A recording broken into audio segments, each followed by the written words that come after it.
Welcome, dear viewers, to the Kaleidoscope of Facts, number 14, Impact of Advertising and the Power of Attention on ALLATRA TV.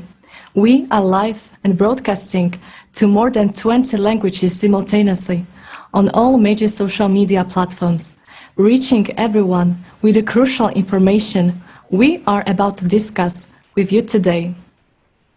The Kaleidoscope of Facts is put together by volunteers of the ALLATRA International Public Movement from over 180 countries in order to bring the truth to the people. This broadcast is based on the program with participation of Igor Mikhailovich Danilov, Beware Advertising of the Future, books by Anastasia Novik, and our combined efforts of international research. And now, let's watch the trailer for this conference.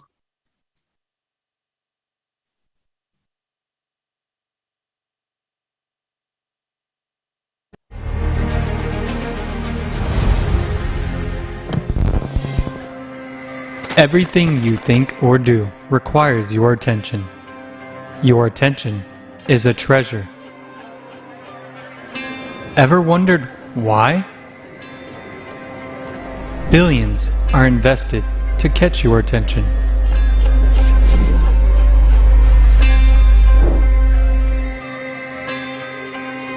Don't you feel like being manipulated? Me? Never. But what if we are all being manipulated? Do you want to know what is behind all of this?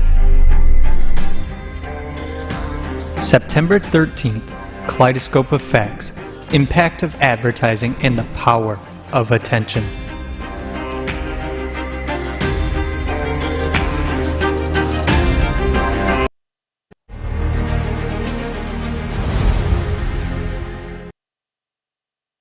We live in a consumerist format of society that is based on continuous and constantly increasing consumption.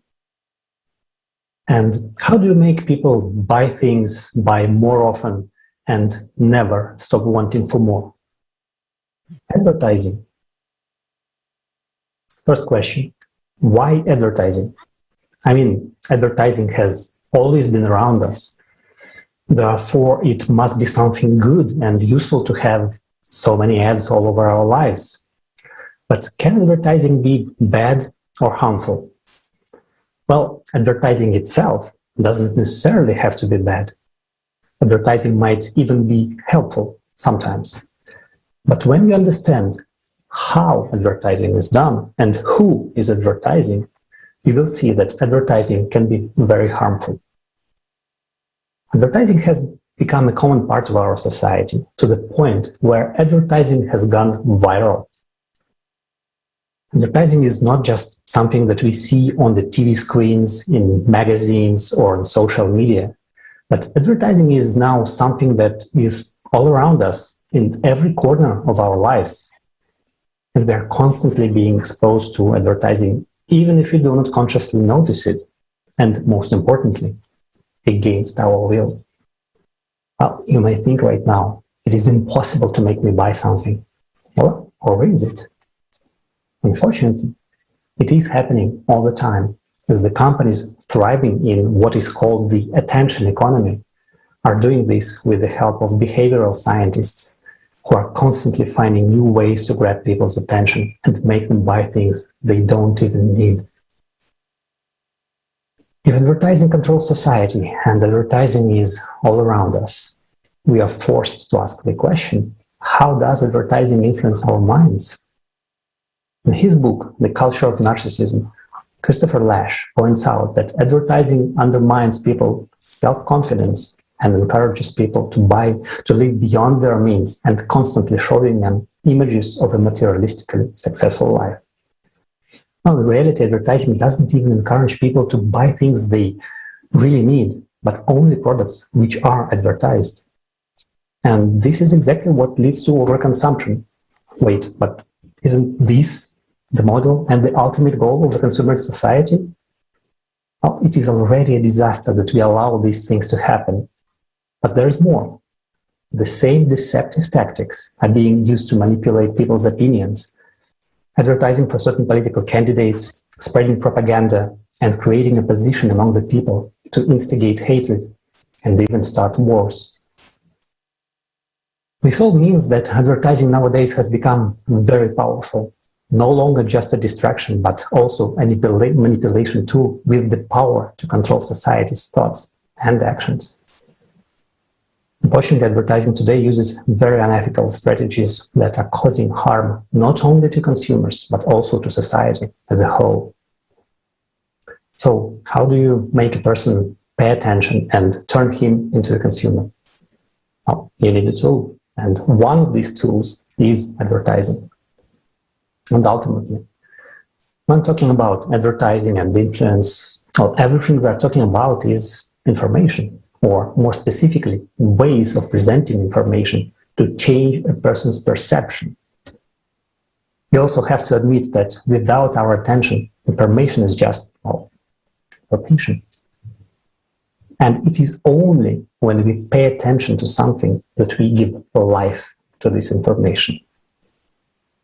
In other words, information does not have any meaning without our attention, and nothing lives without it. Thought might have crossed your mind that this is no big deal. Everyone is paying attention to something at any given time, so why bother? Well, I'll be getting a little bit ahead here, but there's one very important, crucial thing that not a lot of people knew before today, that of all the living creatures in this world, only we, humans, possess this power of attention, and without it, nothing would exist. Even the term pay attention literally says that we are paying, but what is it that we are paying with?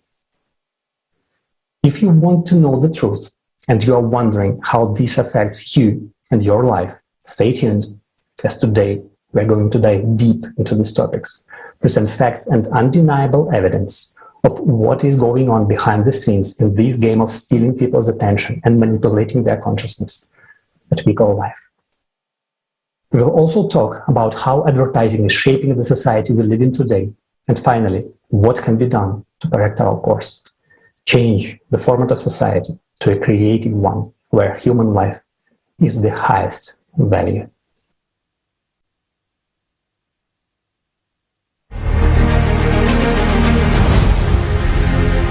We often run after things until we get to the point where we forget what we are running after. Time passes, we stop, look back, and by thinking we've invented something new, we are heading down a similar illusory path. Welcome to the world of profit, the world of consumer society, fierce competition, economic growth, and profitability. Welcome to a world where a person's worth is measured by their purchasing power. We ignore everything that cannot be measured by economic or material measures. Our problem is credit and interest. Money has become the meaning of human existence. We have become specialists and consumers without a heart. The result is today's reality, where power and pride have become the main criteria, the culmination of profit and loss. How much longer? The paradox is that we want money, but we don't want to pay the mortgage. We want to work less, but we need more and more money. We work more, but our pay doesn't increase. We are passing the buck to people in government, even though we know that nothing is going to improve. We want to live in a full benefit society where human life is the main priority. But we do not want to get off the couch. We beat our chest, but paradoxically, we can't even stand up for ourselves. Only by working together can we build a creative society. where we don't worry about our possessions, where you won't be afraid to let your children out in the playground in the evening, and where you won't have to count your savings in your wallet every day.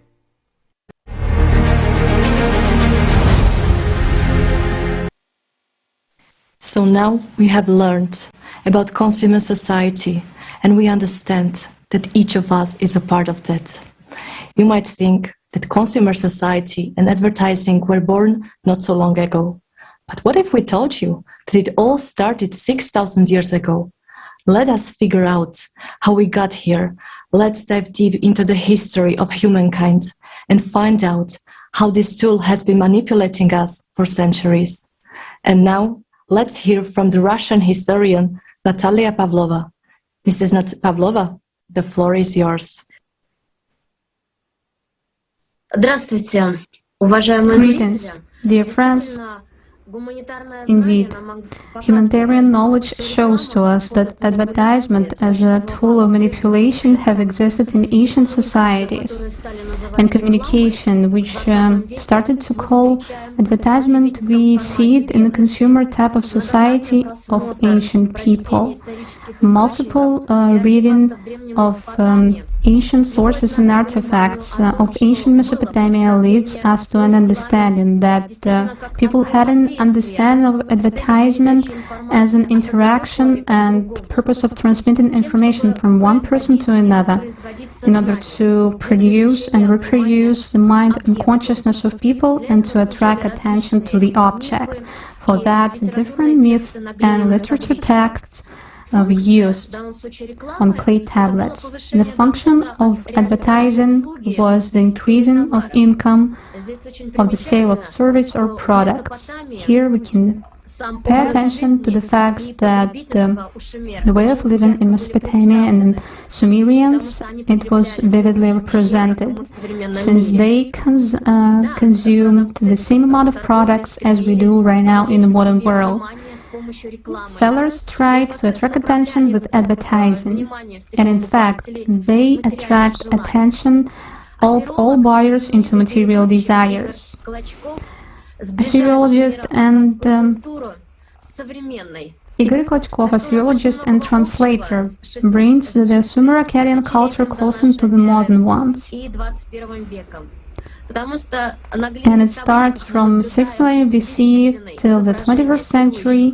We see on the clay tablets vivid images of people carrying communications, how they distributing gifts among the participants of society, and the clue is to increase the status of a human. Anatoly Kifishin, the doctor of science, also noticed that Sumerians enjoyed communicating with gods, since only gods was able to fulfill desires of every person. And it should be noted that exactly through priests it could be done. Priests was really effective promoting the form of these desires in the form of prayers. And exactly manifestation of all these instruments contributed to social inequality. And it can be noted that social inequality is one of the factors for this advertisement to exist in society. Also, we can pay attention that in the ancient society, life of one person depended on the personal relationship, on the personal attitude of the head of the group towards him. The person who was in power was solving important issues on whom the fate depends. People invested desire to be themselves the rulers and occupy high social positions.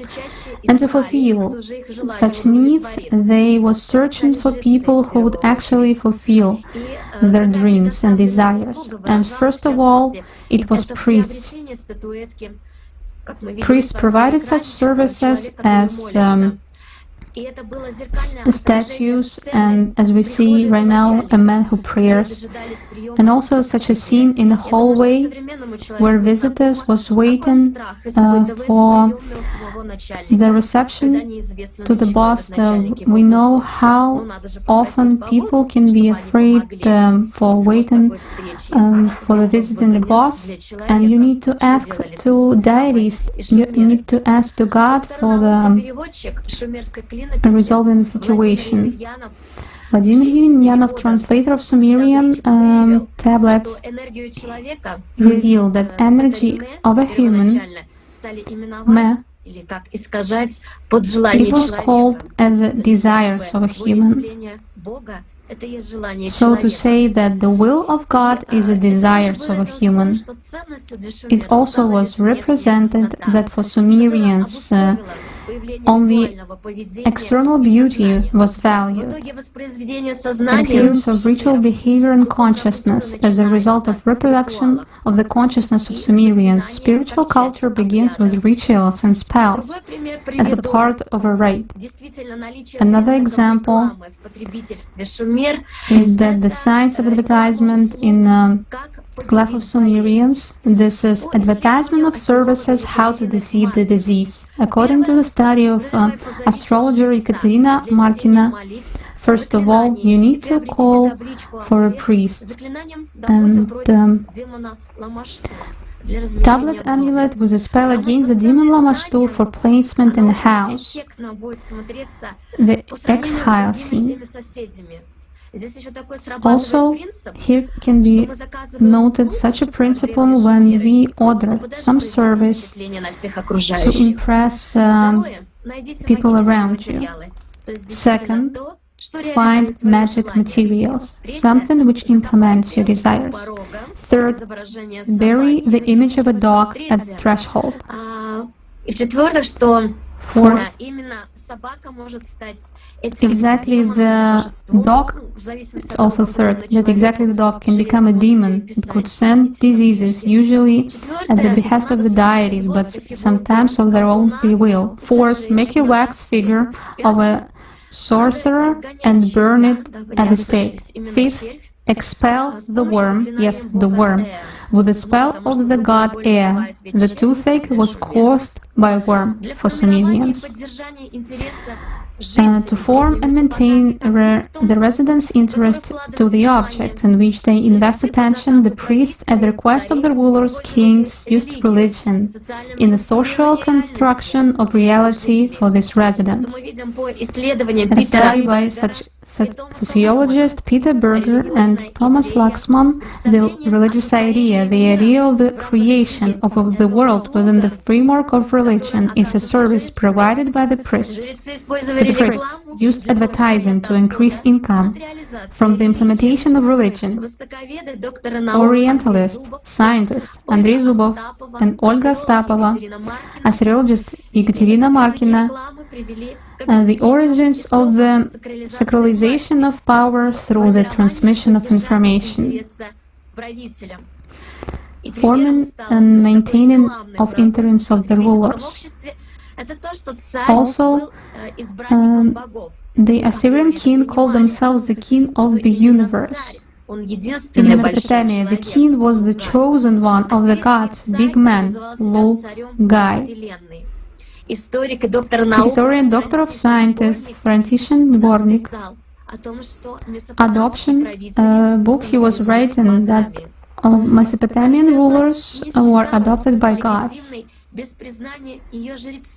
The royal power was not considered legitimate without the priest's recognition. In gratitude for this, the kings brought rich gifts to numerous temples of Nippur, built and reconstructed temples in the cities. And they showed by this example the gratitude to all residents for the service of the priests. The brightest example as well can be the fact that in the 3rd 1000 BC, the ruler of Gudea was defied. Sacrifices were made to his statues.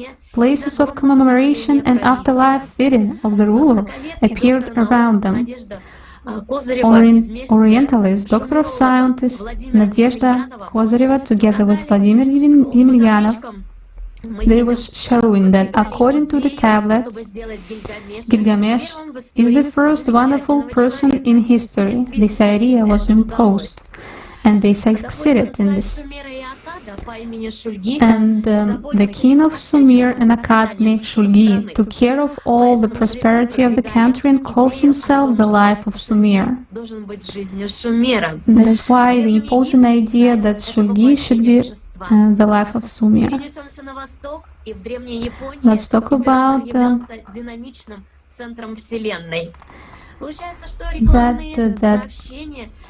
advertisement. This text, speeches of priests and politicians and observance of prohibition were applied to influence a person and induce him to purchase their services. This is information about magical abilities of priest or king. And very frankly, anthropologist and ethnologist Sir James Joyce Fraser noticed that the king was preserved as it was the priest was continuation of a deity because it was profitable for them. Each inhabitant of Sumerian wanted for them to be worshipped as well, and priests provided such an opportunity to each consumer. Mark Bloch, idealist and doctor of science, says that analogies in the Middle Ages, there are the same analogies regarding the royal power. And when we talk about advertisement in the consumer society in more details, you can watch in the books of John Kennedy, the Brave, David Riesman, and those are actually wonderful people who write about discoveries in the field of advertisement in ancient societies. And by historical facts, we see indeed that thoughtful use of advertisements were used by priests and kings to attract people's attention and men as energy to establish strong royal power. Advertisement is a method of manipulation, and people themselves directed their energy to kings and priests, and they strengthened their rulership because they themselves wanted to rule. So advertisement, it is more than a seller promotes a product. Thank you for your attention.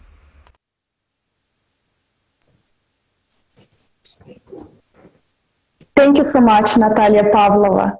This information is very important to understand, and it will help us discuss the topic of advertisement impact further today. It really does make sense that power and manipulation can be seen right now through the same tactics used before. And just a quick reminder for everyone watching us now. We are live. Please put your comments and questions on YouTube and Facebook. Our team of volunteers is monitoring everything now, and we will answer all your questions live. And now, let's take a look at the topic through the eyes of sociologists around the world from the past. Let's figure out what they say about consumerist society and consciousness connection. Dear Daria, please, the floor is yours.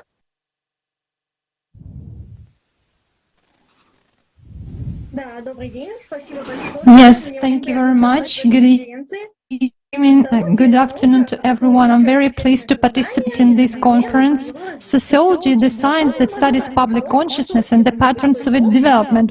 Let's try to figure out what exists in society on the global scale. Let's first of all refer to Erich Fromm, sociologist, philosopher, and representative of the Frankfurt School. what are the ideas that lead a person in this consumer society. In one of his interviews, Fromm said, if I am what I have, and they would, I think that if you would ask people what their concept of heaven is, and if they were honest, they would say that it's kind of a big department store with new things every week and enough money to buy everything new. Happiness today, I think, is for most people the satisfaction of the eternal suckling. To drink in more this, that, and the other. Another representative of the Frankfurt School was Herbert Marcuse, German and American philosopher, sociologist, and culturologist. He also shared very interesting thoughts about our society in one of his books. Pardon me, I have certain technical issue right now, unfortunately. Let me tell you a little bit, just in brief, what I found. The thing is that Marcuse actually described a one-dimensional, and for him there is nothing but the fact that such a person, such a human, observes what is around. So basically, the basis of his life, of the information flow of such a modern person is mass media, and a person gets all the perception of the world from mass media. Therefore,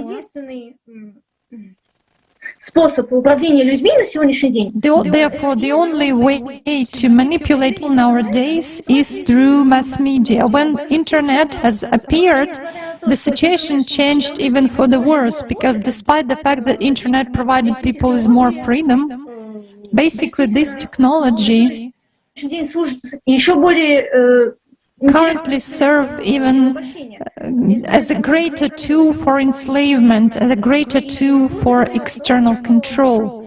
And Marcuse actually spoke of the fact that if a person will live his or her life in harmony with nature and with the laws of nature, then humanity will indeed be able to live better.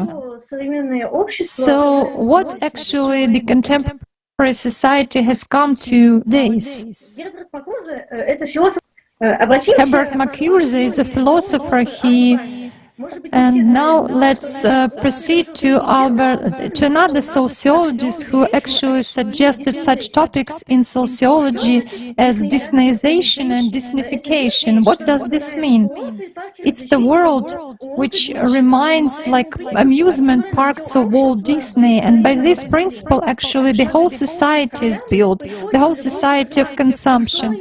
Look, when we go to any shopping mall, we can see, or supermarket, we can see not just a great amount of various goods, but also many entertainments like cafes, restaurants, amusement theaters, cinemas, etc. And this is called, according to Alan Myron, is a hybrid society. And what we face, the more items we see around, which are concentrated in one place, in this case, it's not consumption of just services and goods, but also entertainments. More attention consumers invest in it, and the longer they stay in such a shopping mall. What else controls us through the modern advertisement is such a tool as merchandising. By means of a certain regular image, which can seem not very significant one, but thanks to these images and pictures we buy more and more, because these pictures become brands and masses invest attention in it. And this is a very interesting situation, that we actually are not chasing any goods or services, but we pay attention to ordinary pictures. That is why there are such, strange things in our society as love for some new models of iPhones or cars. It's nothing but a brand, and it has nothing to do with the quality of the product. Basically, let's figure out, let's think, what actually, what have we come to today, as if we are living in the world which is enslaving us by means of controlling our consciousness through managing our desires. And this is actually happening already today. I think that every one of us should think about this, really ponder what he or she chooses in every day of his or her life, because these ideals of consumption are created by people, and society is actually composed of us, ordinary people, and whatever we choose will wait for us in the future. But we can change the situation if we want to, because as for me, I don't want to live in the world where my interests are controlled by some economical interests of countries or corporations. Do you understand how important this is? I think we have to ponder over this.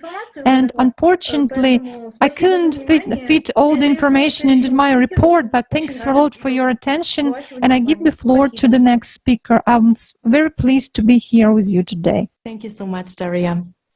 Thank you. This is an excellent question. Do we really want the economic interests of countries and individuals to rule our lives through our desires? Let each of us answer this question.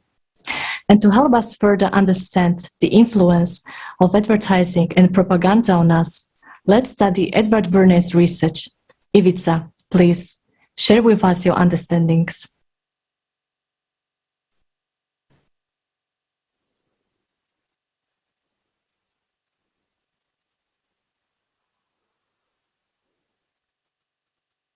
Sad možemo krenuti sa marketingom. Marketing se pojavio od 1920-ih godina sa Freudom. Od 1920. godina oglašavanje počinje dobivati nove značaje. Temeljne promjene u njegovoj pojavnosti učinjene su kroz Freudov rad. Fundamental changes in its appearance were made by Freud's work, which fell into the hands of his Edward Bernays. Reading his uncle's manipulirajući posvješću. U svojoj knjizi Propaganda Bernays je napisao, wrote, we are governed, our minds are molded, our tastes formed, our ideas suggested, largely by men who have never heard of. Well, that succinctly demonstrates the fictitiousness of consumers' freedom of choice.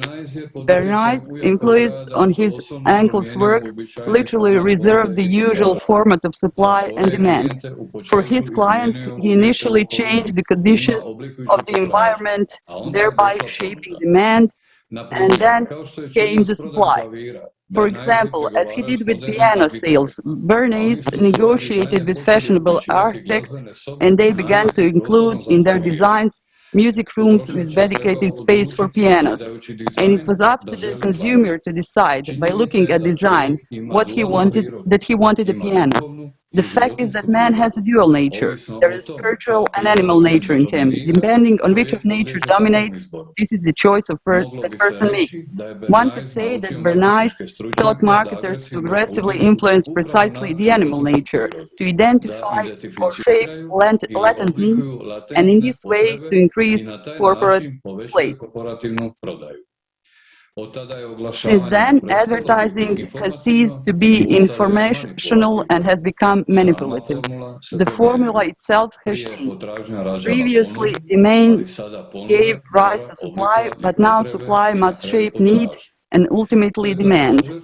It also created such a field as PR, which began to control public opinion, to influence the public's perception of public figures and manipulate stereotypes. The truth is that with the development of society, the methods of manipulation of people are only improving. One of the most telling examples of manipulation of public opinion was the order to increase cigarette sales. It turned out to be easier to do by the involving women. And if you want to know how he did it, well, our next speaker, Andrea, will tell us about this campaign. Andrea, the floor is yours. Thank you. Thank you. I'm very happy to be participating. The essence of the most impressive experiment was to teach women to smoke. At the time, there was a taboo on women smoking, and Edward was approached by one of his clients, the manager of a tobacco corporation, saying they were losing half their market, asking him to find a way to break that taboo. After taking to psychoanalysis, Bernays found out what the cigarettes meant to women. It turned out that it was the symbol of male sexual power. He figured out how to challenge the power. And in 1929, at the annual Easter parade in New York, he invited several high society model girls and persuaded them to hide their cigarettes under their underwear. At his sign, they had to take out the cigarettes and smoke at the same time.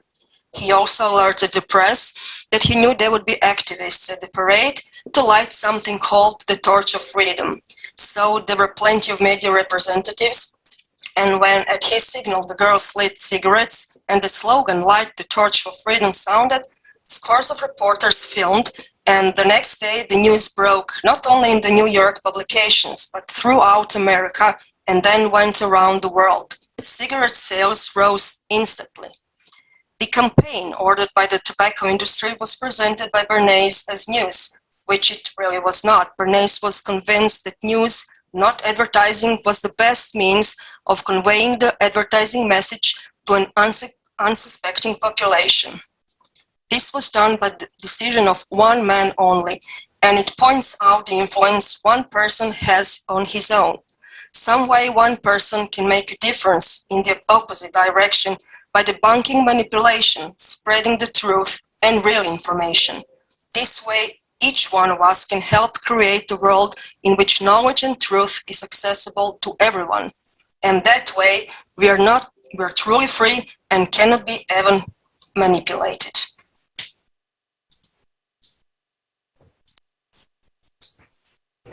Thank you so much, Andrea, for bringing this up and giving us an understanding of what power each of us has and the importance of the decisions we make every day. And also, I just would like to remind you that we are live, and I would like to read some of the comments we have received. So one of the comments, it says, it was very interesting that advertisement is coming from Sumerian civilization to us. The other comment is saying, guys, thank you very much for the truth, and thank you for all your efforts. There's coming understanding to all of us, and people have real opportunity to come out of the materialistic ways of living we have. And another one I will read is from Alexei, and he says, this is a very interesting conference. I did not think that the advertisement has been around for such a long time as a disease. Thank you so much for your comments, and please leave them on Facebook and YouTube, and we will answer them and also share them with our audience.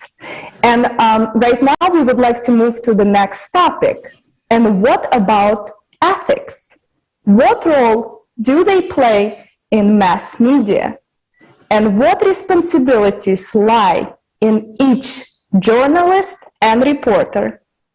Andrea, we are eager to hear more from you. Thank you very much, Olga. It's an honor to be with you all on this conference. So friends, hello, and let us look what should be the function of the mass media and what are they really doing. So journalists have their ethical codes, which they should follow to make sure the information people are getting is truthful, accurate, objective, impartial, fair, and accountable toward the public. It looks perfect on paper, as it is customary in the consumer format of society, but often it is not so in practice. Since in this format of society, those who are preparing the news have to follow the policy of those who own the media. That means that the big media companies are actually setting the rules about what is important to the public. According to Statista, people around the world spend on average 7.5 hours per day with different media. This is quite a large amount of time. So the question arises, what is the nature of information we get each day through the media in that time and how it affects us. It is clearly known that the influence of mass media on individuals and society can be either positive or negative.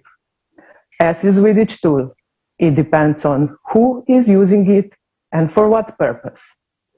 But let us look at some additional statistics. Approximately 90% of all media news is negative. Sensational stories form 95% of media headlines. Studies show that headlines with bad news catch 30% more attention. Around 26.7% of people that are exposed to negative news go on to develop anxiety issues.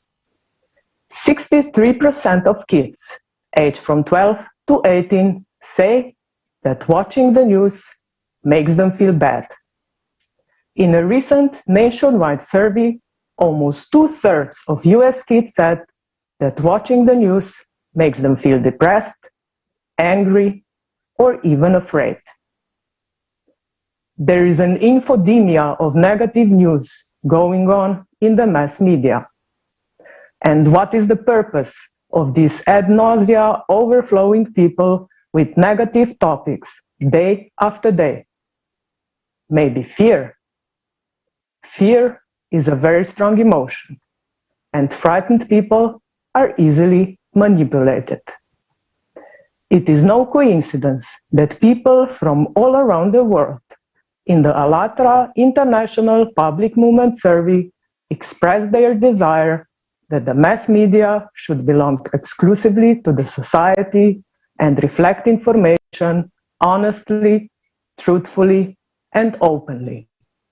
That is why transparency and openness of information for all became one of the 8 foundations of creative society, where human life comes before ratings and revenues.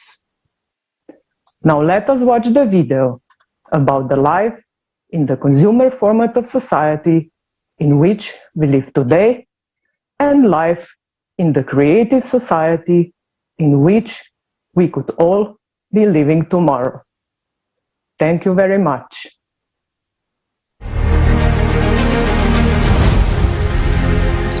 How much time do you spend for life, and how much on survival?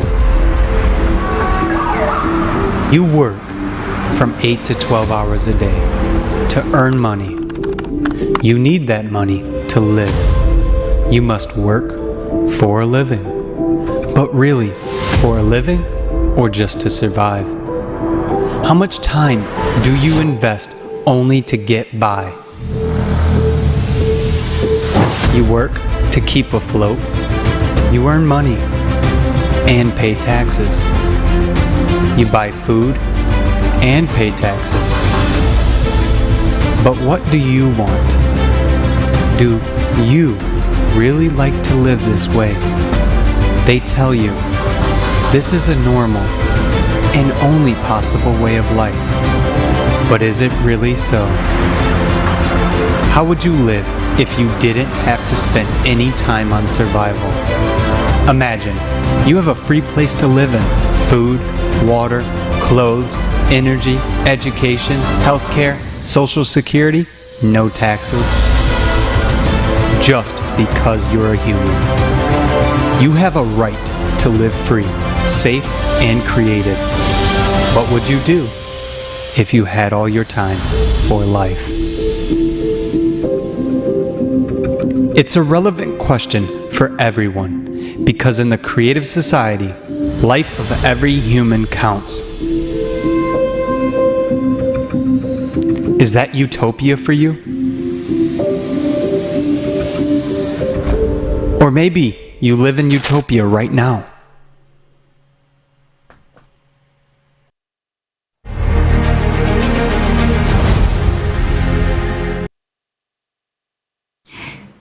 Have you ever considered why we call utopia an ideal world when we live in utopia right now? Paying taxes is eating us alive, and we can all feel it in our adulthood. We are being wrapped, and we agree to it. Isn't it time to build a society that is not based on stealing away from you and me, but giving us an opportunity to live?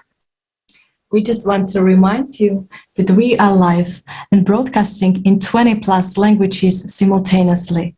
Please write your comments and questions on Facebook and YouTube, and we will answer them as we go.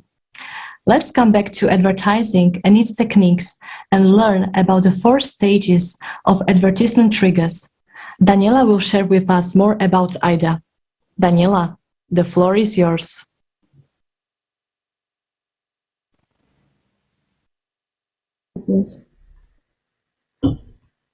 Thank you, Monica.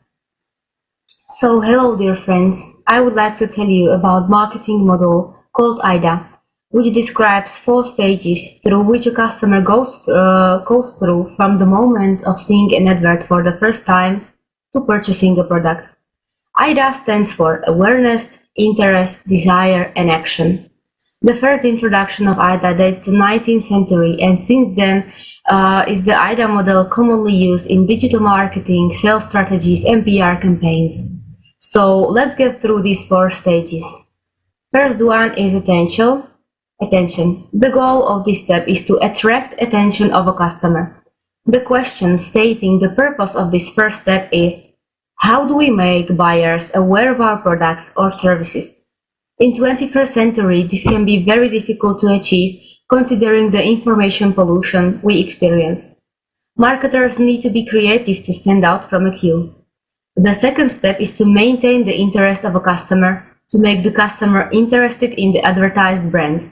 This can be achieved in different ways, including building an emotional relationship with the customer, which I will talk about later.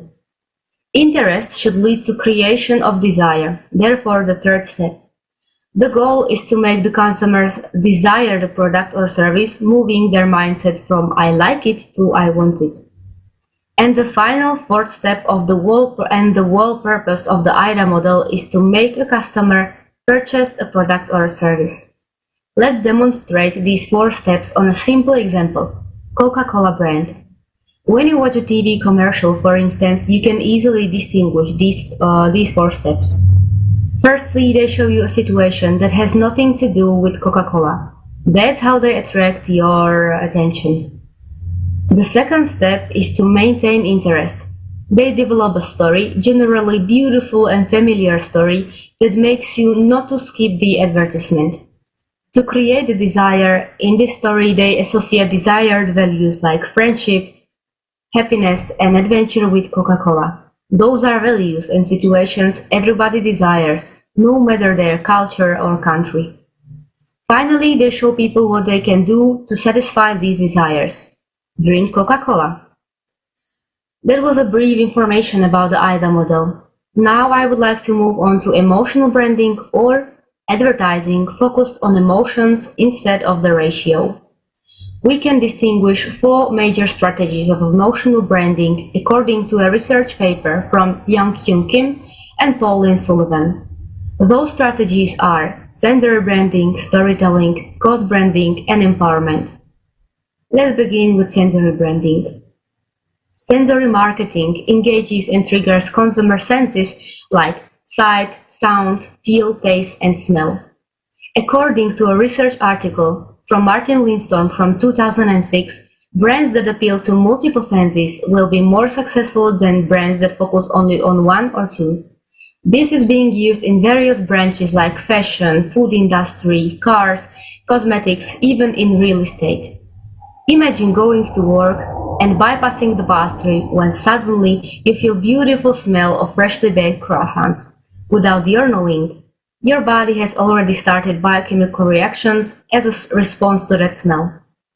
Another strategy is storytelling, when brands create the story behind the product so people can easily bond with the product. Cause branding is a strategy that offers customers opportunities to make positive changes for social issues by placing a purchase for their product or service. Customers therefore gain satisfaction for helping these social issues, experience moral emotions, which play a central role because they are linked to their desire to serve a higher cause. Last but not least, empowerment as a marketing strategy. Marketers have benefited from consumers' insecurities and anxieties by convincing them to buy their products or services that can supposedly resolve their worries. When a brand uses empowerment as a marketing strategy, it helps consumers to boost their self-esteem.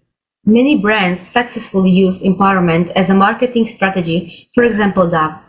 Dove, as we know, is a personal care brand that sells beauty products for both men and women.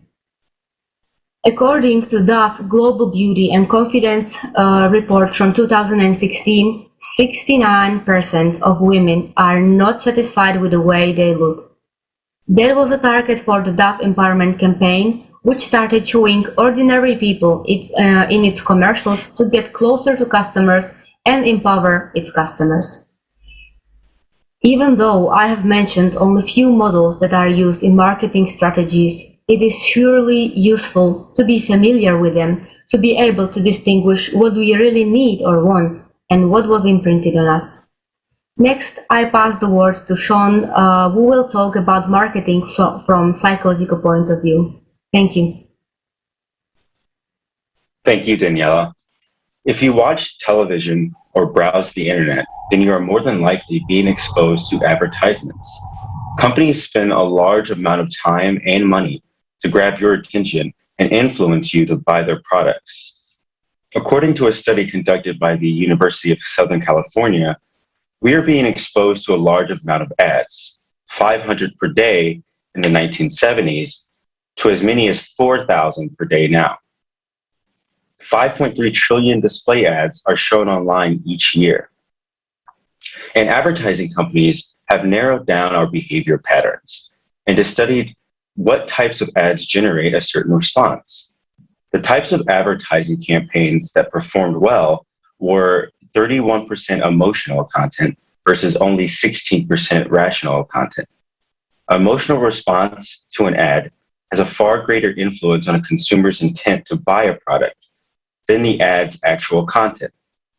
The most recurring themes for ads are pride, love, unique achievement, man's empathy, loneliness, friendships, and memories.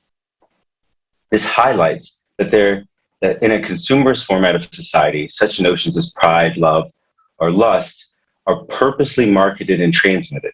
And it's these themes that are constantly consumed and distributed that further reinforce this format of society. And we now see the grave consequences that this has had on social norms. There are a couple of psychological principles that are used in advertising and marketing. One being the reciprocity principle, such as offering a free service, commitment, getting individuals to sign up for a free class or webinar. Therefore, they're more likely to pay for a cheap class down the line. Consensus. People are more likely to buy from a business when they have demonstrated proof that other individuals have made purchase and put trust in that company. Authority. Through many years of experience or producing authoritative content. Liking. Liking is easier to get someone to buy from a product if they like it first. That's why they advertise so much on social media. Scarcity. When things are in short supply, people rush to them. To use this tool, advertisers may pitch deadlines for promotions and limited quantities for really good deals, when in fact, it's not limited at all. And then verbatim effect. When advertisers break ideas down into simple concepts from the start, customers are more likely to remember the company or product. So you can see how easily people are being manipulated in order to sell products just by using these 7 principles. As it stands, the brain processes visuals 60,000 times faster than text. This is called the dual coding theory, and explains that for a message to be easily communicated in a design, it's important to combine both visual and textual information, like Daniela pointed out. And what about colors? Have you ever thought about what role colors play in advertising? Changing the color of a call to action button from light green to yellow, for instance, increases conversion rates by 14.5%. Adding a colored border around a Facebook ad image can double its click-through rate. Contrasting the color of two links within a single image can increase conversion rates by 60%. The colors red, orange, and yellow make you hungry, known as the ketchup and mustard theory. And two types of emotive response. One is based on empathy and the other creativity. These create joy or surprise right away to build an emotional roller coaster for the consumer. Another theory is called the mimetic desire theory, that states that when you want something, the more that we see someone else enjoying it, the more that we want it. People imitate emotions, and there's a connection through imagery. Based on a study by Barr and Cartrand in 1999, they stated that one's behavior passively and unintentionally changes to match that of the others in your current social environment. As social environments move increasingly online, this can impact website engagement, trolling behaviors, and how people treat each other in the comments section, for example. Given that people only spare about 8 seconds of attention span before concentration is lost, our desensitization to information is rapidly growing. Marketing strategies are adopting and becoming more pervasive and relentless. They are eager to grab your attention in order to win you over, even if it's just for a few seconds. Nevertheless, most consumers believe that advertising influences others, but not themselves. Ironically, consumers who believe that they are immune to the effects of advertising are actually more heavily influenced than those who do not believe that they are immune. This is a surprising result because the illusion of invulnerability encourages complacency and leads consumers to lower their guard against the lure of advertising. Moreover, advertising often has really subtle effects on the memory that go unnoticed by consumers. In a creative society, perhaps we should be spreading knowledge and love through advertising instead of driving people to buy more products. Dear friends, let's really think about this concept. How would it shape our society? How much would it influence our development beyond being a mindless consumer? Let's think about what we can achieve in a creative society and make it so. Thank you.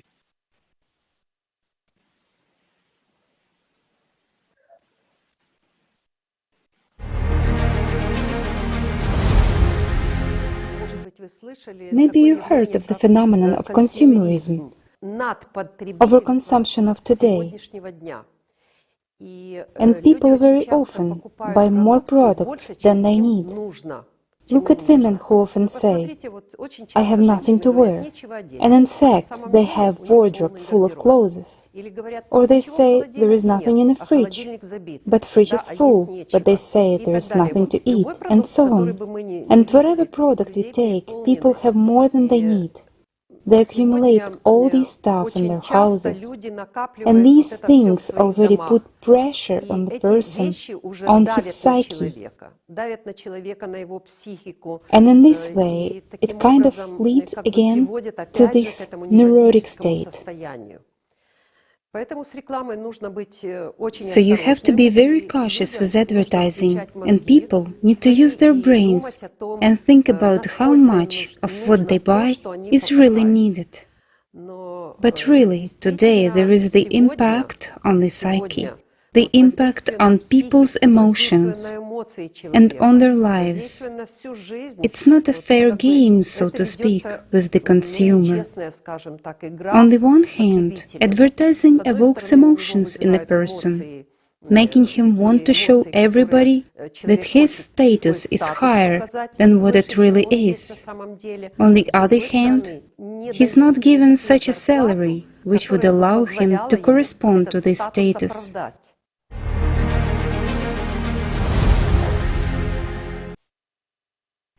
Thank you so much. And I know that every woman could relate. I have so much clothes, but nothing to wear. Yes, we chase illusions every single day. And then we complain that something is not working out for us and our lives. We have just seen a perfect example in this video of how it works and why this is a never-ending cycle. But it doesn't really just work on a personal level. It also works on a larger scale. Now let's take a look at companies that produce mass products that we see and use every day and that influence our lifestyle. Jonathan, please present this information to us. Yes, of course, thank you. Hello, dear friends. I would like to touch upon indeed on significant marketing campaigns created all over the world in order to capture our attention, influencing our behavior, and driving revenue. But once again, let's go back to the definition of a consumer society first. It's a society in which people often buy new goods, especially goods that they do not need, and in which a high value is placed on owning many things. This type of society is driven by the willingness consumption of people striving for those values. The people's choices in such a society is an engine for its sustainability and growth. But there is a paradox in this definition. The fact that people often buy what they don't need, nonetheless, doing it willingly. How come a model relies and is actually working on such a concept? It's because the main goal of advertising aims to stimulate the purchase by manipulating the attention of people, associating the product with the values that every person aspires to. Nobody is forcing anybody to buy goods at the end, but we, the people, the consumers, are sustaining this society by paying with the two most important things in the world, our time and attention. So here's some example to illustrate this situation. First with Coca-Cola. In 2017, Coca-Cola earned $41 billion in revenue, while 10% of it was spent in advertising. It means that they really understood the importance of investing a lot of money in order to be seen and heard everywhere. Coca-Cola was, for example, the first Olympic sponsor in 1928. It was the first soft drink to be consumed in space, to the point now that after OK, Coca-Cola is the second most known phrase in the world. Coca-Cola is not selling you a beverage, as we saw, but an idea of happiness, friendship, being special that the brand has been building over 130 years. With more than 1.9 billion bottles sold every day, it's as 1 out of 4 people on Earth are buying from Coca-Cola every single day. Now with the example of Nike, we can see that they are selling a story together with every single new shoes they are creating. Nike brand strategy takes the emotional marketing stories of the hero and turn it inward. You are the hero and your laziness side is the villain. Thus, They are using the emotional branding techniques of heroism to inspire incredible customer loyalty all over the world. The hero starts from humble beginnings, challenges a foe greater than he, and against all odds prevail. To embed this fantasy, heavy sponsoring budgets are allocated to match the brand with sports heroes. Early on, their goal was to sign rookies athletes who would later become world famous. Michael Jordan, Tiger Woods were among them. With both of them, it's almost solely because of their name, reputation, and sheer star power that Nike were able to increase sales dramatically, become the giant company that it is now. For example, they forecasted $3 million in revenue the first year selling the first Air Jordan shoes, but end up with more than 100 million revenue, an increase of more than 3,000% regarding forecasts. Finally, as a last example, Red Bull with the Stratos project. It took place in autumn 2012. One of the company owners said that this project cost $50 million.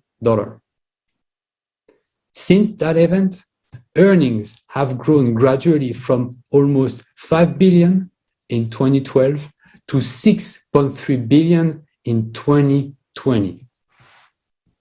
The Stratos project also broke several audience records. On YouTube, the broadcast was watched live by 8 million people. YouTube has now 46 million views on that videos today. And the Red Bull YouTube channel earned a bit more than $1 per 1,000 views. It shows how impactful on people the event was and how much attention it brought to the brand. Those examples, out of many marketing campaigns, follow the same model, investing into the creation of a virtual ID people are buying over the actual product. The idea of friendship over a soda, the idea of surpassing yourself over a pair of shoes, or the idea of getting wings over an energy drink. However, after this Stratos jump, we all understand that Red Bull doesn't give wings, because otherwise Baumgarten will have not crashed towards the Earth at 1,342 kilometers per hour, but will have enjoyed a little bit longer the view from up there.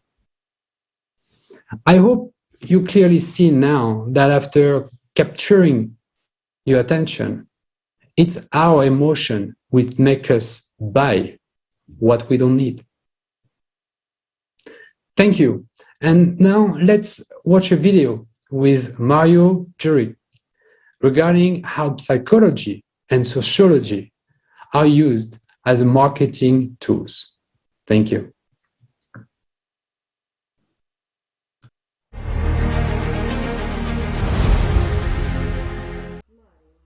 Mario, do you know how psychology and sociology are used as marketing tools? Well, listen. Sociology and psychology were initial marketing steps. Today, they only serve as a base because in the mid-70s NLP was added, and through these subliminal messages that we do not register consciously, they are simply put everywhere. In chewing gums, Coca-Cola, almost in all the commercials we see on television. This made the decoding of the subconscious even more intense because it entered the subconscious directly, and this way they placed the desired message. These messages can be various. Get up, buy Coca-Cola, go now buy something in the store, go eat something, you're hungry although you are not, and all this is done through NLP. The best example of it today is ad for the iPhone. It contains ultra flash, which means that in that commercial that lasts 30-40 seconds, there are those flashes that we cannot register. That flash is invisible to us, but when the subconscious experiences it as shock and hypnosis, and that hypnosis reads instant addiction. Through that artificially created wow effect in us, people waited for days in front of the stores when the new iPhone was released. If anyone wonders how this is possible, why people do it, here is why people do it. They had no option or choice at all. So they went to wait in front of the store. 15 years ago, a new business era of selling data began through Google search and Citrix. Every search is stored without pressing enter. This now allows large corporations to become owners not only of our personal data, of our behavior, but even of our thoughts. Yes, our thoughts. This data is now being sold to whoever offers more. So whoever offers more, it now really owes the market to trade with. So it's now new data exchange market. So the data is sold to a third party, in order for them to sell exactly what they wanted using those thoughts and subconscious wishes. Like algorithms are getting smarter, which makes us more transparent to them. That's what it's all about. Through us, both by polling and analyzing, and by making statistics about our behavior, they learned so much about human that they know more than human knows about himself.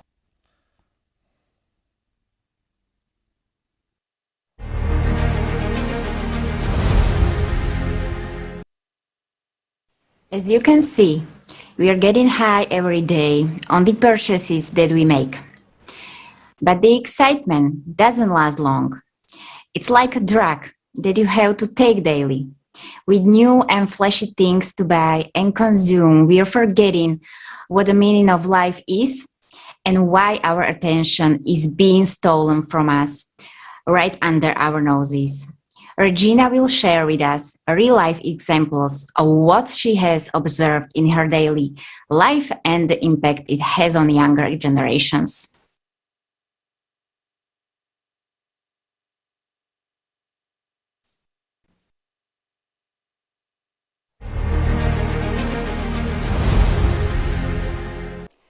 Greetings to the participants and viewers of Kaleidoscope of Facts. Let me tell you about an experience I had a few years ago. I was walking down the street, passing by McDonald's, and a picture of coffee popped into my head. And literally, in a fraction of a second, the taste of this coffee appeared in my mouth. And a second later, a picture that I was already standing in line for this coffee, and the body literally turned towards the entrance. And in fact, it was such a shock to me that this kind of advertising already exists, that it is so easy to manipulate a person's consciousness like this. A person walks and thinks that he wants it, but this was imposed on him, and any product, any goods can be imposed in such a way. And thank God that at that time I already had the experience of tracking my thoughts and working on myself. And I saw that this thought wasn't mine, that it was imposed on me from the outside. I will also tell you the experience of my client. She told how once she went to McDonald's with her 1.5-year-old daughter. The second time passing by McDonald's, in the car, the child leaned against the window and began to point at McDonald's and scream, showing with all her appearance that she wanted to go there. The child cannot speak. And this moment also shocked me, because this type of advertising affects not only a mature person, but also a child who does not even know how to speak. That is, cannot verbally express his desires.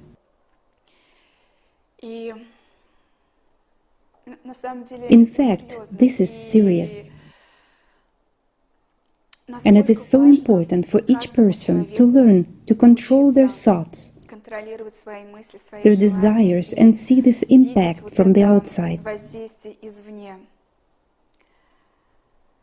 After all, for corporations, we are not people. We are just walking wallets.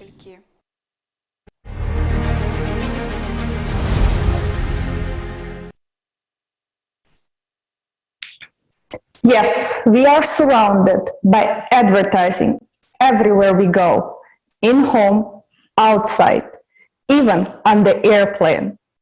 And I am sure when Elon Musk will land on Mars, he will put a huge billboard with his face on it.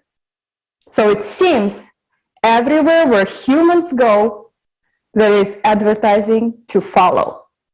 We no longer think for ourselves, we rely on informational field that surrounds us. Can you imagine waking up one day and there is no advertisement of any kind anywhere? What would you do? Would you feel any different? But before we wake up in this perfect world, let's learn again from Maria Juresk's interview that we took especially for today's live broadcast.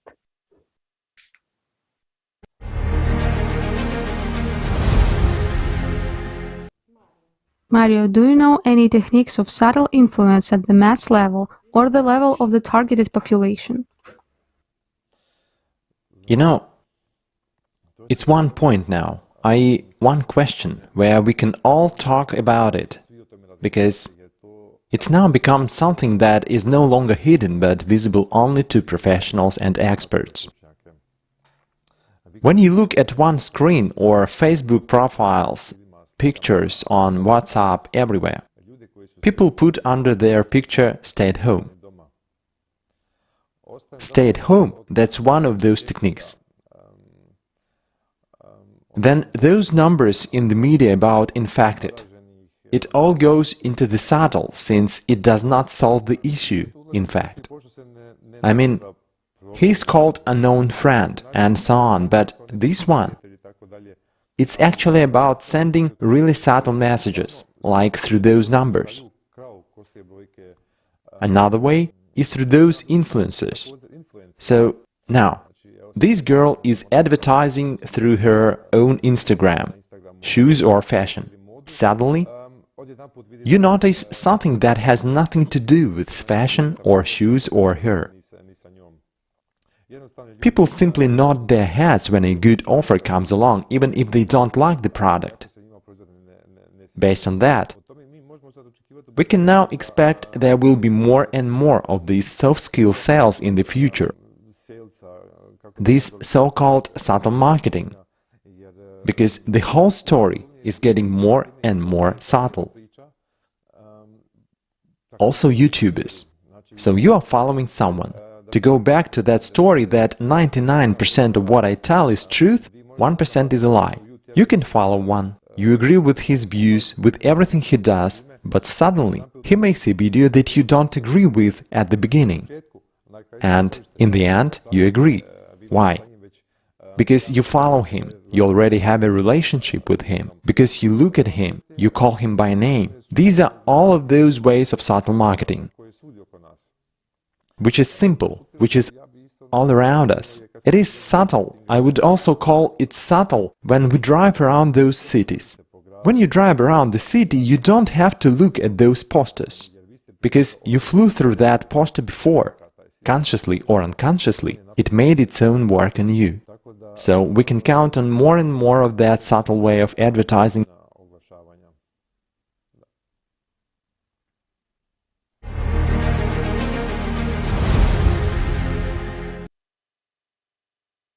Mario Juric, for your honesty. The only way we can get to the truth is through transparency and openness of information for everyone. And we would like to remind everybody that we are live and broadcasting into 20+ languages. A Kaleidoscope of Facts is a project of the ALLATRA International Public Movement run by volunteers from over 180 countries around the globe.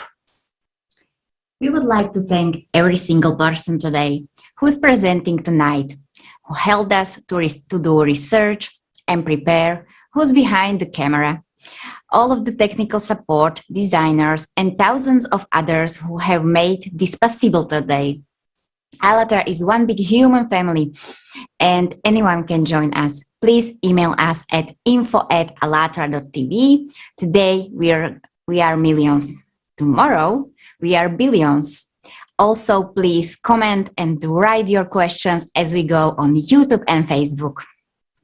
Now we'll discuss a very interesting topic about social statuses we all hold and how we project them to ourselves through the informational field that surrounds us.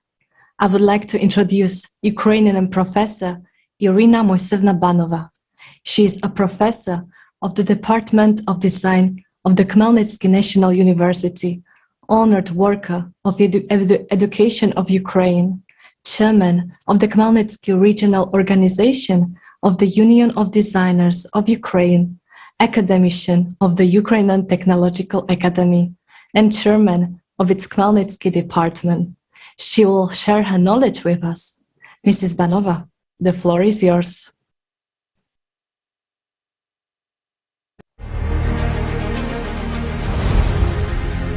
You've seen that there is a lot of medication advertising, and of course, there are so many of these medications now, and there are so many companies producing them, that one really can't do without advertising.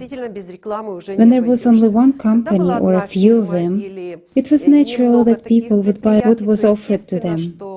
And now this competition has led to the fact that consumers' minds are actually influenced by advertising.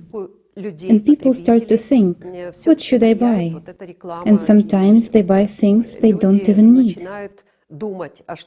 Well, for instance, some time ago it was very popular to bring in pottery, crockery from Germany, for example, and many people had crystalware in their cupboards,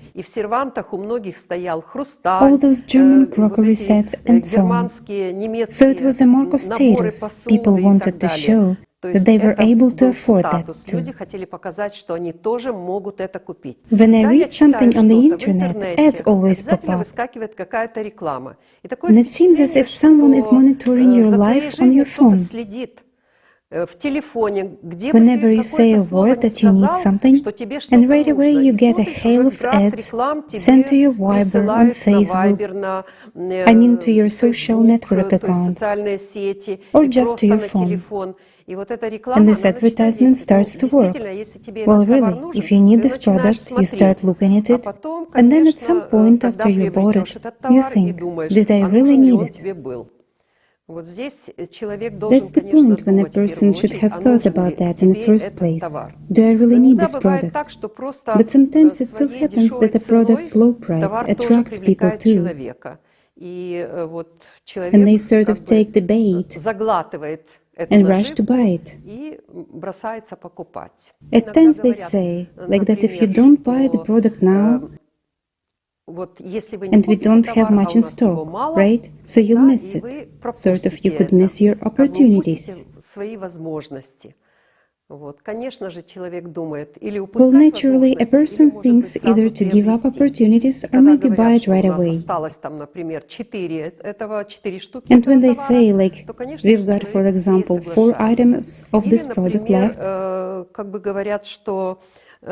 then of course a person would agree more quickly. Or, for example, it's like they say, this product will be sold out soon. If you don't buy it, or you'll miss this, or you won't have that chance anymore. So that's when emotions certainly impact the person. And certain emotions also occur when a series of pictures are demonstrated. Or, for instance, they talk about that. I mean, they show children, for example, beautiful women, dogs. So those who love children, and most of people usually love children, immediately begin to react to this advertising.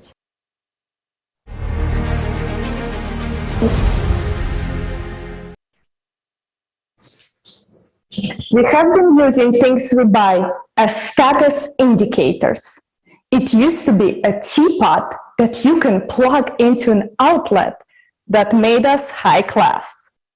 But now it is a rocket that you can send off to the space. What is next? Will this chase ever end? Also, what is interesting, we see manipulation through an advertisement that has been projected on us. But then we knowingly or unknowingly use the same manipulation techniques on our children, loved ones, and friends. Are we responsible for this type of relationships we are building with each other? Now let's switch gears here. What about consumption of products that are poisoning our bodies? Have you ever thought about why people use products by default that kill us slowly without questioning our choice? Or why do people consume something knowingly it is bad for them? Or why do we as a society glorify products that are leading us to death? Let's examine this topic a little bit closer.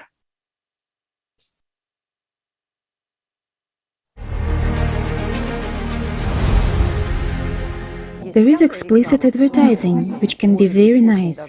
So goods are sold and people get informed about a product or a service or about someone when it advertises an expert, for example, or a certain area of expertise, and so on. This is an open information commercial.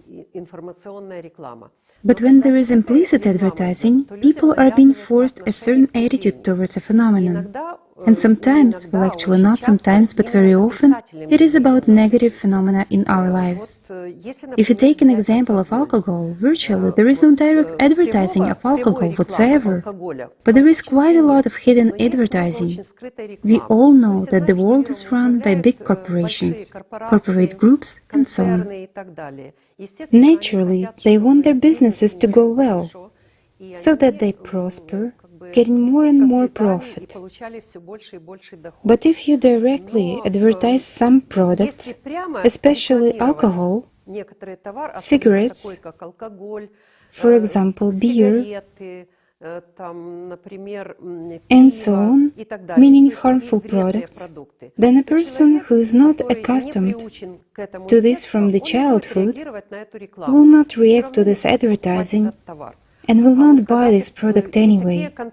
So the above-mentioned corporate groups invest money into movies, into even bigger advertising, where they show kind of a good life of other people, for example.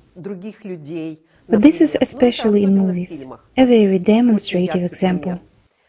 They show high-status people who have a good income, who are sitting around the tables, eating, socializing, while drinking beer and alcohol. And they show teenagers who, not a big deal, they drank some beer. But in fact, both beer and alcohol and cigarettes are bad for health. And at that point, people think, if this has been shown to them since childhood, because they watch these movies, if that has become part of their lives, then they think, it is alright if I drink some beer, or some alcohol, or take some sort of narcotic pill, maybe, and so on. So behind all these comes implicit advertising. It has a very strong effect on the person.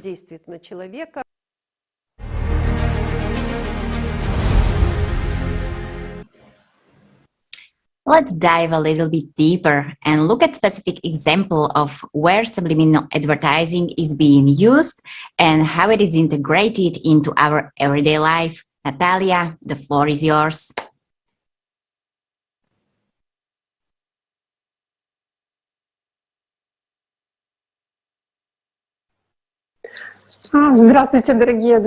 Greetings, dear friends. Today I would like to talk about following topics. This is introduction of advertisement, this implicit advertising history, examples of hidden captions and images and their impact of choice, using subconsciousness desires to promote products, and product placement. The modern history of subtle manipulation in advertisement begins on September 12, 1957, when market researcher James Vicary gave a press conference. He said that he recently successfully tested an advertising technique that used a device called the Kaleidoscope. He installed it in a movie theater in Fort Lee, New Jersey, and programmed it to project two messages: eat popcorn and drink Coca-Cola at 1,000th second interval, 5 seconds apart. Vicary's test lasted for 6 weeks, and by the end of that period, Coca-Cola sales in the movie theater were up at 18.1%. of popcorn sales were up at 57%, and this situation gained widespread publicity and was soon refuted, with Vicary himself admitting to lying. Although companies found it inconvenient to use Vicary's Kaleidoscope in their advertising materials, they tried in various ways to insert subtle manipulative meaning by influencing the subconscious. The Vicary himself, within a time, he also admitted himself that he was lying. And actually, many companies tried to implement such subtle manipulation in their advertising messages. And right now, I would like to show a few examples how it usually looks like. Such messages, unless you actually point it out, it can be even unnoticed for consciousness. We see first image, KFC advertisement attracted negative attention.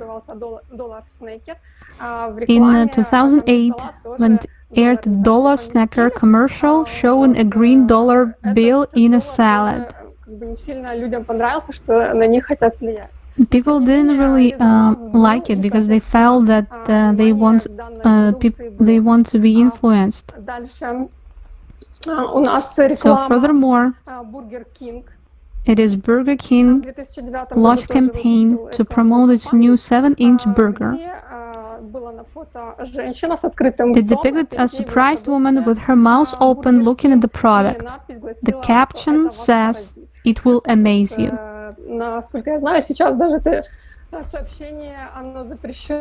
Even right now, such message is prohibited, but back then it's also caught widespread resonance. Another example is logo. You see an arrow from A to Z to Z, and this is subtle manipulation here is simple, that Amazon sells everything from A to Z. Another example, Pirates of the Caribbean.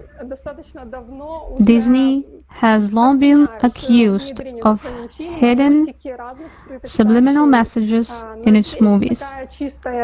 But this one may be the subtlest and cleanest of them all.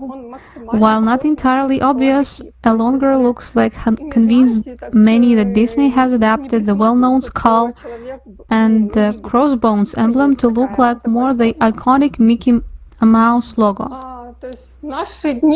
These days, as consumers, we are often the target of subliminal messages, and subliminal messages tactics tend to work best when we don't notice them. When our subconscious mind is constantly on autopilot, they penetrate our conscious, rational mind and reach the core of our belief system. Another method of subconscious influence has to do with physicist and consumer motivation research. And here marketing specialists have made extensive use of Freudian theories that there is a conscious and unconscious mind in human being. And most often, people make decisions based on their unconscious instinct. And marketologists try to influence these unconscious instincts. On this basis, to this day, marketing specialists are conducting a lot of research to find out how to influence the consumer to cause his desire to buy a product which he may not need and sometimes even harmful to health. One of the fathers of this trend in advertising was Ernest Dichter, who used motivational research to advertise Ivory soap. He created an advertisement which didn't show the product properties but associated with sexual desires. As Dichter's wife, Hedy, said many years later, so he saw the soap was more than a soap, and the tub was more than a tub. Another interesting fact, what I would like to mention, some marketing analytics points out that although Vicari's subliminal advertisement and motivational research appeared almost at the same time, however, Vicari's technology was criticized, banned by the government, and condemned by the public, but advertising based on motivational research did not face the same level of political and public influence. So the public attention was diverted. And while subliminal advertisement was legally banned, motivational research and the creation of clips that influence the subconscious have been continuing to this day, and it's considered normal.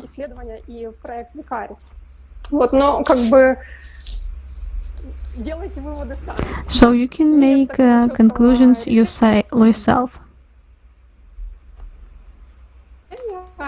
There is no certain decision of what is the more manipulation than the Kaleidoscope method. Everyone can decide it for themselves. So, furthermore, we can talk about product placement. It's a covered advertising technique in which branded products or logos are placed in movies, TV series, TV shows, music videos, blogs, computer games, books, and other media.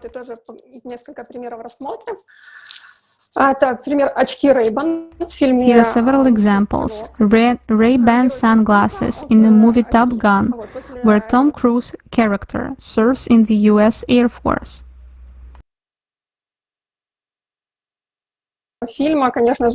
After this movie, the brand's sales skyrocket, and a huge number of young people rushed to the US Army in order to be as cool as Tom.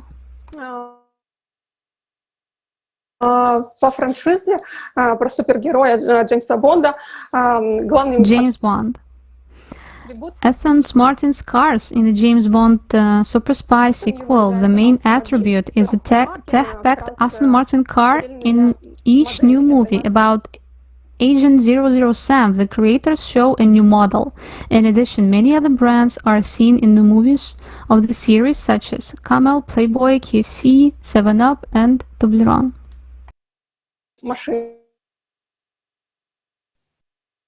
I'm sorry, it seems we're having some... Про Джеймса Бонда там очень много product placement, КФС, также пользовались...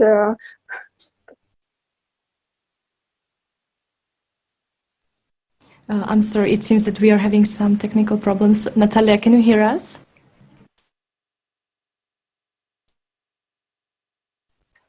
Да, я слышу вас. Oh, perfect. Okay, it's working. Thank you so much. You can continue.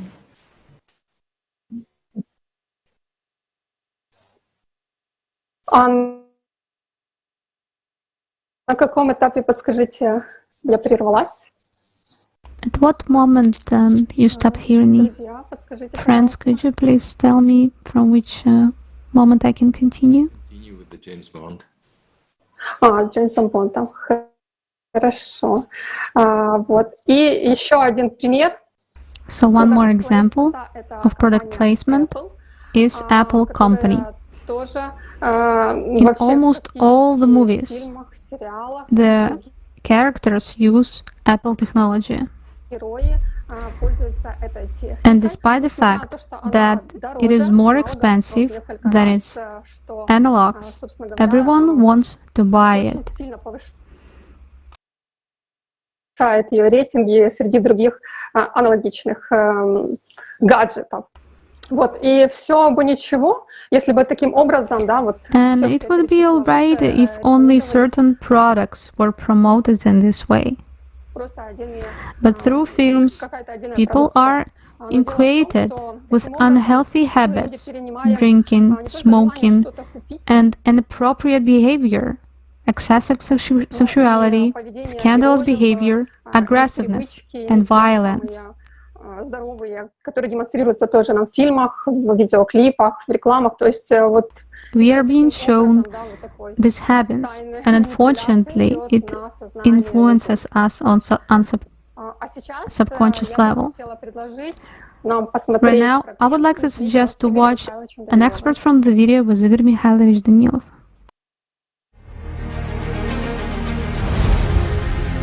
And let's say, in every 10th cartoon, I say it approximately, there are implantations. There are indeed working implantations. That is, someone is doing it intentionally. These are not empty people. These are people who, not in words, but in deed, are familiar with metaphysics, who know how to control this. It's the same as some rock musicians who make implantations, when, such that... Well, yes. What is it? It is a transnational phenomenon. Absolutely. We've touched upon Japanese anime, that is, animation. But as for music, it's international. Well, yes. And idols are created, pop culture. That's what I'm saying, too. Not all by far, but there are famous rock musicians who purposefully, intentionally create their compositions, which are aimed specifically at implanting. The implantations in this case are precisely the programs that unfold in a person and cause various phenomena, meaning it is a direct, targeted manipulation.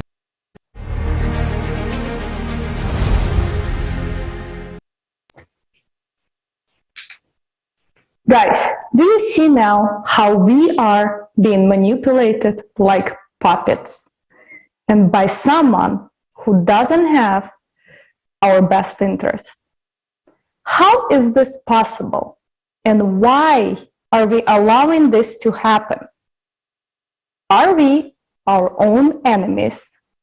Or are we human beings that have free will and choice? We are so blind that even have such concepts as black PR in our society.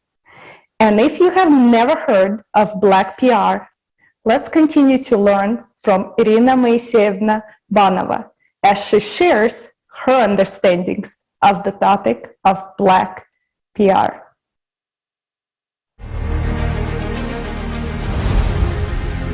Well, PR is public relations and establishing communications of a certain corporation or a certain production company, so it could be public relations of an enterprise or a private person. And these PR events, which are held, are very often held in a way, like they say, of a black PR. Black PR is when we need maybe to tarnish a certain person.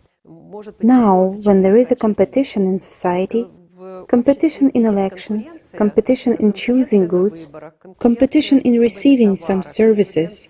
I mean, when there is sufficient competition, we have a conference about that, it will always be a black PR.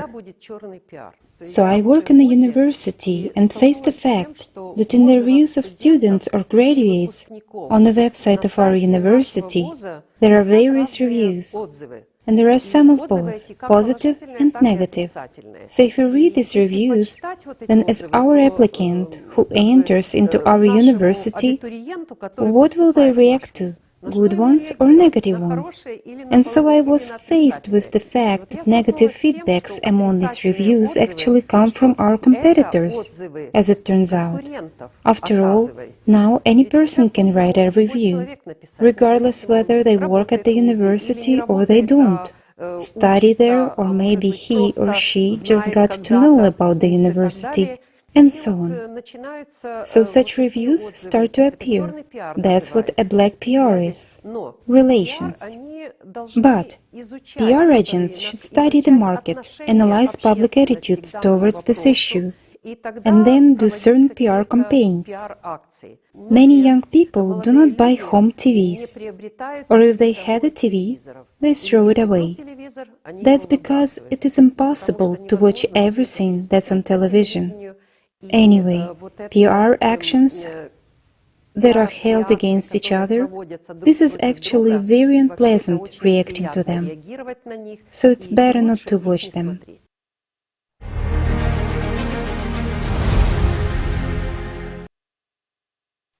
Thank you so much, Mrs. Banova.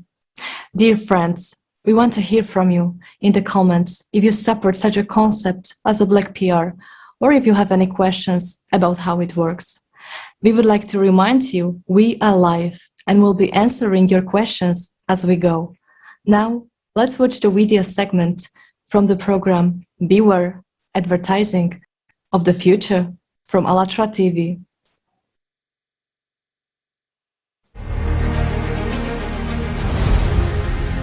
Let's take even show business, right? Yes, because it's easy to develop a person. Everything can be developed. There are a lot of such technologies now which are not like those ones, of course, but just technologies which, let's say, first rumors are spread, then gossip, then one person says something, then another one, then the third one, and such sort of invisible marketing. I mean, the most sophisticated... Black PR is especially effective, yes? Of course, scandals.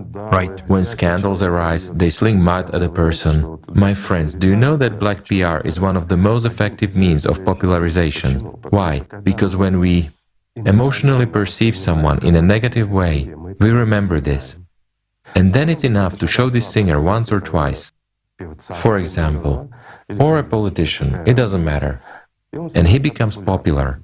First, when we see something negative about him, what does it provoke in us? Disrespect. Well, yes. But it gives us a sense of superiority over him. He's such a scoundrel, while we are good after all. Then it causes a laugh. And then... Several times we want to check what he is like, how much he has changed, and the serial sale begins. Of course, and we begin to watch him, yes, whether we want it or not, and ultimately we listen to his music or we listen to his performances, and we literally become attached to him. Just imagine, if everyone praises a person all the time, he ceases to arouse interest. While if there are scandals, squabbles, why do some singers arrange unequal marriages, some quarrels, scandals? People need soap operas. They need emotion. Or when the name of a politician is covered in such mud which is ridiculous. Well, I'm not going to mention the surnames, but there are politicians whose names are covered in so much mud, and nevertheless they are quite popular, and will be popular. Why? Because they cause interest in society. This black PR makes us participate in these soap operas, and the main character is either an actor or a politician. Isn't that so? The main character is consciousness in all our heads. Of course, of course.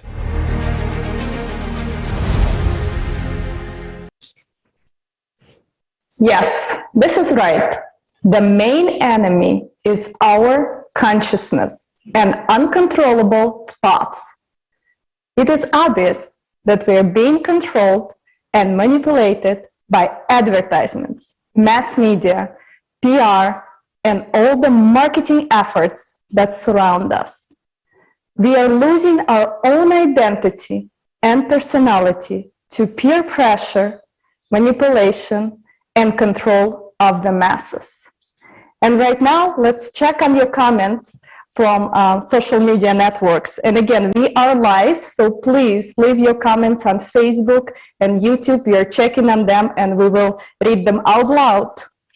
So one comment comes from Dimitri, and he says, when you drive in the big city, it feels that every single corner is all about advertisement. You can't even look anywhere. Tatiana writes, it is very strange that such huge amount of advertisement that we have right now is considered the norm, and it is everywhere. And then another one is from Anna, and she shares with us, I would love to live in the world without advertisement. How can we do it? Stay tuned, we will answer that question. It's actually very easy. And right now, let's come back and talk more about important topic. Tanya, the floor is yours.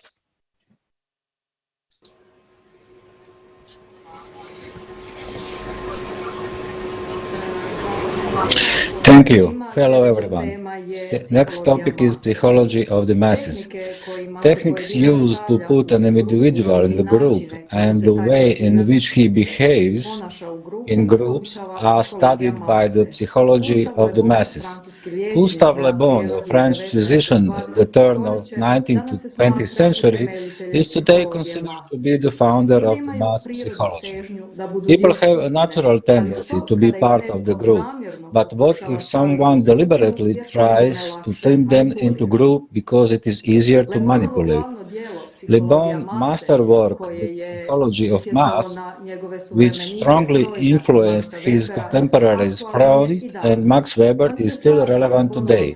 They agree with Le Bon's theory that man in the masses loses his individuality and is exclusively driven by shared emotions which spread in the masses like an attachment. Le Bon says that those who want to influence masses should not logically explain their arguments, but simplify their ideas and convey them into seductive, colorful images, because masses love plays, movies, and myths. For example, Americans have created an image of the perfect soldier in the movies. He is brave, strong, intelligent, and above all, charming. People around the world who have watched these movies have swallowed the ideas of an indestructible, omnipotent American soldier whose actions are always right. Images can be invoked by proper use of words.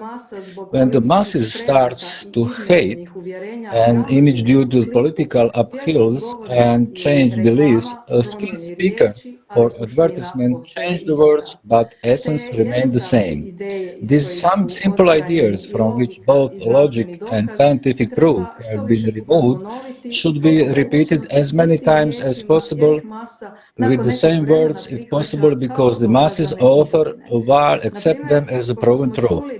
For example, since we have heard that the chocolate X is the best chocolate, we start to believe or think that we have heard it for many sides and we see it as we see it ourselves. Speakers and consequent advertisement addressing to masses are not focused on their common sense but on their emotions, so provoking emotions in the masses is one of the most important techniques of propaganda. Masses are extremely susceptible to the influences of authority and gullible, uncritical and receptive. Individual in the masses behaves completely differently from how he would behave if he is alone and cannot explain what happened with him. Man in the masses get a sense of immense power, a sense of responsibility disappears, he cannot distinguish truth from lies, he becomes unconscious of the result of his actions. Freud and Serge Moscovici wrote about it. Consciousness is narrowed, man is dominated by material desires, emotions and instincts, and his true nature is completely blocked. This shows how mass fits perfectly into the consumer mindset. In the consumer society, groups are purposely created that are manipulated and led into directions that social engineers want. For example, various brands are formed that are imposed on people as authorities that are masses followed. In fashion, sports, pop rock groups, and for example, the Beatles are a good example. Some sports brands like Nike, Adidas hire a famous athlete and thus direct the whole group of his followers in the direction of buying this product.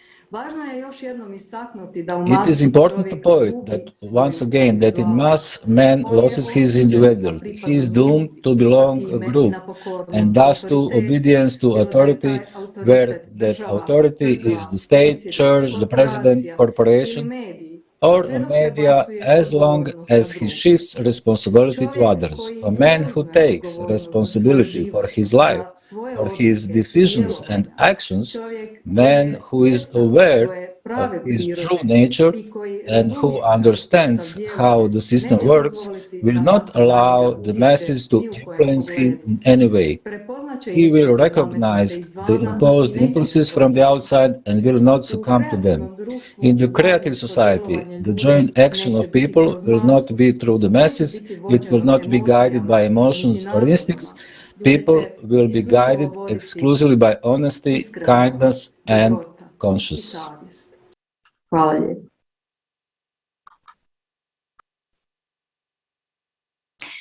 Wow, thank you, Tanya. Can you imagine living in a world where honesty, openness, and the best human values are celebrated? Wouldn't you want to be a part of creative society so you can become a human with a capital H? Where the main value is human life and freedom? Where's the individuality of each person valuable? While you think about that, let's discuss the topic of media influence on our children and why no one is protected against the advertisement. Jason, please, share your findings with us. Hello, everyone. It's good to see you all here. Thank you for the wonderful and serious topics and pointing out why we absolutely need the creative society. So in the early 40s, advertising was coupled with a chocolate bar on Saturdays, puppet shows for children. Ever since that point, it led to expected results for those with knowledge, but those without it, it may seem that it was nothing. The people that started doing this already had the knowledge of signs, symbols, and their effect on the human subconscious, particularly upon a child's subconscious. This influence of advertising allows a child to leverage its ability at home and influence its parents based upon those ads or advertisements. And again, that mechanism is via behavior, persuasion, and the subconscious. There are hotly debated effects and questions regarding advertising at this time. For example, questions that need answered. At what age is it appropriate to advertise to a child? Meaning, will a child know it's being advertised to, or will it know it's being persuaded? And this determines whether or not we know children perceive the information around them appropriately.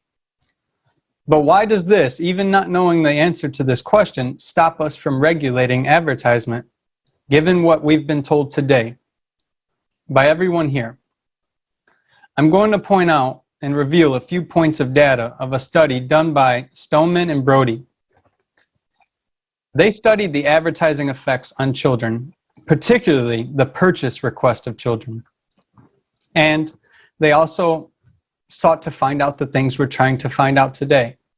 But the conclusion of their study was that marketing and advertising leaves children vulnerable and gives them the ability to influence their parents.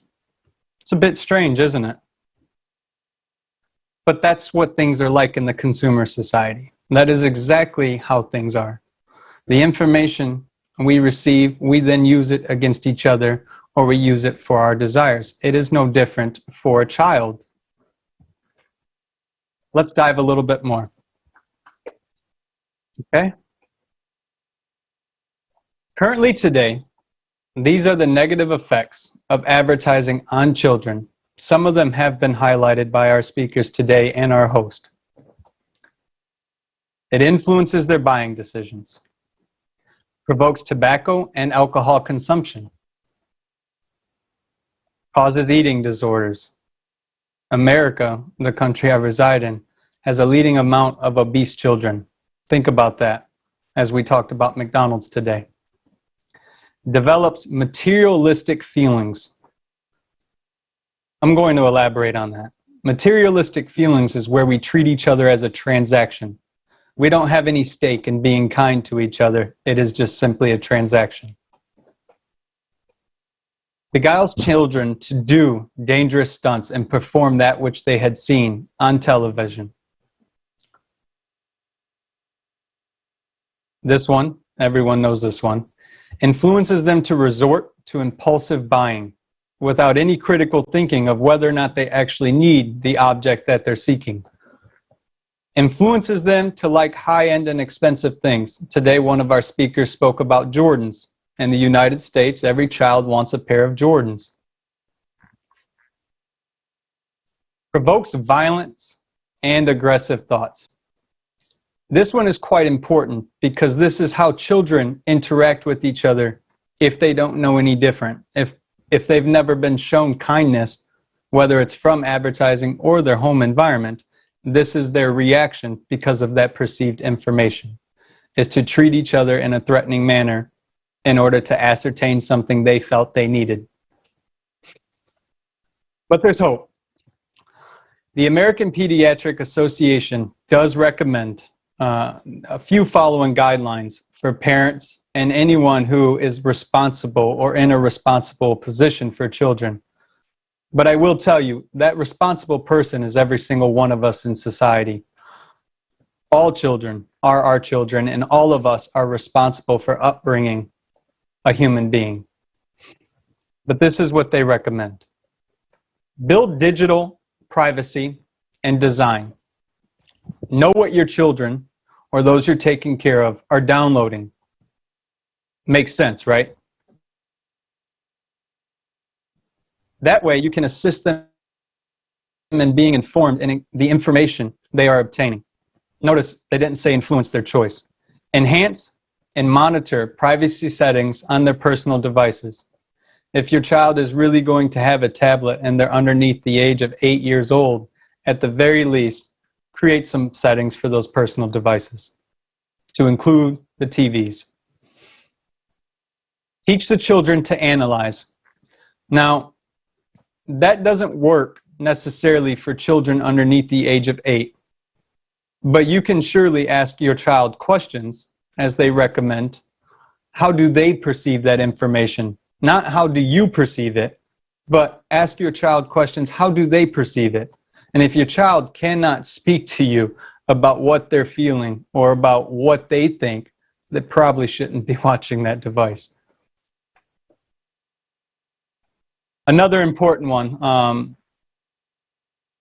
because of public education, it is very important for us to speak and be transparent with the administrators and the public school teachers and those that oversee our children. Because a lot of technological classes, there isn't an oversight of what information that child is taking in. So you may be doing all the things you can at home, but if you're not sharing your experience and discussing that with the people that are going to be taking care of your children for 8 to 10 hours out of a day, it really doesn't do any good what you're doing at home for the 4 or 5 hours you have them. In conclusion, this is just a short list of effects that we know of that's being studied today. It is not meant to be exhaustive. And it needs to be studied more within the scope of psychology and developmental psychology in particular.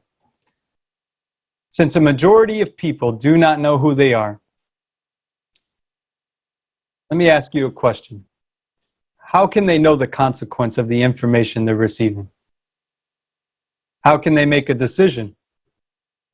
Advertising implants images, desires, and patterns, not only in adults, but to our most vulnerable population, our children, the future generations. These children begin to attribute or assign those images as it's discussed in psychology, meaning they think what information they have coming in and they start assigning it to themselves as a characteristic, as the I, or it's me, it's my like, it's my want, not knowing it's not their want, need, or desire. Today, how many children are being raised by devices? This is actually a topical, very hotly discussed topic within our society today. A lot of our children are being raised by electronic devices. Why should you care? Well, I hope today the information you've ascertained up to this point shows you should care and should get involved and should discuss these things, especially if you're a parent. At this time, there is a positive correlation between ADHD and advertisement. For those that don't know, ADHD is attention deficit hyperactive disorder. There's a funny joke about it. I don't have ADHD, I'm just thinking. But we all should think about that. Why is it a person's being compounded with thoughts after thoughts after thoughts after thoughts? Where does it come from? Just maybe. It's a positive correlation to advertisement and the overload of information and lack of regulation of that information. Thank you all so much.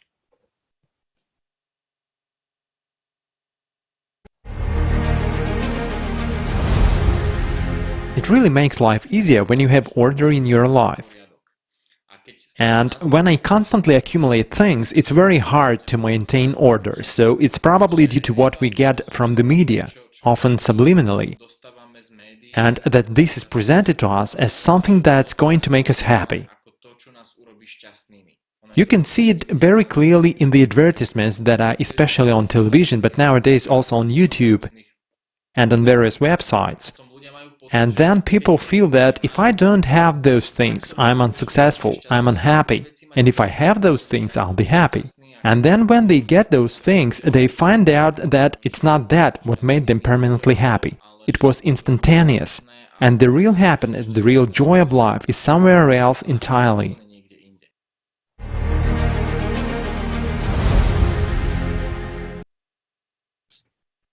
We know that everyone is chasing happiness. But in consumer-driven society, happiness looks like an accumulation of things that we cannot take with us when we die. So what is the point in it? And why do we agree to this game? Why do we not question things that surround us, but instead continue being slaves to the consumerist format for the past 6,000 years? We now just heard many speakers on the topics of how we are being manipulated in our daily life by advertisements, how we have built immunity and don't see it happening to us. We think that someone else is being influenced by advertising, marketing, manipulation, propaganda, black PR, fake news, but not me. As you have heard today, everyone is in the same boat. So where are we going? And why? And what is the most valuable resources that is being stolen from us daily? It is our attention.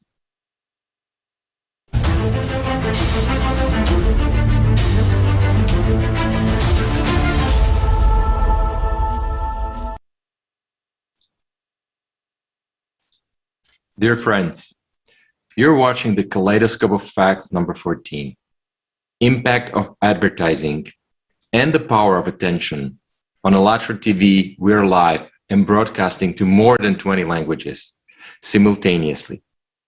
On all major social media platforms, we are here to answer the questions and find a way forward, which is creative society. More information on allatraunites.com. Please join us as we move to our second part. As you were able to hear and see in today's format of society, where the focus is on profit, companies and individuals are using various techniques to influence you to buy their product or service. You may not even notice that we are exposed to this every day. They used not only obvious and noticeable practices, but also those that are hidden and people usually don't notice them.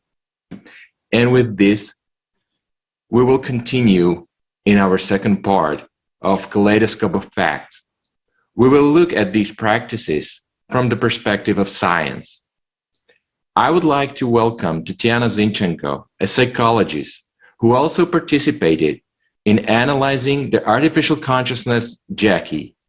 Welcome, Tatiana. It is good to see you.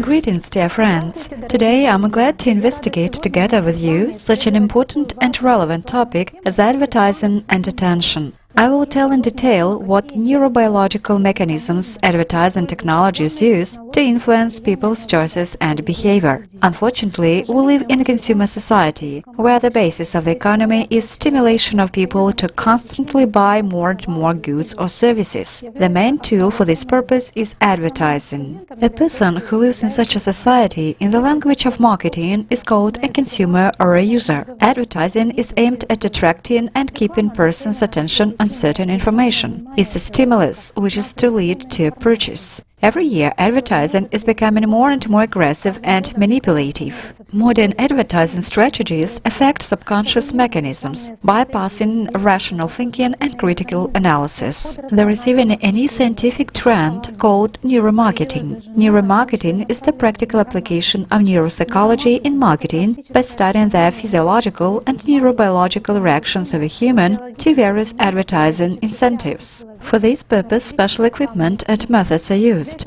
MRI, computer EEG, MET, magnetoencephalography, polygraph, lie detector, eye micromovement tracking, eye tracking, and reading of emotions on the face by micromovements of facial muscles, etc. It is all done in order to find out how a person really reacts to a product or advertising incentives, what emotions he is experiencing, and what he is going to do, whether he wants it or not, whether he is enjoying something, showing empathy, disgust, or indifference, and which elements of content he is paying attention to in different formats: billboards, signboards, website, videos, games, or apps. Neuromarketing on the internet uses artificial intelligence for psychodiagnosis, which not only analyzes all the data received, but also collects information, taking into account hundreds of biomarkers. Neuromarketing analyzes physiological indicators, which allows us to track the reaction of the buyer on a subconscious level, even before that choice is made, allowing for a much deeper analysis. It means to select those triggers that are more likely to work for that particular category of consumers. In conventional surveys, people may give socially desirable answers, maintaining the image of a good person. Neuromarketing eliminates all of these distortions. It is essentially a set of knowledge and methods for manipulating people's minds and behavior in its purest form. Neuromarketing appeared only in 2002. The term was first used by Bright House, Atlanta, USA, which published the first article in this field and sponsored the first neuromarketing research. But it is already being taught at universities, and Nobel Peace Prizes are being won for research in this field. Many large companies and IT giants have entire departments for neuromarketing research, such as Microsoft, Google, Apple, and Facebook, Hyundai, PayPal, Cheetos, PepsiCo, Coca-Cola, Nestle, etc. If the content is catchy, a cleaning song that sticks in your head, or certain images or phrases from commercials keep popping up in your mind, you know that is probably a neuromarketing commercial that's been released after a neuromarketing test. In what normal society would aggressive and manipulative technologies be actively and absolutely openly introduced into all spheres, taught and supported in the scientific community? How does it work? Advertising always targets the instinctive programs of the human primary consciousness. What is meant by the term subconscious? This is the need for safety, survival, reproduction, and the desire for alpha importance, or the desire to be the dominant individual in the circle of his own kind. Advertising activates these programs using the mechanisms of unconscious imitation based on a system of mirror neurons. In 1992 in Parma, under the leadership of Chico Morizzolati, some studies were conducted on the brain of macaques in order to analyze how the motor function of the body is carried out. When monkeys performed any movement, activity was observed F5 zone, the premotor zone of the cerebral cortex. The neurons in this part of the brain became active not only while performing any action, but also when the macaques observed how other monkeys were about to perform or performed any action. It was as if observation and action were the same thing. During further study of mirror neurons in humans, they were found not only in the motor cortex but also in the sensory, associated with processing information from 5 sense organs, associative and subcortical structures such as the amygdala nuclei, the putamen, and insular cortex. These neurons are associated with a number of functions, learning by imitation, empathy, and imagination. We put ourselves in another person's shoes, try to see things through their eyes, and experience the same pleasure or suffering as if we were doing it ourselves. For example, you're watching a commercial, a slim, attractive, middle-aged woman in cozy, homely clothing, drinking coffee from a delicious cup. Her face is calm and demonstrates exquisite pleasure. And at the end of the clip, a pleasant-looking, fit and clearly respectable, confident man, judging by his clothes, demeanor and accessories, embraces her. She turns her head and they smile at each other. When we watch the commercial, we put ourselves in this woman's shoes, and despite the fact that we already, for example, are not as young, well-groomed, have gained extra pounds, do not live in such an exquisite house, but at this moment we feel the same pleasure as the woman in the commercial, and will go buy that kind of cup of coffee machine, depending on what was advertised. Because in our minds, this is the way to alpha status and security. You will be just as loved, appreciated, graceful, surrounded by the care of an equally strong, respectable man, the alpha male, if you drink this kind of coffee. Absurd, but precisely such thoughts and associations arise in our mind due to the mechanisms of unconscious imitation. What is more, before we put ourselves in this woman's shoes, our consciousness had already gone through processes of evaluation and comparison of ourselves to her for alpha importance.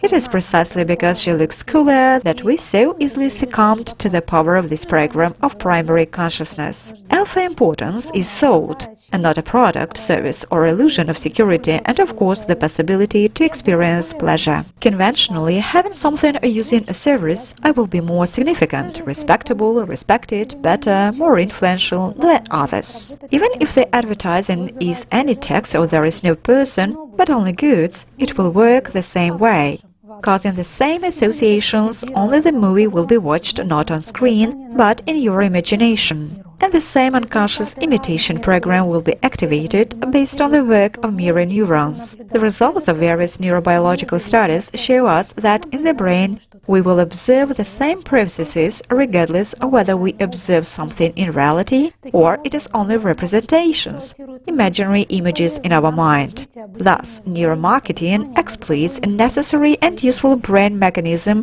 which we need for our development, learning, and understanding each other for its own benefit. When these programs are successfully implemented, for example by purchasing a certain product or service, positive emotions of joy, pleasure, euphoria arise in the consciousness, and in the brain we observe activation of neurons in the rewarding mesocortical limbic system of the brain. and the so-called pleasure area, and correspondingly a burst of certain pleasure neurotransmitters, dopamine and internal opiates, endorphins and enkephalins. If a person has not been able to implement these programs due to a lack of some resources, a partner's or parents' consent to purchase something or money in time, etc., he will experience negative emotions, activation of neurons in the punishment system of the brain, limbic system, cingulate gyrus, amygdala, and release of neurotransmitters of suffering, frustration or stress, acetylcholine, noradrenaline, cortisol. But both positive and negative emotions will eventually lead to a person to a purchase, in the first case to gain pleasure, and the second to reduce suffering. In recent years, many experts have noted an increase of number of patients with a new form or addiction, especially during the pandemic, as people were buying a lot online due to the use of manipulative information technologies in advertising. The reason is spontaneous online shopping. People, as if in a trance or under hypnosis, engaged in a completely different activity on the internet shortly before, make purchases when they come across an advertisement in a state of strong emotional excitement. To do this, they take out loans and borrow money, often microcredits at huge interest rates, and when they cool down and realize what they have done, they are completely bewildered and do not remember how and how much money they had borrowed.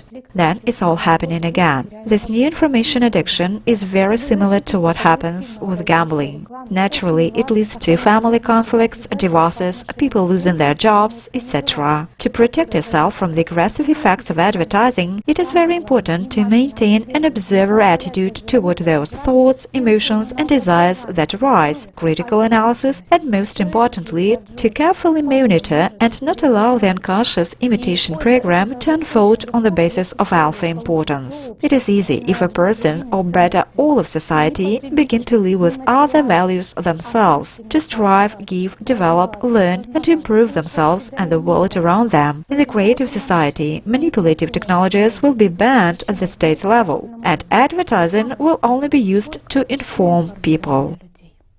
Спасибо большое за внимание. Передаю слово следующему спикеру.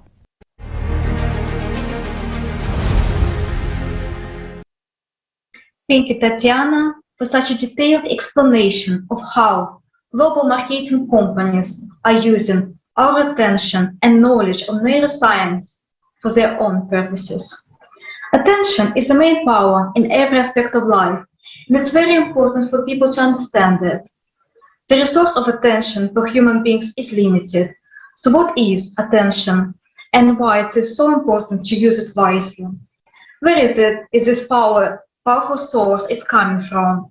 Who and why distract us from the main goal of our life?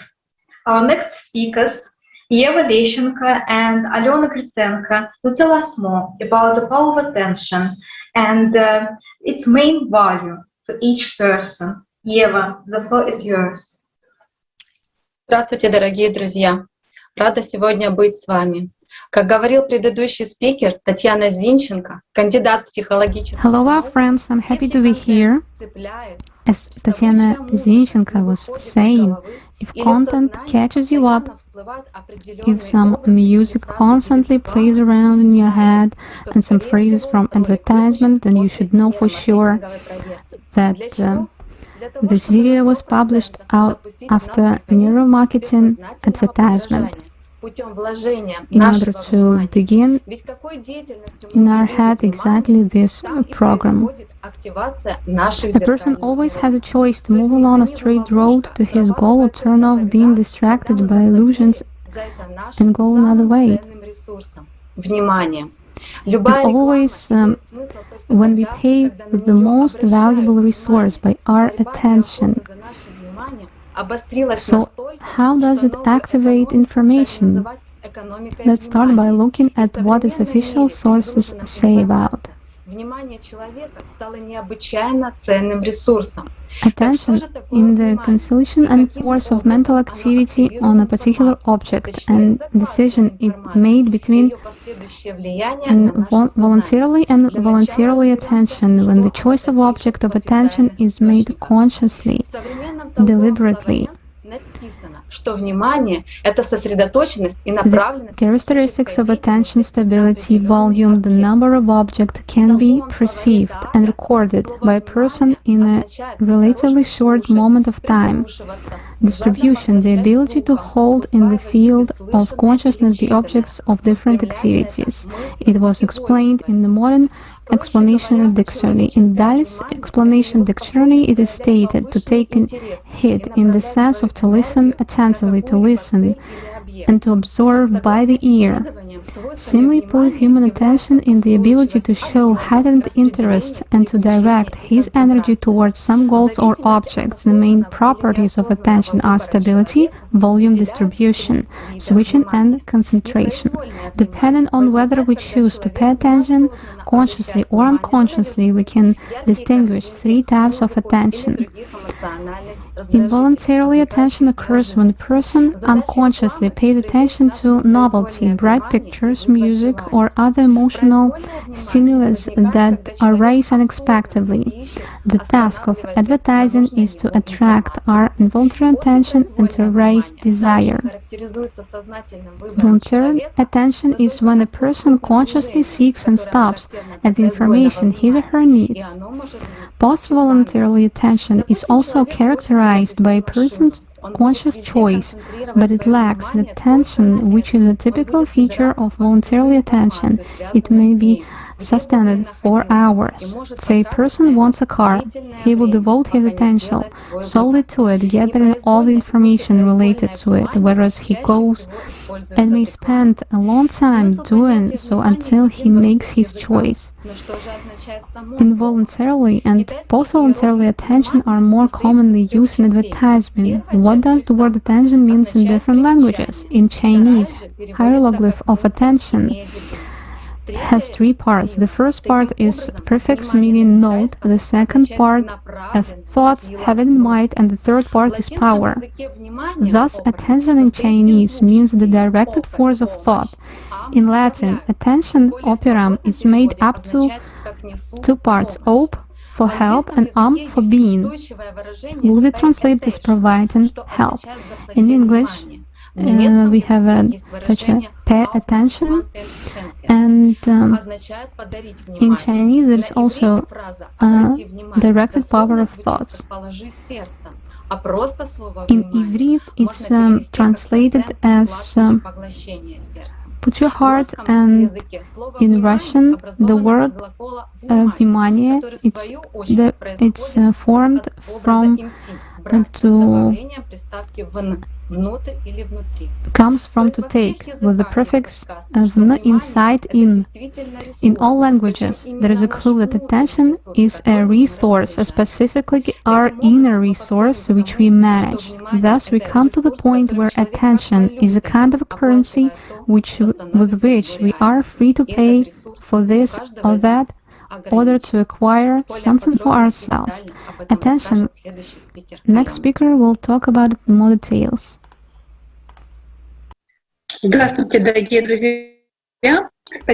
Hello, dear friends. Thank you, Anna. Yeah, and we continue.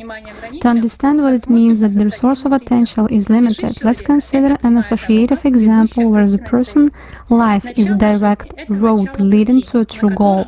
The beginning of life is the beginning of the journey on which a person is given a body as a car and one tank of gasoline as the energy for movement. A person always have a choice to move along a straight road to his goal or turn off being distracted by illusions and go another way or in the opposite direction. In the second case, he will not have enough gasoline to get to the goal.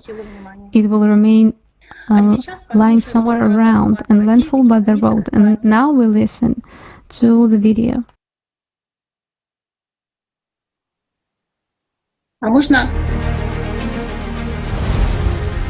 In quantum physics, we have these waves of possibility. So the question is, how do the waves of possibility become actual events in our experience? And observers seem to be included because we, human beings, are the only ones we know that actually have experiences.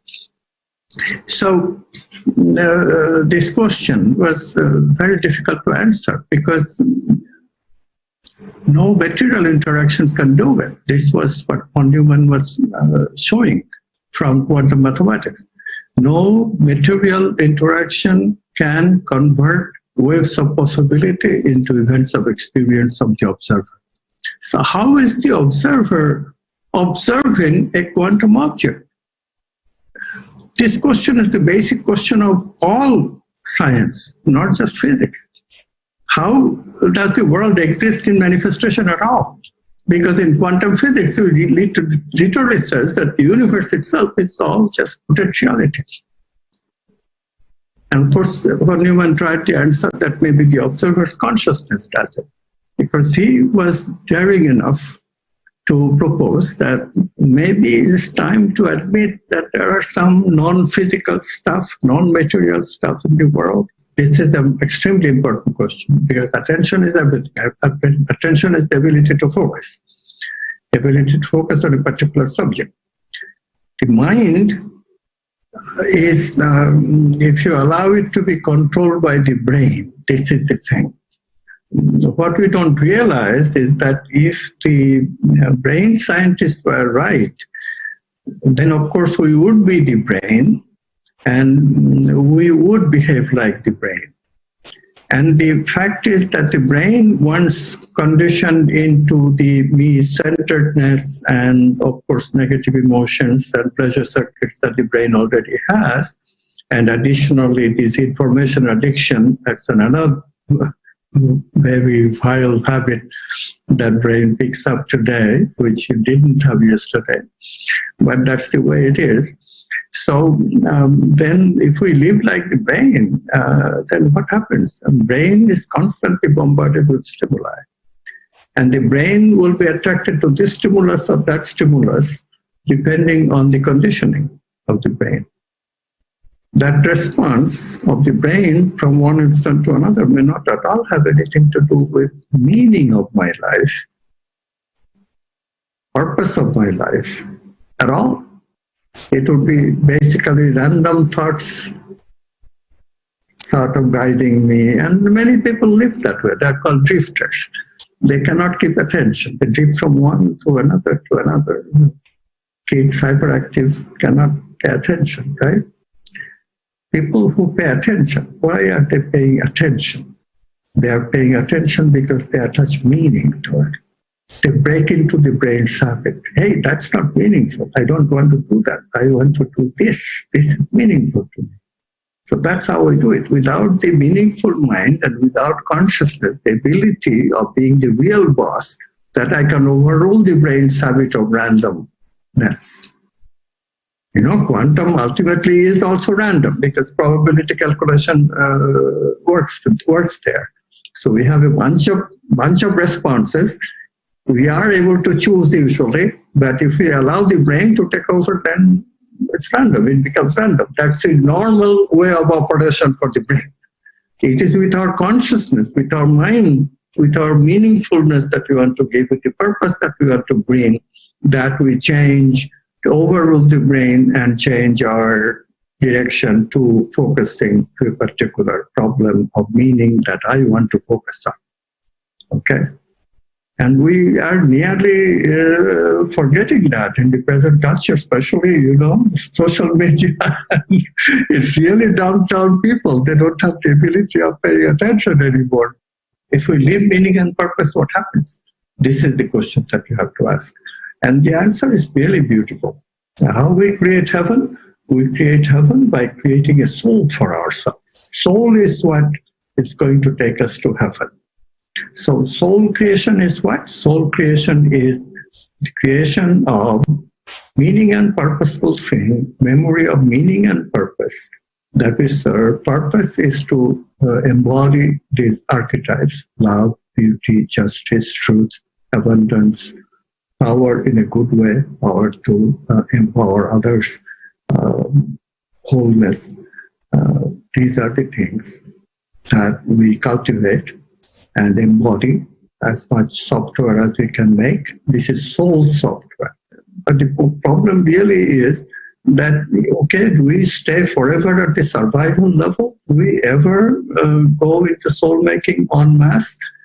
Because you were asking before about this collective memory, unless we return to that connectedness, and this time in spite of the mind.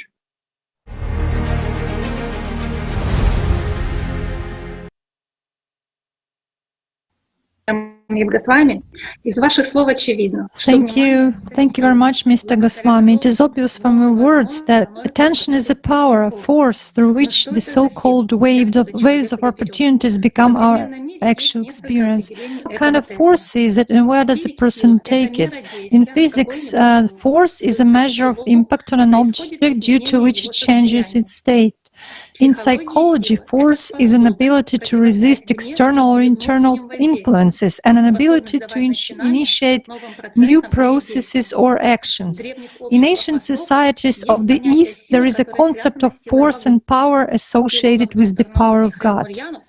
Philologist and PhD in philology Mikhail Maryanov, in his work Force, Concept and Work, he says that in Harris Papyrus, ancient Egypt, 2nd millennia BC, there is a word net, which means deified force. In the same work, the Sumerians considered the divine word as a means for manifest the power of the gods.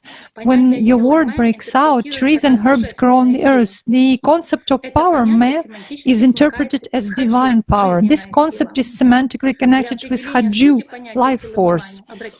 To define the essence of the concept of the force or power of attention, let's turn to the books ALLATRA and the Primordial ALLATRA Physics Report. According to ancient primordial knowledge, the power of attention is a huge vital energy in which the creating power of Allat is focused.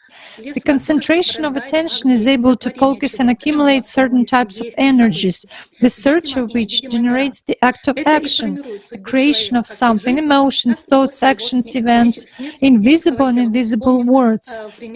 And it forms a fate of a person during the life of after the death of his or her physical body. So we can see that the power of attention is the concentrated power of Allat. But what is this power of Allat, and where does a human get it? We found answer in the books by Anastasia Novak. The power of Allat is the power that comes from the world of God. It's the primary force which begets the primordial initial action. In the mythology, this power is called the mother of all things, the creating divine feminine principle, the mother bird, the will of God, the power of God's thought. According to ancient spiritual knowledge, it is the power of Allah that arranges everything in the visible and invisible worlds, makes everything move, be in motion, transform, according to a certain plan. It is after the concentration of this power that the entire system of the animal mind is chasing. Why do they chase for it? We'll find in the video the value of attention.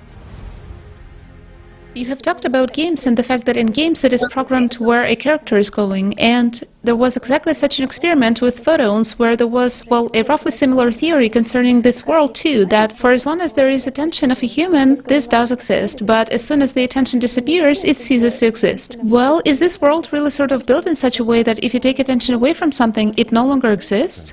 Of course. And what for? After all, what takes place here? I'll say even more. A demon is alive for as long as a human is alive, meaning humanity.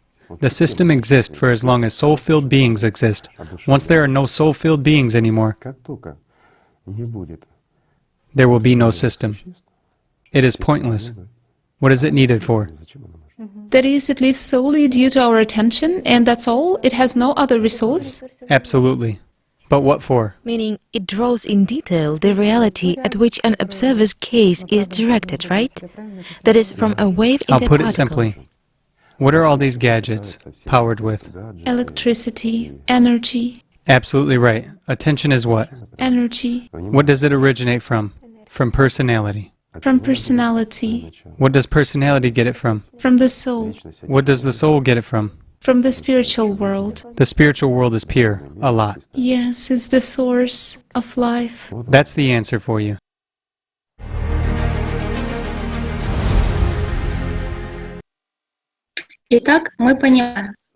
So we understand that the power of attention is the most valuable resource for a human. directed power of attention can make changes in the surrounding world. Thanks to this force, this power, the entire material world exists, including advertising. With no attention, there will not be advertising. Thanks a lot. I give the floor to the next speaker.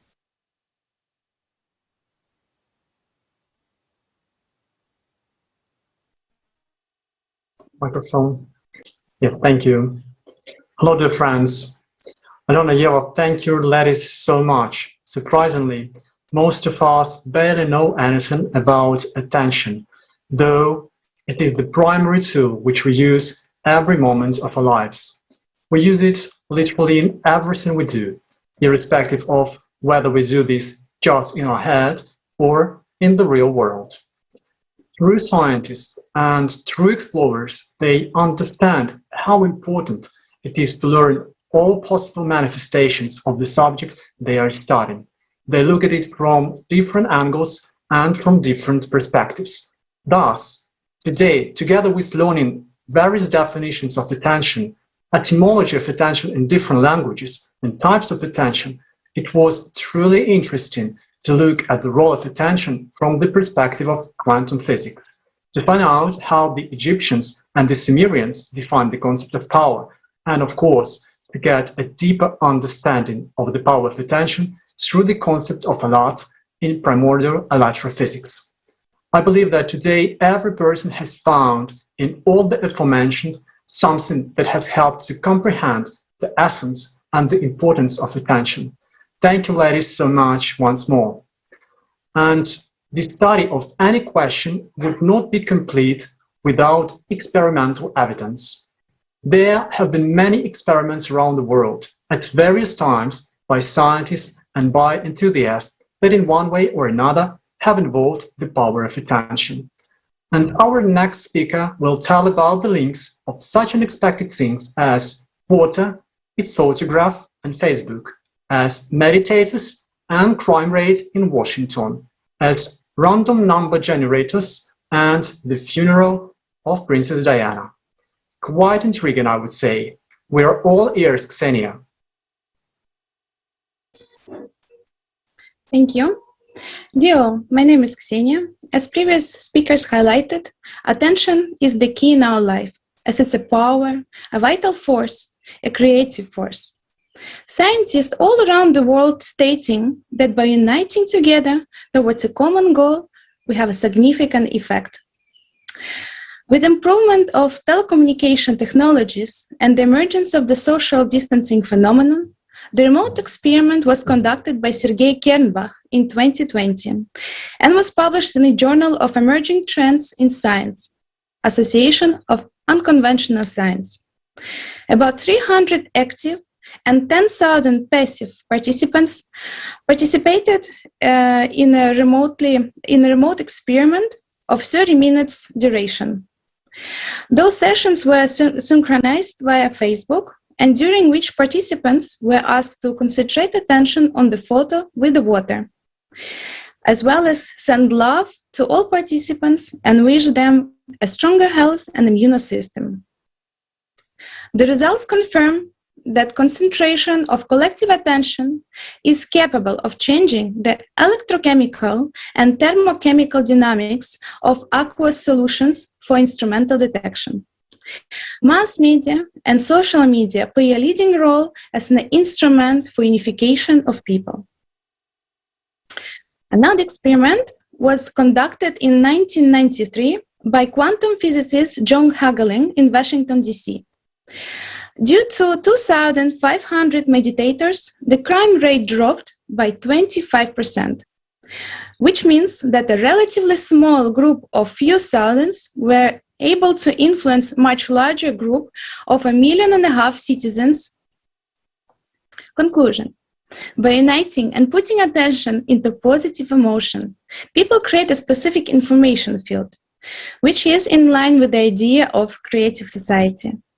If we all unite, we use the power of synchronization. We can achieve a great outcome for all of us. I would also like to draw your attention to the project called Global Consciousness, which was conducted by Roger Nelson, PhD, Director of Global Consciousness Project, which looked at whether there was interaction between people over long distances. A random number generator continuously generated random numbers which were recorded on a hard drive over a period of 12 years and from the locations of around 70 locations all around the world. As a result, experiment provided evidence that effects of synchronized collective attention, defined as mass consciousness, were recorded on the world-spanning network of physical devices. In other words, researchers were able to capture the change in the behavior of the random number generator, as many people turned their attention to a single event. Indicators of anomalous data structure are correlated specifically with the moments of importance to humans. For example, as you all were aware of funeral of Princess Diana, the memorial ceremony for Mother Teresa, etc. This study evidenced that human consciousness and emotions are actually part of the physical world. The data shows that we come together in an effective interaction in response to great events on the world stage. However, we are not conscious of this. As well, it was concluded that compassion is an international connecting emotion, while fear drives us towards personal survival. It separates us. Similar idea was brought by scientist, futurist, and award-winning author Dr. Schwartz, who was invited to share his knowledge during the International Online Conference about Creative Society, United We Can, which took place in December 2020. He explained the concept of quotidian choice. It means that throughout the day, people committedly make the most compassionate, life-affirming, and fostering of well-being choices. When shared with many, it's more powerful than any other force. He stated that violent change succeeds only 25% of the time, whereas non-violent change succeeds 75%. I suggest we watch a fragment from the program with Igor Mikhailovich Danilov, during which he is sharing with viewers on how we can apply the power of collective attention, the concept of egregore and use of it for the benefit of our society and create a wonderful world for our children.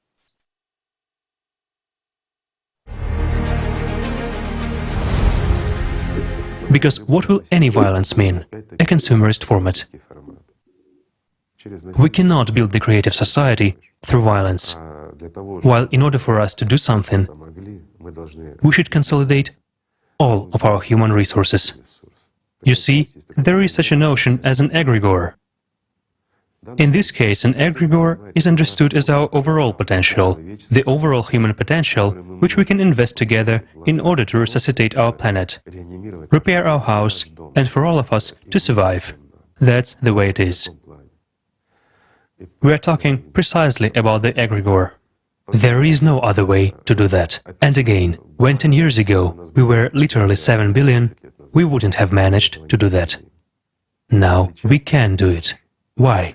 Because there are 8 billion of us. We are much stronger, smarter, and more technologically advanced than we were 10 years ago. We can withstand these challenges, but we can only withstand them together. And in order to join hands together, we need to give up many things: foolishness, stupidity, selfishness, alpha, and pridefulness. These trifles that will disappear anyway, in fact. But the question is, will they disappear together with us, or will they disappear without us in humanity? Humanity will remain, but the stupidity will disappear. Or will it disappear together with us, together with humanity? It's up to us to decide, my friends. And the issue is serious. Unfortunately, these are not jokes.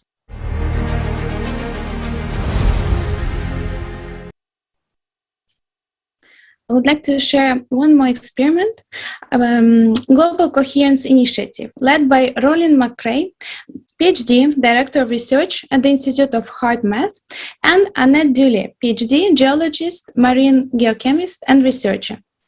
They stated that if all living systems are indeed intercorrelated and communicate with each other via biological, electromagnetic, and non-local fields, it stands to no reason that humans can work together in a co-creative relationship to consciously increase the coherence in the global field environment, which in turn distributes this information to all living systems within this field.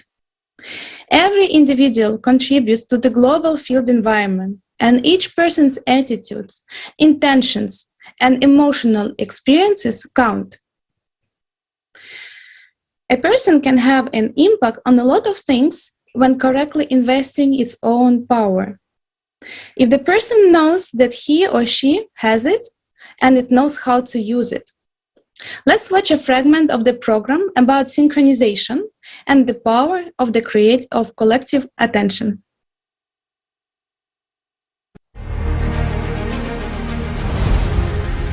How we should unite, isn't it, my friends? I'm saying again, we don't unite either wallets or refrigerators or nothing. Neither families, nor houses, nor gardens. No one should lose anything. We just get synchronized by investing our attention in one goal in order for us to do this. Can we do this? Easily, my friends. So we must do it. You have noted quite correctly regarding synchronization. There are a lot of experiments indicating that in nature, in numerous systems, there exists a synchronization effect. Of course. Which scientist Huygens discovered as long ago as in the 17th century. And he said he noticed this when observing wall clocks that began to work in unison over time. Several clocks. Right, several clocks. And they simply began to work in unison. He just ascertained that while standing on the same basis, they come into resonance. Pendulum. Meaning onto one wave. Yes, electromagnetic resonance arises between two pendulums. Yes, and here's another interesting point. A lot of experiments were conducted on this basis, and attention was paid to it. So, my friends, I'll ask you a simple question. Just imagine there is a platform, and there are two pendulums standing on it. They work asynchronously. And after a while, they begin to synchronize. It's clear that it's owing to the platform. And now the question. Imagine one platform with two pendulums, and another platform with 10 pendulums. And all 10 pendulums are working on their frequencies, meaning they're completely asynchronous. Which of these systems will stabilize more quickly and a resonance will begin? A simple question. What do you think? The one with 10 pendulums. Yes, the one with 10 pendulums, but consciousness says the one with 2. Why? It will be faster for 2 pendulums than for 10. No, my friends. 10 pendulums come into resonance much faster than 2. Again, regarding unification, if we take, for instance, that very Tsiolkovsky, right? Right. When two people unite, their mental strength or aura is amplified 7 times, yes? Isn't it interesting? And with each subsequent one, it is amplified even more. So if there are 3... It is raised to a power. In other words, if... Correct. If 3 people unite, it's already 7 to the 2nd power. Meaning it is amplified 49 times. Of course. Isn't it interesting? But what's important is that it happens, let's say, on the same wave. And there should be one goal. It is very important. Certainly. And it's very important here. He also noted that there should be one idea, one goal, and our attention should come into it, meaning we should come into resonance for achieving one goal. This is what we are talking about when establishing a creative society. Our unification is only needed so that we all together put our attention into one goal and implement it. So we must resonate, not dissonate with each other, right? Then we will build it very easily and quickly. Everything depends, my friends, again, on our aspirations and on the power we invest. And human power, the true power, is in our attention. If we invest it there, but again, we invest it due to our desire to make the world a better place for ourselves. We do not contradict even those very patterns of consumerism. We want to create a beautiful, safe world for our children. This is a true legacy that we can leave for them. Isn't it so? We give them not only tomorrow, but also day after tomorrow. Isn't it worth it? for us to spend a little time and attention on this. It is worth it, my friends. Life is worth it.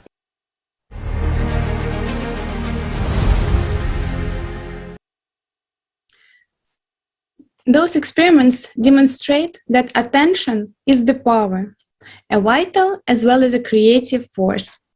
On what we put our attention, it begins to live within us and becomes our reality. In other words, paying attention to specific information such as images, thoughts, or desires will launch a program for life.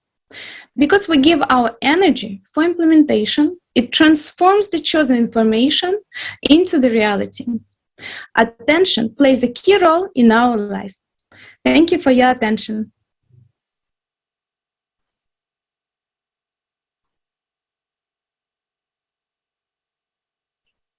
Thank you so much, Ksenia, for sharing with us your research. It is clear the information gets activated by our attention. It's truly important for people to realize what amazing power we keep within ourselves and our responsibility for the choices we make. Dear viewers, let's look at the process from the neuroscience perspective in advertising. Marek Jakubas will tell us more about the core of advertising. Marek, the floor is yours. Thank you very much, Alla. So, friends, let me just remind you that in our conference today, we explore the impact of advertising and the power of our attention. So, what is advertising at its core? In fact, it is the ordered information. And where do we put our attention to? Again, we put our attention into information so that we can better understand how it works. Let's deep dive into the micro world and see how the information itself works. Today, we are used to perceiving the material world as the primary one, but attention to what is at its core. So to begin with, let me give you a simple example from our life showing that creation of matter begins with information. How are houses built? First, we're building a house. Then we form the idea of what kind of house we want. We make plans, and finally we build a house. So this case proves that the information precedes realization in matter. If we look at it from a different perspective, from perspective of physics, so first we set basically our needs. That is the information defining acceptable possibilities, such as how many rooms a house should have, or how big it should have, its color, etc. And when we invest money, in other words, our attention, the company starts to build a house according to the plan, or in other words, the master plan. And in such way, the house will turn into reality. That means that first we order information, attention, and obtain a material result. For how it happens, let's watch a short video.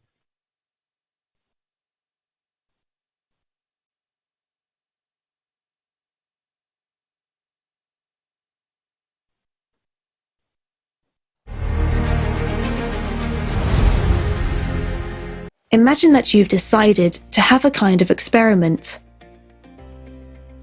For this, you need water, a glass aquarium, and small building blocks for making shapes. They are as light as foam plastic, and their colour is, let's say, not the usual white, but transparent. Your actions. In an empty glass aquarium, you build a beautiful castle using the transparent building blocks of foam plastic, like child's toy construction set, with a lot of rooms, towers, and so on. When you connect one transparent building block with another, there appears a certain colour that is visible to your eye. In other words, you have a plan in your head how to build a castle. You have the will to create it, and force by applying which you are building with this unusual material. Next, you have built the castle, which became visible thanks to such connections, and now you can admire its beauty, volume, and the complexity of its architecture. Then, continuing the experiment, you fill the aquarium with water. What will happen? Suppose the water will be filling the aquarium with such a force, pressure, that it will destroy the castle you have constructed. At that, the foam plastic building blocks, which once were the walls, roofs, and elements of your castle, will now start to float to the water surface, some separately, becoming invisible again, and others will float in groups, clusters, which still remain visible to the eye, since they are connected with each other. Eventually, your entire structure will break up under the pressure of the water into separate building blocks, become transparent. So as they say, not a single trace of your castle will remain. If you remove all the water from the aquarium, the foam plastic building blocks will sink to the bottom. The blocks themselves, without your plan, will, and application of force, will never take shape of an ordinarily built castle. This will simply be a chaotic handful of transparent foam plastic building blocks, invisible to the eye. You may shake your aquarium for as long as you wish, even for eternity, shuffling them, yet they will never become a castle until you build it again.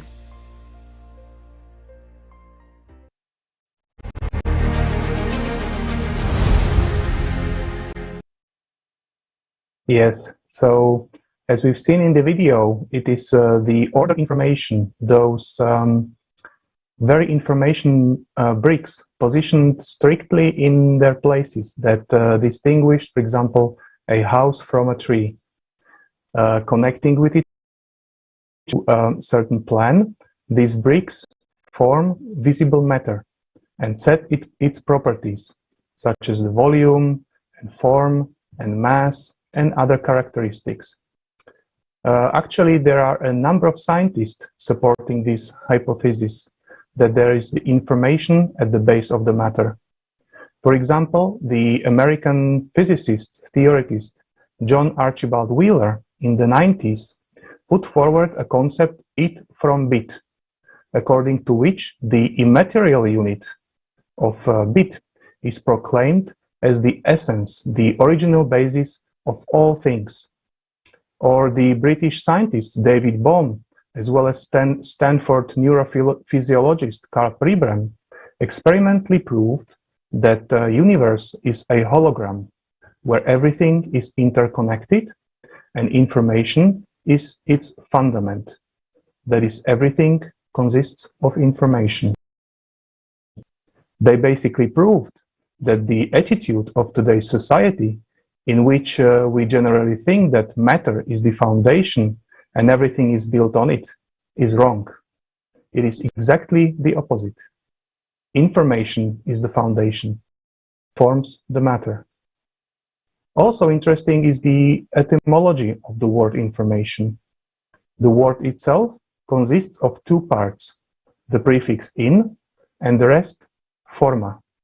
Even in this if we take this basic approach, that allows us to deduce that the term information refers to the representation of something in a certain form. Gennady Zverev, professor at the Ufa State Aviation Technical University, suggested that the term originated from Latin informare, that means to generate a form or to put into a form or to inform. In its essence, and in the video we've seen shown as the bricks, is everywhere around us, and it is neutral.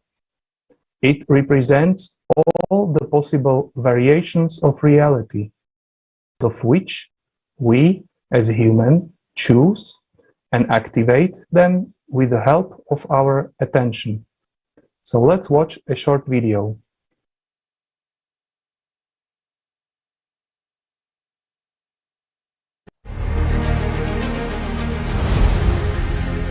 In order to understand this, Let's consider another example with a mirror. Suppose that several basic information building blocks form a structure that represents a local point, some object. We put it in the middle of a room, in which a multitude of mirrors is placed under a certain angle in such a way that it is reflected in each of them. So the object is in the middle of the room, and it is reflected in every mirror. Also, we see it, and therefore, about it exists in our minds. In short, the information about the object exists simultaneously in several places. If we remove one of the mirrors, we will not observe this object in that place. But when we return the mirror, it will reappear. So, in fact, information about it has not disappeared. It is just that we see the object under certain conditions of manifestations of information, and once conditions have changed, we no longer see it. Objectively, however, this object continues to exist in that place in terms of information. The reflection may have a continuous flow, so it means that this object exists in each point of this room and, incidentally, not only of the room, but also of the space outside the limits of the room, regardless of whether we see it or not.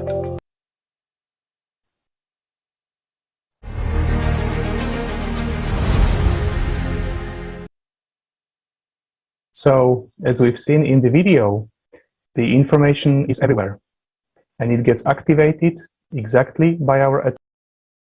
The video was shown with help of a mirror. Now you may ask, how does it, or what does it have to do in common with the advertising? So advertising is also just an information which starts to impact us only if we endow it with the power of our attention. By endowing information with power of attention, in essence, we give life to the information program contained therein, which transforms our into this or that reality.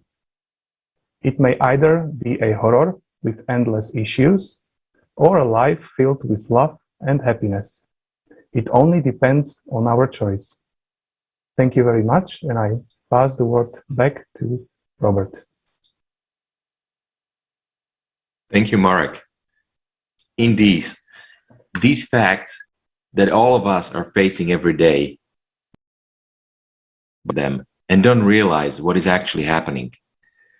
People don't realize that the most valuable resource is our attention fed with our energy. Just a quick reminder for everybody watching us. We are live on ALLATRA International Public Movement platform. Please use the chat option and place your comments and questions. We will try to answer your questions live. If not, we will answer them later by email. And you can also email us on info@allatra.tv.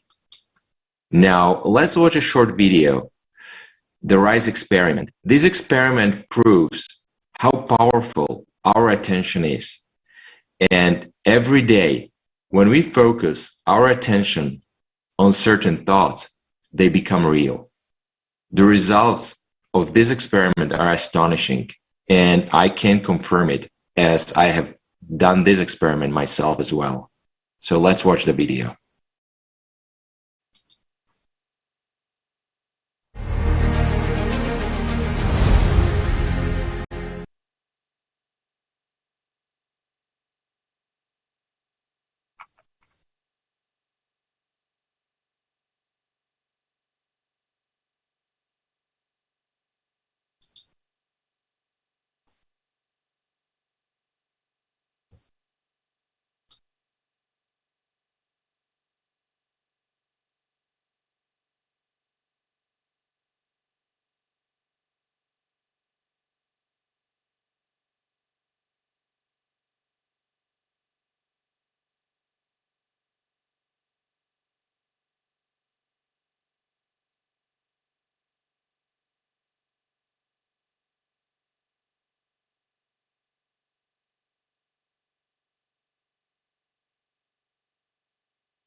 Decide and take the next jar.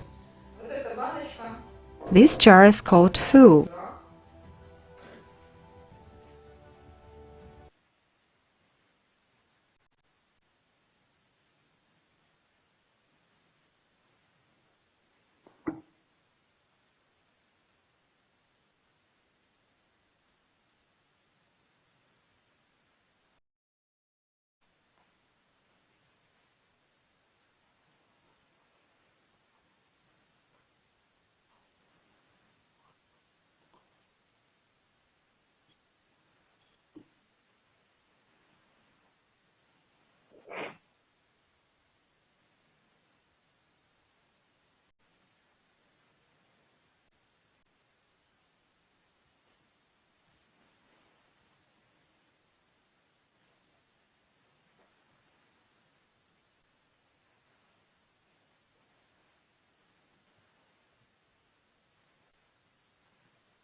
Since all three groups started the experiment at the same time,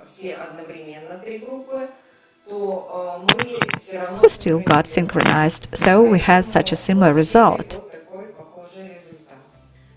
Thanks a lot, dear friends, to those who provided support, who took part in the experiment.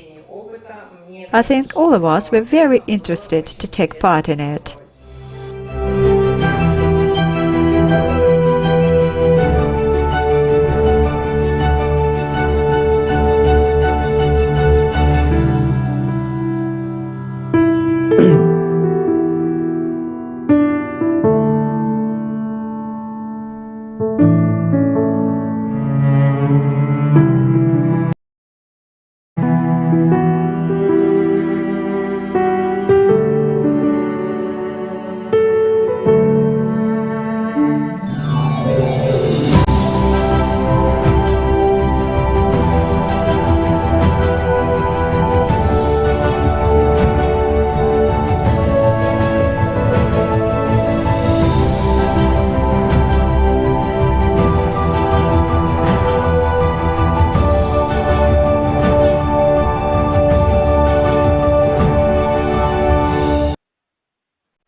Many thanks to everyone who took part in the experiment.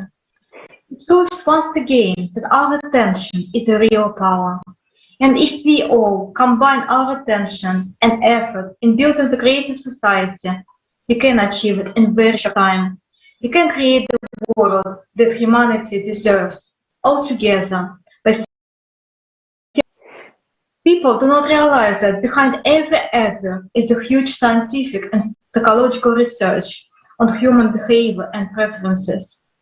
Oleg Glushakov will tell us more about the methods that media is using to create a certain demand in the public. Hello, Oleg. We're happy to see you here. The floor is yours. Please.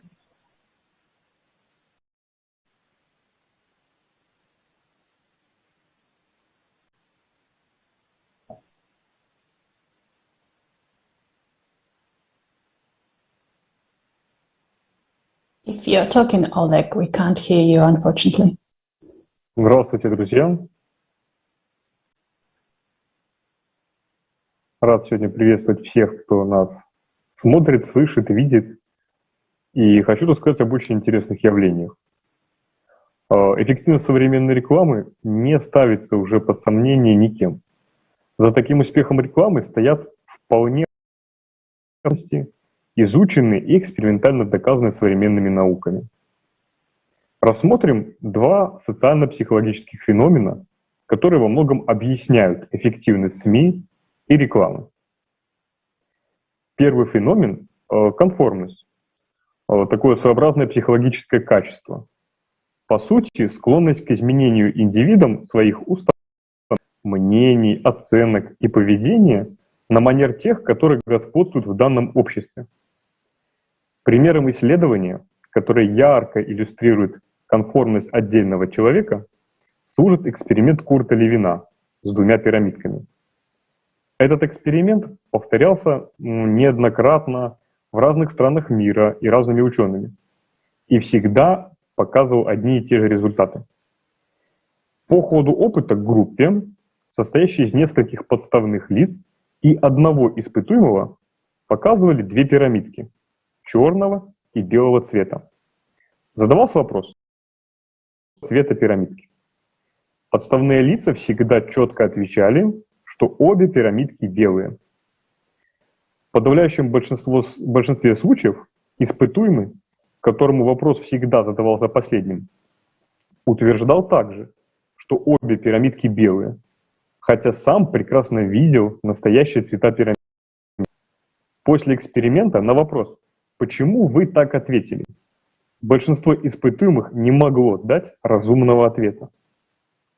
Из этого исследования видно, как зачастую человек принимает чужое утверждение, даже если оно не соответствует тому, что он видит сам своими глазами. Еще один яркий пример, более простой — мода в одежде. Следуя модному тренду, мы легко отказываемся от удобства в одежде, привычного для нас, отдавая предпочтение новому идеалу красоты. Следующий значимый эффект называется групповое подкрепление. Это социальный феномен, согласно которому прочное общество формируется простым, банальным повторением какого-то утверждения, идеи или концепции членами этого общества. Независимо от того, насколько обоснована или доказана тиражируемая идея, вскоре члены общества считают ее абсолютно верной. Сейчас реклама создает групповое подкрепление, поддерживая различные, неподтвержденные фактами концепции и идеи, освещая их с видимостью уверенности и правоты. Фраза «миллионы людей не могут ошибаться» обычно подталкивает без сомнения принимать информацию, что нередко приводит к широкому распространению современных мифов и заблуждений. Например, если мы болеем, то сразу вспоминаем самые известные и разрекламированные лекарства, даже если они не подходят нам для лечения вот именно нашего этого заболевания. Два этих социально-психологических феномена дополняют друг друга и во многом объясняют, как любая и рекламе информация распространяется в обществе, укореняется в общественном сознании. The norm. And these are natural laws of the human psyche and mass media consciousness, mass public consciousness. They have been, they are, and they will be. However, the question remains open, since the media and advertising have such an impact on us. What information do we want to replicate further? What ideas do we want to see dominating in society tomorrow?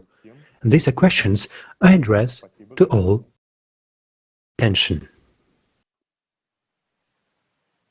Thank you, Alex, so much.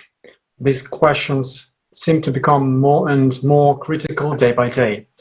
I would even say that we should have answered these questions many years ago, and that it's almost too late to answer them today, as we are literally on the edge.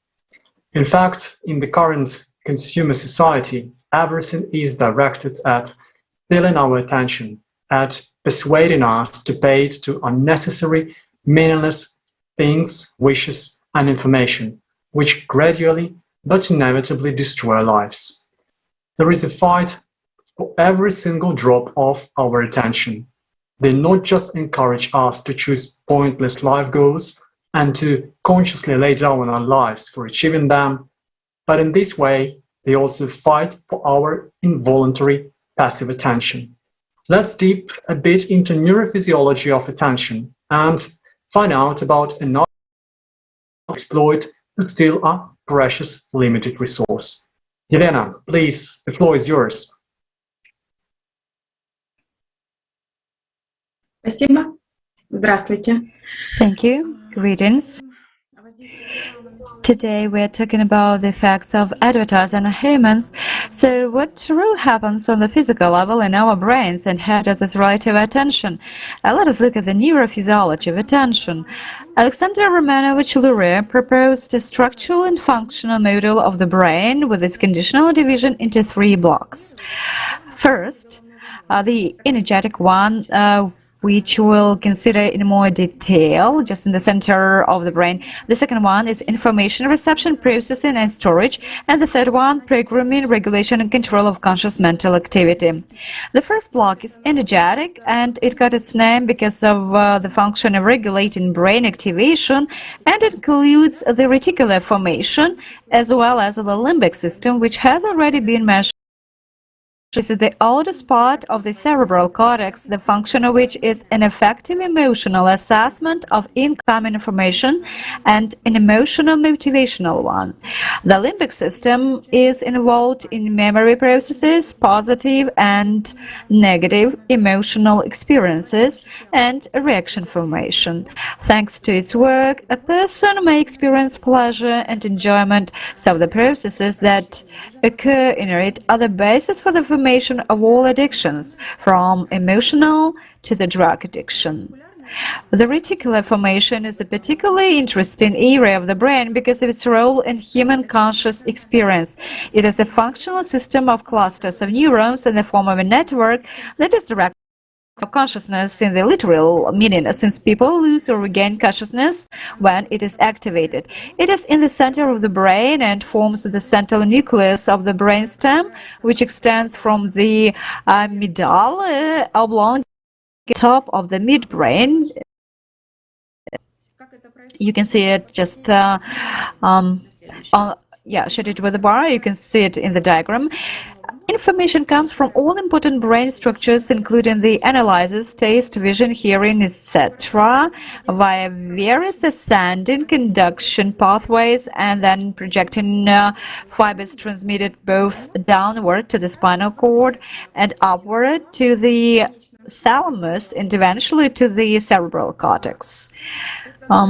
This central reticular mechanism does not just take in and transmit information. It is like a filter. It ignores some of the information and transmits some other information. It can amplify the signal or weaken it and thus influence the activity of most other parts of the brain. So it is like a control center that, together with the limbic system, directly affects our state and emotions. So kind of brain in the brain. But how are the signals selected? Signals that appear at the same time will the reticular formation transmit. Research by Thatcher and John in 1977 shows that signals from new, unrecognized stimuli take priority and are distributed throughout the brain. That is, even incoming signal prevails over other incoming signals, for example, in intensity or importance to the subject. It becomes a universal global message that is widely sent to other areas of the brain, including the rest of the cortex. Thus, one selected signal is amplified, becomes dominant, and triggers the corresponding emotional background and reactions, which in turn increase attention to that signal. It is exactly this property that is used in advertising. That is why it usually sounds louder, looks brighter in color, intensity, light, also some kind of unusualness and novelty, such as frames and dynamism of objects, sudden intensification or weakening of separate stimuli, introduction of pause or change of rhythm and tempo movements involuntarily attract attention, so that the reticular formation is just obliged to transfer information further to the limbic system and activate the cerebral cortex. That is, to attract our involuntary attention and trigger an emotion without the person's intention or desire to see or hear anything, without a predetermined goal in mind. That is to select information for us, instead of us, and make a person go along with the myriad desires that advertising and the consumer society imposes on us. The key is our attention. If it is involuntary, then the choice was made for us. If it is intentional, the choice is made by us. That is, if we transfer this mechanism to the conscious sphere, then we can use it consciously for your own purposes. For example, you can ignore advertising and direct our voluntary attention to those things that are really necessary now.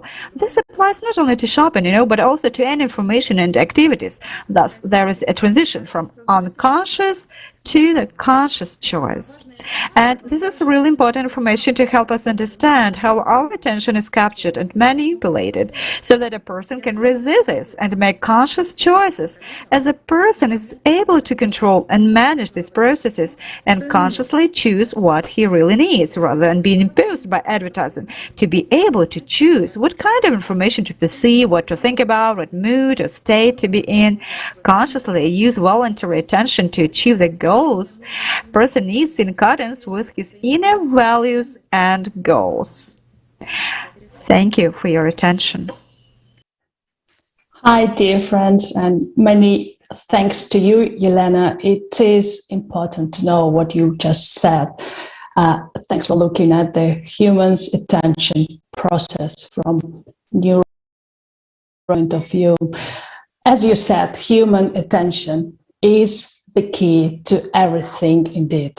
And focus of our attention does trigger the decoding sort of complex system of multi-directional communications throughout the brain, and not only. Wow, just think about it, guys. And before we learn what is unique with mirror neurons and who control them, how do they work and remotely influence our, I would like to remind you that you are watching great multidisciplinary research on the impact of advert and the power of attention. Welcome and enjoy, dear friends. Right, focus now, as we need to know what we pay for with our attention. Stas Nigrusha will tell us about it. Hi, Stas. Hello, dear friends. Speaking of advertising, first of all, I would like to point out that that is a tool. It can be used in different ways. Advertising can be used in a positive way, such as informing society about a new product or service on the market.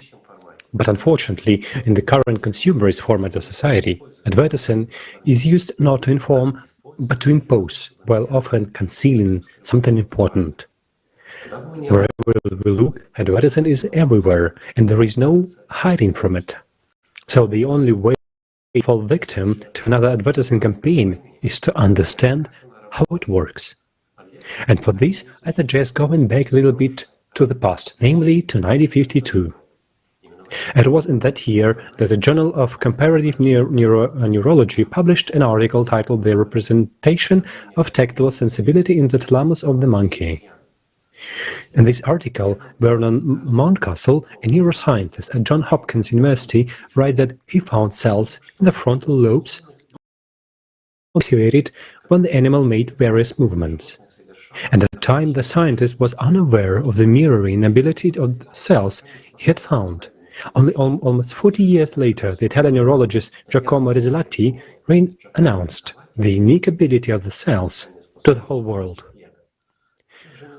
What are the uniqueness of the mirror neurons about?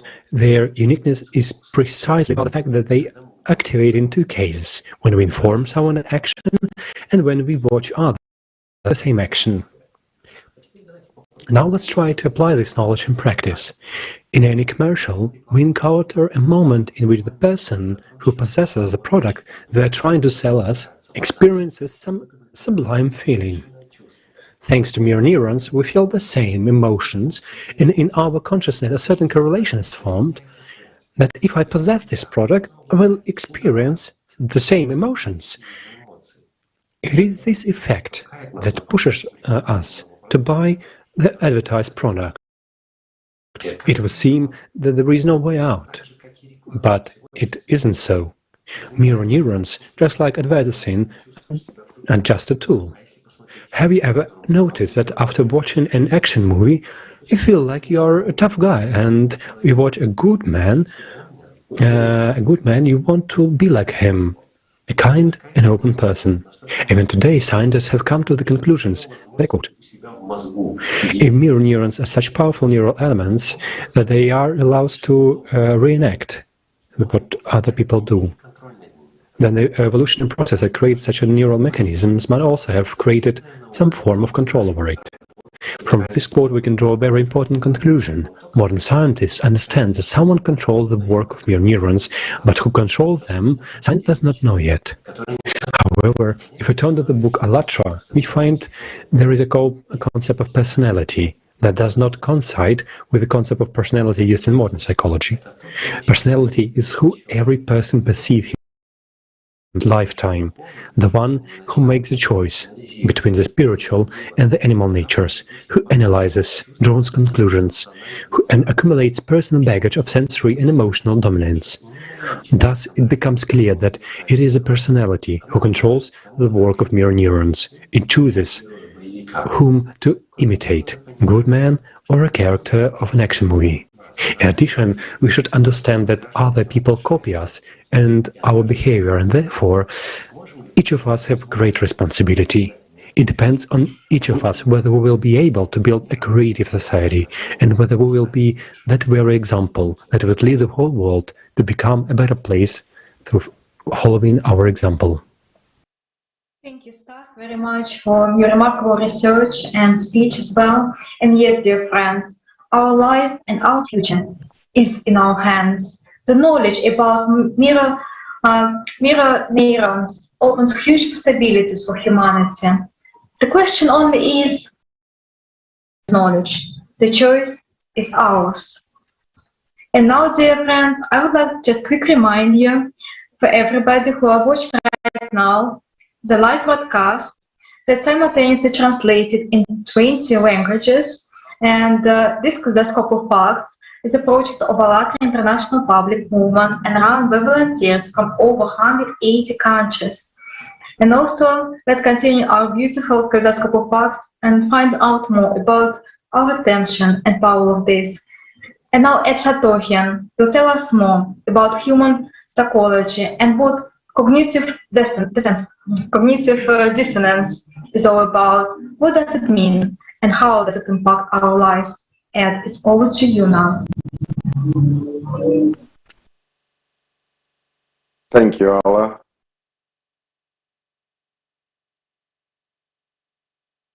Hello, friends. I would like to talk about cognitive dissonance with you today. It is an interesting subject. You may have heard it mentioned in the past, in conversation about psychology. It sounds kind of cool, doesn't it? I suppose many psychological concepts sound cool, just like psychology itself. How many of you can actually understand what it means and where it came from? I studied psychology and I struggled to understand the term cognitive dissonance myself. Let's look into the history and find out the origins of this cool concept, which we all know as cognitive dissonance. It all started with an approach called learning theory. In 1933, Gestalt psychologist Kurt Lewin leaves the Berlin School of Experimental Psychology and immigrates to the USA. Now, let's look at our main man, Leon Festinger. By the end of World War II, social psychology has become an important field of research, spearheaded in the USA by Kurt Lewin, the founder of the research group dynamics at the Massachusetts Institute of Technology in 1945. At the center, on the staff, Lewin had one of his former students, Leon Festinger. Originally attracted by Lewin's work in Gestalt psychology, he later took an interest in social psychology. Festinger observed that people continually seek to bring order to their world, and the key part to that order is consistency. To achieve this, they develop routines and habits, such as establishing regular meal times and choosing favorite seats in their daily commute to work. When these routines are disputed, people feel very uneasy. The same is true, he found, of habitual thought patterns or beliefs. If a very strong opinion is met with contradictory evidence, it creates an uncomfortable internal inconsistency. Pessinger called this cognitive. He reasoned that the only way to overcome this discomfort is to somehow make the belief and the evidence consistent. Another psychologist, Elliot Aronson, said, "People who do crazy things are not necessarily crazy." In his book, Social Animal, he puts forward Aronson's first law, mentioned above. The crazy things include acts of violence, cruelty, or deep prejudice, acts so extreme that they seem to reflect a psychological imbalance on the part of the perpetrator. Aronson argued that psychotic people certainly do exist. However, even psychologically healthy people can be driven to such extremes of human behavior that they appear insane. The relation to cognitive dissonance, to illustrate his point, Aronson an incident in Kent University, Ohio, which took place in 1970, in which members of Ohio National Guard shot and killed 4 unarmed students and wounded 9 others. Some of these students were protesting against the American invasion into Cambodia, but others were simply crossing the campus. The reason for the shooting is ambiguous. The fact that it was tragically unnecessary is clear. However, in the aftermath, one Ohio school teacher, as well as Ohio National Guard members, asserted that the students deserved to die, and the rumors spread quickly that the slain girls were pregnant, had syphilis, or were filthy. Aronson argues that these rumors, though false, did not reflect the beliefs of psychotic minds, but rather the attempt of pressured and conflicted minds to find relief. The conflict felt by these people is known as cognitive dissonance, an unpleasant feeling supported with physical manifestations, such as the release of certain hormones experienced when 2 or more of one's beliefs are inconsistent. In order to reduce this dissonance, people change their attitude, beliefs, and actions, even if this involves justifying or denying cruelty against others. This, Aronson claims, is what happened after the Kent massacre. And now coming back to the topic of our kaleidoscope, think of advertising. If we're made to think that something like products, services, wars, radical beliefs, or even specific politicians are really needed for our happiness, safety, health, and so on, how strong will we defend? One day we find out it is not true. Thank you for your attention. And now I'd like to pass the floor to our next speaker, Nevin Mayac.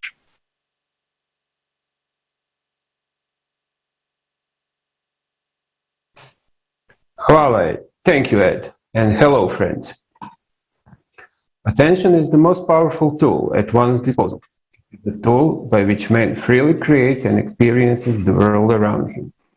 The question arises as to how one can influence a man to pay attention to something he did not want and also to choose something he will not otherwise choose.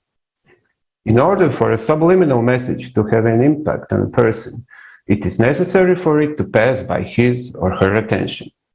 So the state in which man no longer uses attention on the basis of his free choice and becomes a passive consumer of the products of consumer society is called, as Jason will explain, the state of learned helplessness.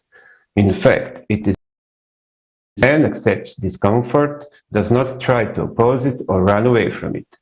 In this state, man completely and uncritically accepts the offers sent to him by the system, whether in the form of politicians, media, priests, etc.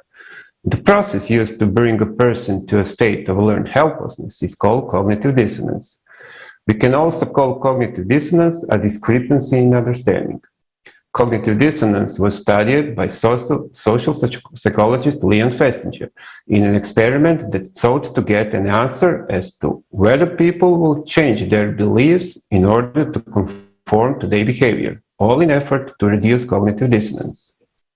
I'll explain that a little bit. Every man has his own worldview and beliefs. If he is confronted with some beliefs or experiences that contradict his worldview or his attitudes and beliefs, he psychologically enters a state that is uncomfortable for him. Person then uses all available tools to reduce the inconvenience and discomfort.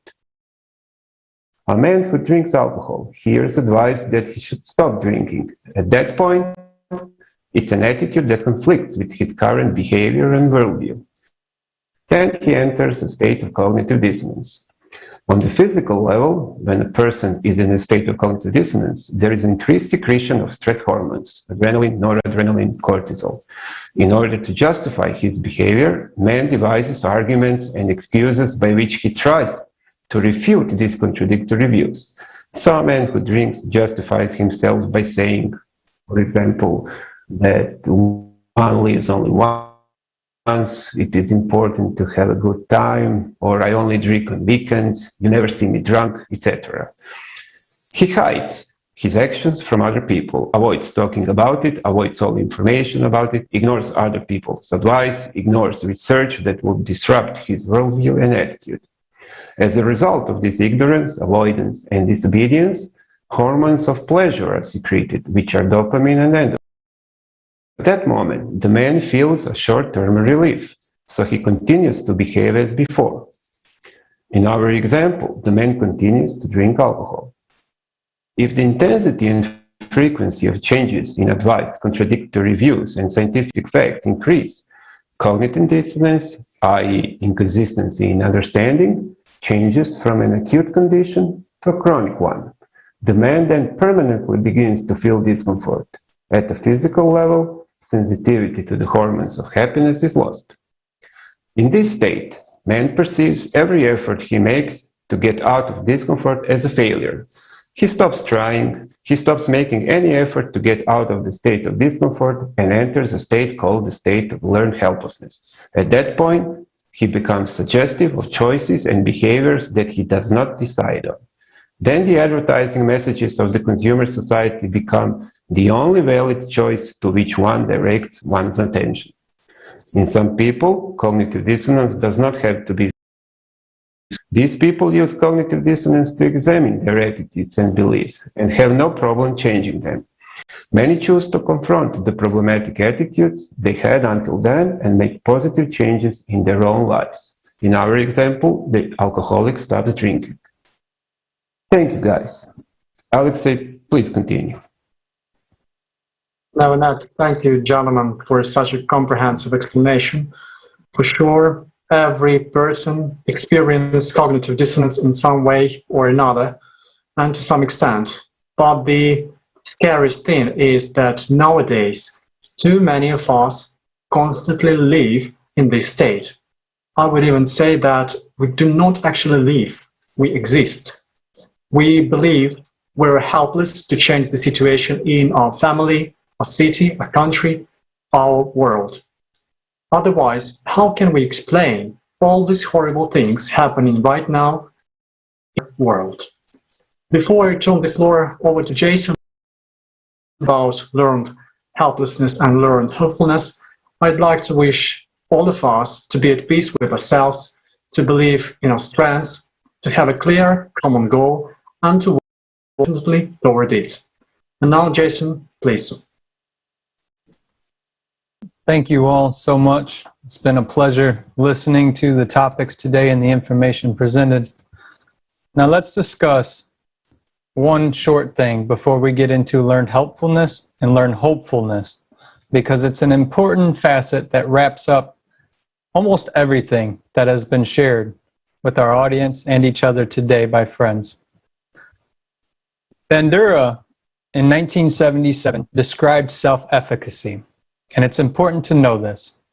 Self-efficacy refers to an individual's belief in his or her capacity to execute behaviors necessary to produce performance attainments.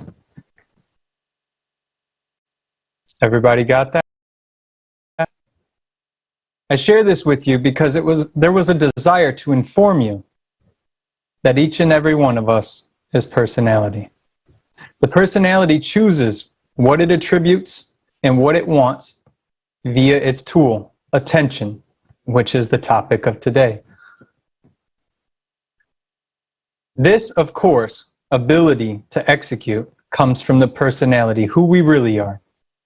Yet because of the materialistic and mechanistic point of view since the 1920s, possibly longer, 6,000 years, we are unable to see the truth in this.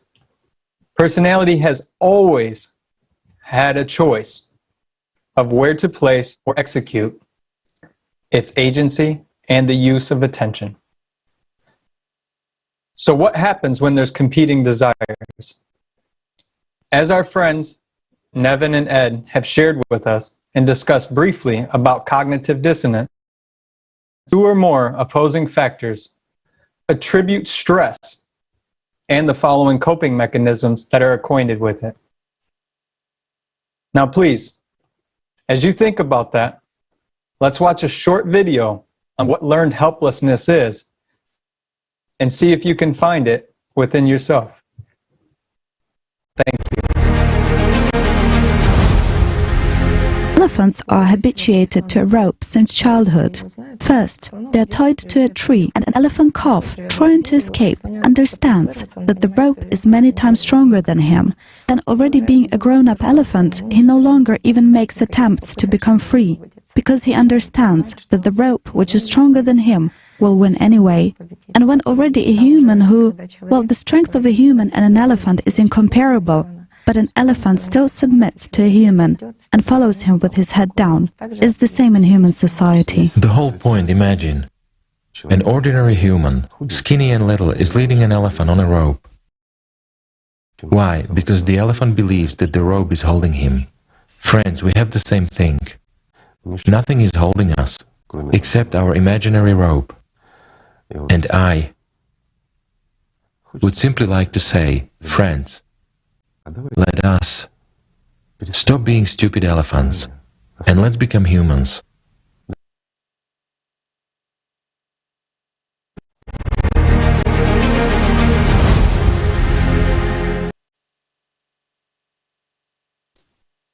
The video was interesting, wasn't it? Environmental conditioning, but we always have a choice. Let's explore two easy models presented by Mark Zimmerman in the 90s. The first model is the learned helplessness model, okay? And it goes like this. It's right there on the screen, so follow along, please. Experience of lack of control, perception of uncontrollability, of the uncontrollable event, and a future expectation of uncontrollability. And this in turn leads to the symptoms of helplessness. Easy enough, right? But there's also a proposed learned hopefulness, because we have a choice of what we choose. And that particular one of the learned hopefulness model goes like this: experience of control, perception of control, causal attribution of successful control, and a future expectation of control. These are characteristics of hopefulness or psychological empowerment. What do these show, and what can you do with this knowledge after listening and after watching and possibly rewatching? They show that we barely understand what it means to execute one's attention, or the control and flow of thoughts, or what we as personality attribute to ourselves, that which is aspects of consciousness. Learned helpfulness in its essence is the tendency to accept aversive stimuli as an acceptable form of coping, but it's not. However, learned hopefulness can be used in the exact same manner. Instead of giving attention to that which doesn't benefit, you give attention to that which does benefit, thus moving forward towards the goal. Thank you, Ed. Thank you, Nevin. And thank you, friends, today for your attention. And may you all make do with what you need to do with this information from our friends today. Thank you again. Thank you, Jason. You're right. People don't even realize what are they capable of by simply focusing their and their thoughts onto something. And many of those who do realize this use this for their material benefits. So let's watch a fragment from the video with the Igor Mikhailovich Danilov, The Truth and Chop.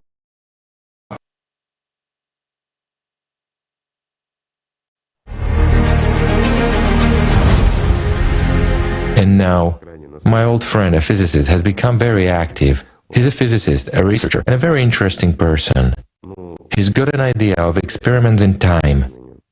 After he heard, especially lately, that other physicists succeeded in bypassing the second law of dynamics, he's restless and doesn't give any rest to me. After we created XP energy and declared about it, he says, well, you've got everything. Come on, he says, that's it. I'm actually afraid to even turn on the phone now. But he's a good guy, we thank him. Not really a guy, he's already a grandpa. This is a true scientist indeed. Actually, it's interesting. I will digress just a little. I don't know whether it will be interesting or not. I met him like 30 years ago, even a little more. I was lucky to be at his lecture. He was a very progressive person. Review on physics. He's a real researcher and experimentalist, you know, like they show in the movies. A man of a vast soul and very thoughtful. And we talked to him just...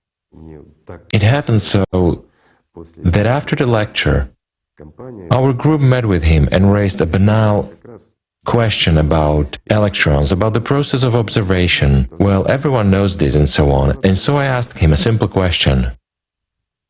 I said, observation of an electron, everybody knows how this particle behaves. We understand perfectly well that the superposition of an electron is not defined. It's in a state of a wave. If we are not observing, it's a wave.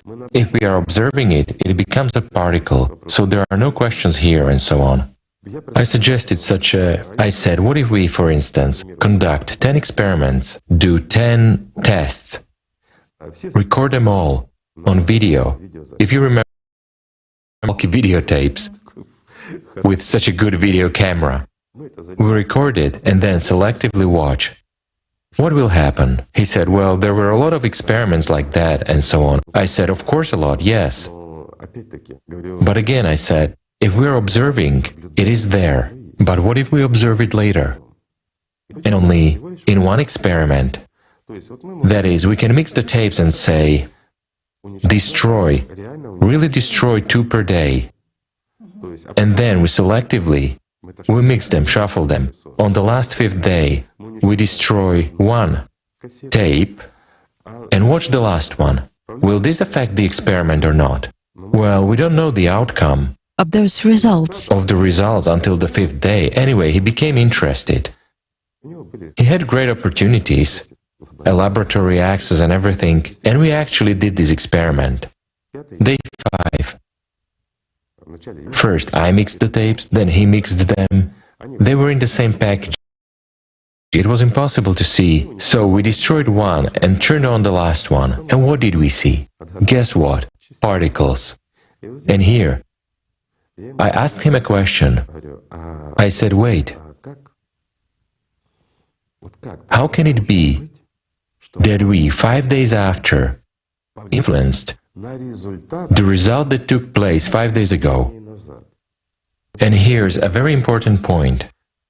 Why we became friends with this Archimedes? Well, no offense, he shouted Eureka after all, right? I still call him Archimedes, but he doesn't take offense. The point is that he was the first to pay attention and ask a concrete question when he returned to his senses from all that. He asked that very question, which isn't answered by any of the outstanding physicists of our time and which is avoided by them. If our attention affects the state of matter, or more precisely, the state of energy that is transformed into matter, then what power do we possess? So he and I actually conducted a lot of very interesting experiments on various topics. But in this area, we made a very interesting observation, as some fellows expressed the idea before us in theory. If, for example, a cat or anything else is observing, will it behave this way? Well, it won't. Only when a human being observes, only then do such changes happen. Only then nothing, or simply put, energy turns into matter and shapes our world. So, being one of the first to grasp that we can exert influence and we have a certain power, he raised a very fundamental question that exists only because someone is observing it. If there's no observer, there will be no matter. If we remove electrons, all matter will disappear. If we remove at least one charge, everything will disappear. This is really so. So, what is our attention in fact? Thus, when he asked this question, I simply told him about the ALLATRA physics, I told him about the Bailey and Jiao. So now he hounds me with all these questions until the present day. But again, this offer regarding a Drosophila, an ant or the like, is really interesting. On the one hand, yes. On the other hand, it is consistent with what people want. They want a time machine. Do you know what is interesting? It's interesting that the second law of thermodynamics is invalid. It's invalid because we possess the power of observation, meaning the power which, for people to understand, shapes that which we call information. Information shapes that which we call energy. Energy shapes that which we call matter. But still, these displacements of matter don't interrupt the flow of global time, because they will occur in accordance with its flow. It's clear now, isn't it? Yes. Meaning, it's the power coming from the spiritual world itself that proves the existence of God. Each of us, my friends, is a vivid representative and a vivid proof of the existence of the spiritual world. This needs to be remembered, and this must be studied.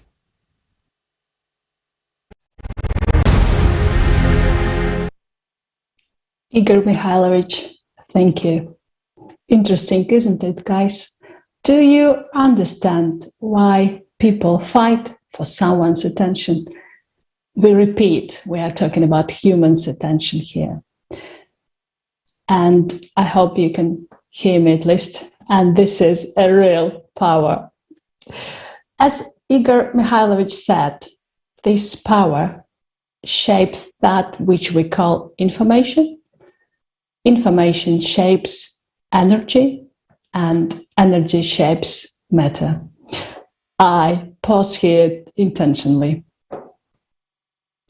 Today, we already learned a few processes that transform waveform information into reality. Now, once we sort our technical problem, we would like to tell you more about personality, so-called observer, and consciousness, and how it is connected with our attention. Natalia Koncharova is our next speaker. Hi, dear Natalia. Hopefully we can see you. Добрый вечер. Good evening. So everyone is familiar with the words personality, consciousness, attention. But what do these words really mean? How does consciousness work? Who is a personality and where do thoughts come from and who controls them? A lot of information on this topic was presented at the international online conference Life After Death, Fiction and Facts. Let us see a fragment of the conference about human consciousness.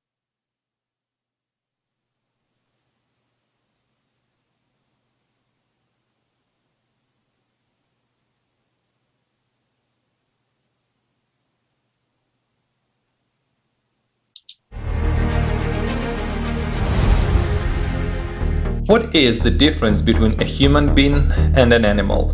Consider the example of a human being and a primate. In both humans and monkeys, the primary consciousness begins to form in the womb. This is the consciousness of the animal. There is no difference between a human and an animal at this stage. Scientists have even found that newborn chimpanzees have more developed brains than infants. Let's consider what functions the primary consciousness performs. After human birth, it is directly linked to the entire body. It controls the chemistry and all life processes. Primary consciousness is directly connected to the organs of perception, vision, hearing, and all our tactile sensations. This consciousness has a fade intelligence, approximately like a child of 5 or 6 years old. All needs are confined almost exclusively to questions of dominance and survival. The similarities between humans and primates are also observed in the emotional sphere. Hatred, hostility, envy, greed, pride, all this formed in the primary consciousness. Scientists have concluded that human and primate brain cells are almost 99% genetically similar. If the human brain is almost identical to that of a monkey, then why is human consciousness so different and superior to that of animals? The answer is hidden in the event that takes place on the 8th day after a human being's birth. The Bible, the Christian Holy Script, says this: "And the Lord God formed man of the dust of the ground, and breathed into his nostrils the breath of life, and man became a living soul." Islam also speaks of this event. Your Lord says to the angels, "I am creating a human being from clay, from molded mud." On the 8th day, the soul enters the body, and as a reflection of its personality appears. This is who a human actually is. It is worth noting that there are many references to the 8th day in different traditions. In Christianity, given names was supposed to be on the 8th day after birth. In Judaism, circumcision is performed precisely on the 8th day. As for the time frame of the naming ceremony in Islam, it is customary to carry it out after the 7 days from the birth of the baby, which is also on the 8th day. And also on the 8th day, as an antipode of personality, a secondary consciousness appears in human being. It is what we call intelligence. We actively develop it from an early age throughout our lives. Thanks to secondary consciousness, we have overtaken primates in our intellectual development. It makes it possible to think logically, analyze, make calculations, imagine, create, and actively interact in a team and communicate with each other. It is the presence of the soul, personality, and secondary consciousness that distinguishes a human from all other living beings. Animals have no freedom of choice. They act according to the instincts of the primary consciousness. But only humans, thanks to the soul and personality, have the freedom to choose. This embodies the main intention of the Creator, the creation of conditions for the choice of personality between the human world and the spiritual world. And our after-death fate depends on what choice we may make during our life.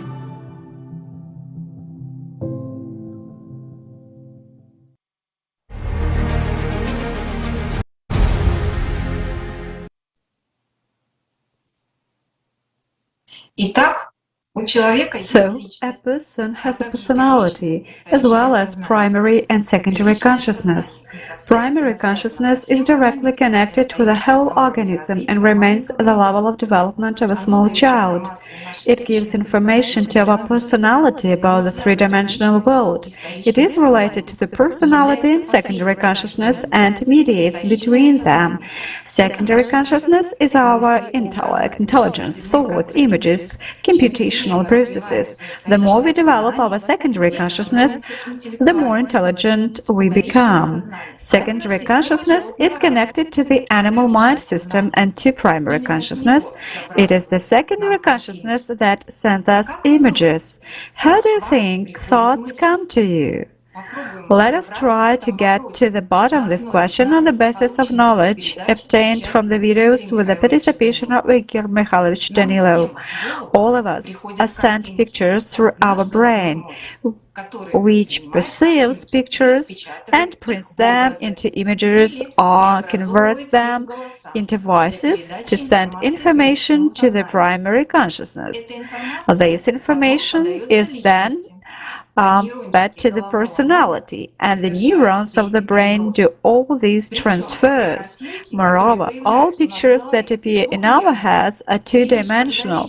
It is only when the personality pays attention to them that they are perceived by the consciousness as three-dimensional. The chemical reactions that we can observe on encephalographs take place after personality starts to finance a particular thought. The moment an image is conceived, a small bunch of neurons light up, and then when a personality has funded that image, that idea, then a certain area of the brain flashes and reaction immediately follows. If the personality doesn't give a certain amount of energy, then consciousness won't work.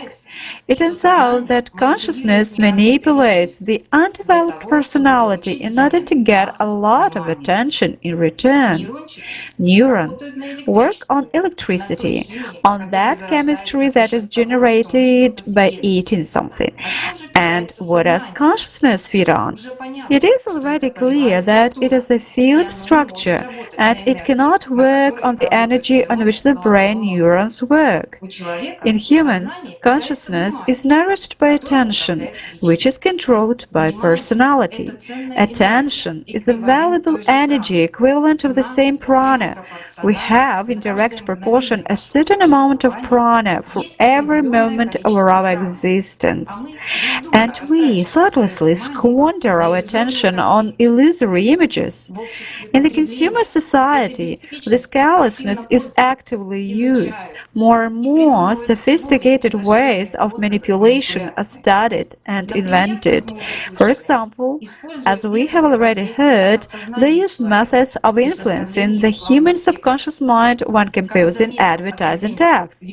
As noted by academician Viktor Mikhailovich Kendiva, during television signals, especially during commercials, three basic principles of passive trance hypnosis technology are used: relaxation, concentration, and suggestion. It turns out that personality is influenced by the power of operator. Why is this possible? Because primary consciousness, as we remember, has no strong intelligence. It takes advantage of experience that is stored away or is gained with the help of the secondary consciousness, that is, the subconscious mind. And when the personality is undeveloped, it easily falls not only under the influence of its own consciousness, but also under the influence of the consciousness of the operator. We must know and understand the value of the power of human attention. It is a creative force, and it must be directed toward creation. Then no manipulation will have any effect on you. What could a further search for deception technologies lead to? The following speakers will tell you about this. Thank you so much, Natalia, for sharing such precious information and knowledge. And now I just wonder, why aren't we taught these at an early age by parents, at school, and so on? If we had known more about our consciousness, about attention, about the way it can be manipulated, we as humanity and as individuals would have avoided so many fatal mistakes. Although most people would disagree with that, I really feel that we all are manipulated today. We still believe that all the rubbish in our heads is our will, our thoughts, our desires, our conclusions, decisions, and our reactions. But are they? Let's listen to our next speaker to get more clarity. Jason, please. Hello again. Thank you guys again for allowing me to speak. It's been an honor thus far. So let's cover some very interesting information. In previous conferences, we have mentioned scientists who, through their research, have come to the conclusion of the exogenous and material nature of our consciousness. The work of psychiatrist Gennady Pavlovich Krochalev, who, among other things, showed that a patient's hallucinatory states can be interrupted when the patient is placed in a room isolated from electromagnetic waves and various forms of other radiation. Also, in the early 60s, Jose Manuel Rodriguez Delgado, a professor of physiology and psychiatry at Yale University, conducted successful experiments to control animal behavior using low-power pulsating electromagnetic fields. His experiments not only included controlling the motor actions of those animals, but also influenced their instincts and successfully stimulated the desired parts of the central nervous system. In his experiments, Delgado included experiments on people, which not only affects a person's motor functions, but also changes his mood and affects the feeling of pleasure, stimulates instincts such as fear and anger. Microwaves have been used as carriers of remote stimuli for some time on the central nervous system. Many papers have been published that deal exactly with this topic. And it is completely clear that deaf and normal subjects, even with earplugs, can hear appropriate microwave stimuli over such long distances. On this principle is designed the equipment for deterring birds from aircraft. We're all familiar, which through microwaves induce birds. Employees of the Advanced Research Project Agency, also known as DARPA, at the Walter Reed Army Institute of Research have discovered remote voice transmissions without a receiver. Using their microwave device, words were understood at a distance.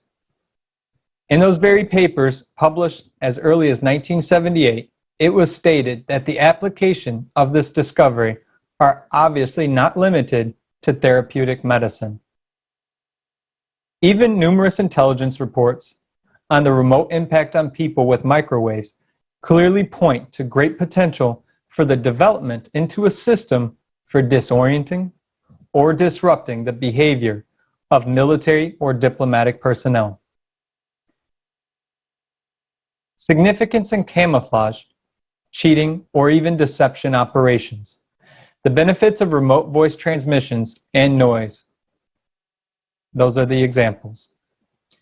Today, there are a large number of patents concerning the remote transmission of speech and into human consciousness, with the possibility of those very direct microwave effects on the neural activity of the human brain, or the cerebral cortex.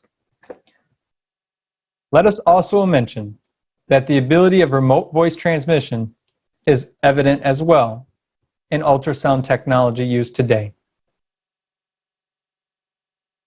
Often this communication is perceived as an inner voice, with a loss of directed quality of sound perception. Is it difficult to see the possibilities of the above-mentioned techniques in our consumerist society? I think not.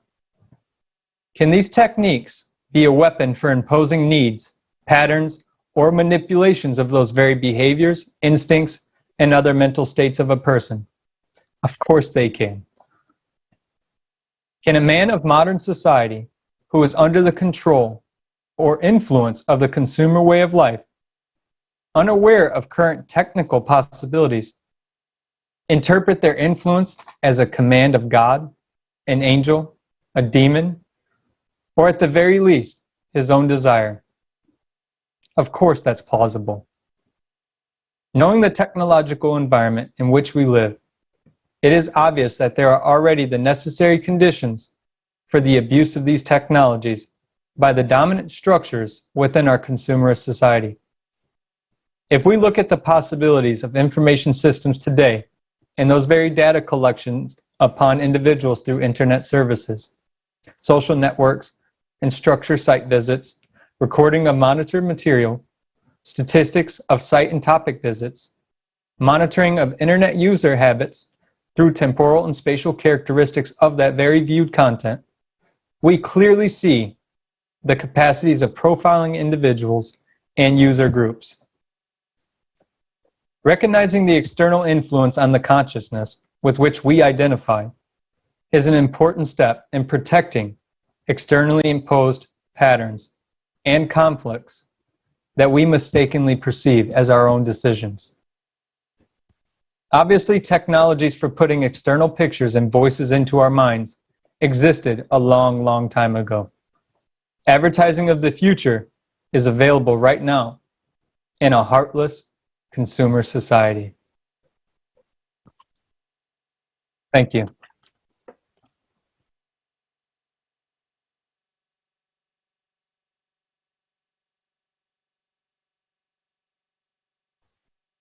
Thank you very much, Jason, for highlighting such an important subject, because it is important today. Just think, dear friends, nowadays, scientists from around the world are developing different methods and ways to influence human consciousness, creating many techniques and electronic devices that invade human minds and controls our preferences. Science and technological resources should belong to the whole world community and not concentrate in the hands of individuals. That's why we need to be a creative society where all science and technologies will be transparent for the public.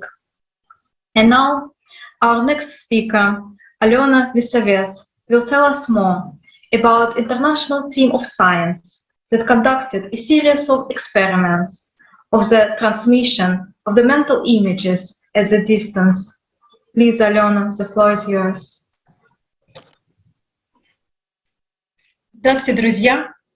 Greetings, friends. Scientists have proved the possibility of transmitting mental images at a distance. An international team of scientists led by Dr. Vladimir Kazanchev, MD academician, and Dr. Alexander Trofimov, MD, conducted a series of experiments on the transmission of mental images at a distance. These experiments were conducted along with similar studies in other countries. In 1981, the second polar circle experiment was conducted, in which mental images were transmitted from the polar town of Dixon and received at various points in the CIS. Mentally transmitted signs and symbols were randomly chosen by the computer from a graphical alphabet. In 1993, the second experiment, the Banner of the World, was conducted, in which images were also mentally transmitted by the operator from Novosibirsk and Dixon towns and received in 12 countries in Europe, Asia, and America. In the experiments, there was used the so-called Krochalev mirrors device, which is constructed of metal mirrors. A person who transmitted a mental image, that is operator, was inside this device. More than 4.5 thousand people from 12 countries of the world took part in 2 experiments. The people who participated in the experiments and mentally received the imagery were mainly at home or at work. They were ready to capture the signs and symbols that popped up in front of their inner gaze. As a result, most people recorded exactly the symbols that were transmitted. The results were processed using mathematical methods, so random guessing was excluded. And also, similar experiments are conducted in other countries too. On April the 28th, 2018, in the Coordinating Center of ALLATRA PM, the first international experiment pyramida on telepathic transmission of information at a distance took place. For the experiment, 12 symbols were selected, which all participants of the experiment received by mail in advance. Before the experiment began, one of the symbols was chosen at random. This symbol was transmitted by the operator who was in the pyramid device for half an hour. In the experiment, 3,434 people participated. All volunteers participants of this experiment at the same time could accept the symbol through telepathy, regardless of their location on the planet. As a result, 15.92% of the participants telepathically accepted the transmission of the symbol broadcast by the operator, and 13.65% of the participants accepted the control symbol. This is an excellent result. It is higher than the statistical average.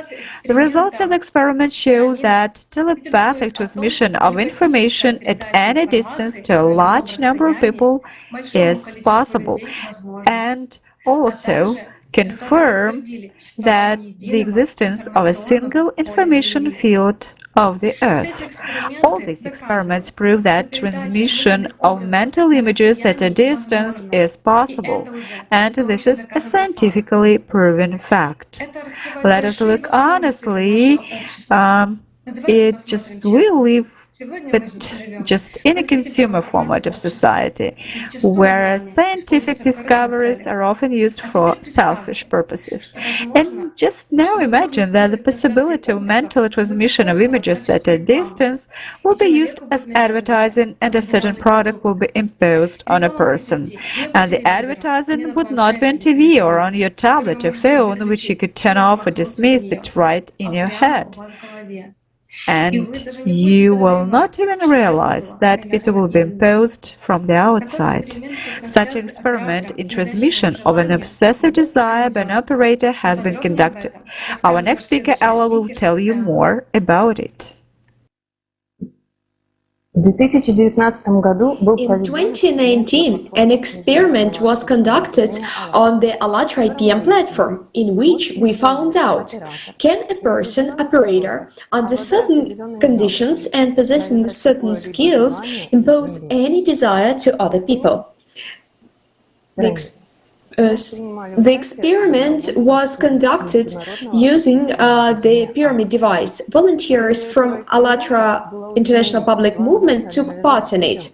The purpose of this experiment was to determine if it is possible to impose a material consumer desire on people by remotely influencing their consciousness.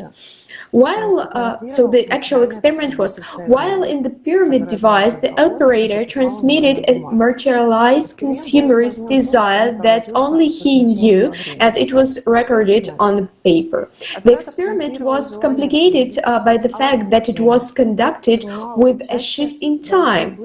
It means that the operator transmitted the wish on Wednesday, and on Sunday, those who agreed to take part to feel its effects. Sorry, we have some technical issues.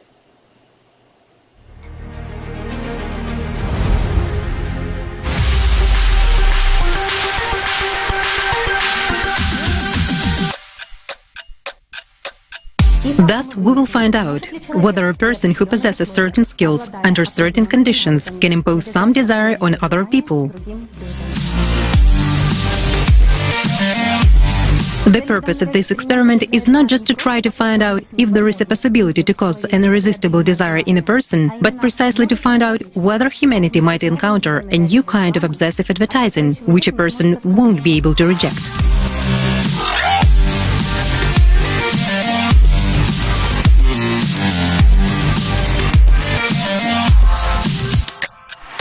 As you can see, we have succeeded. The results of the experiment are quite high.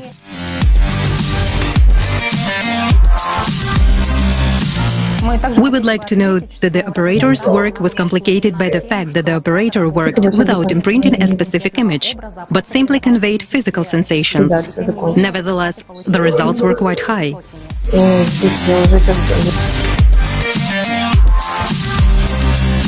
Well, you can draw your own conclusions regarding the future of advertising. We would like to thank once again all those who took part in this experiment. All the best.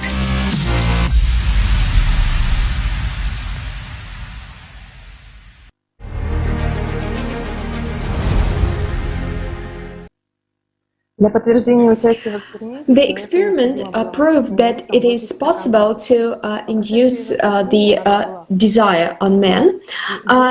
To prove his taking part in experiment, a person should drink a glass of water on Sunday morning and to send an email right after it. More than 1,000 people took part in it. The experiment proved that it is possible to induce an irresistible desire in men. As we can see, more than 70% of all participants were influenced externally. They were simply thirsty. So it is telling us that soon we can be watchers of compulsive advertising. For example, a desire to buy a phone of a certain brand or sneakers from that particular manufacturer, or to eat candy from that particular factory, or to do any other action that someone would want to. Imagine that you can only drink one brand of coffee and all the rest will make you sick, and you won't even realize that you have been influenced in any way, but it will take it as your own natural need. So it turned out that in this way you can manipulate the desires of any person obtaining economic benefits. And it's not a rosy prospect given the current consumer format of our society. But if the values in our society will be changed to creative ones, then the value of human life at the forefront, such opportunities could be really help in development of our civilization. Dear Ella, yes, this was a very interesting experiment, and the results were astonishing. You're right, until we change the vector of our society to the creative one, we will not face a bright future in this field. And many corporations are very well aware of this. Their advertising technologies are well developed and widely used. And as Alena mentioned, these imposed advertising images cannot be turned off like a TV. Secret services develop these techniques for many purposes. And main one is to influence people's opinions, habits, and so on, as can be seen from Vladimir's research. Vladimir, can you share with us the part of that hidden area?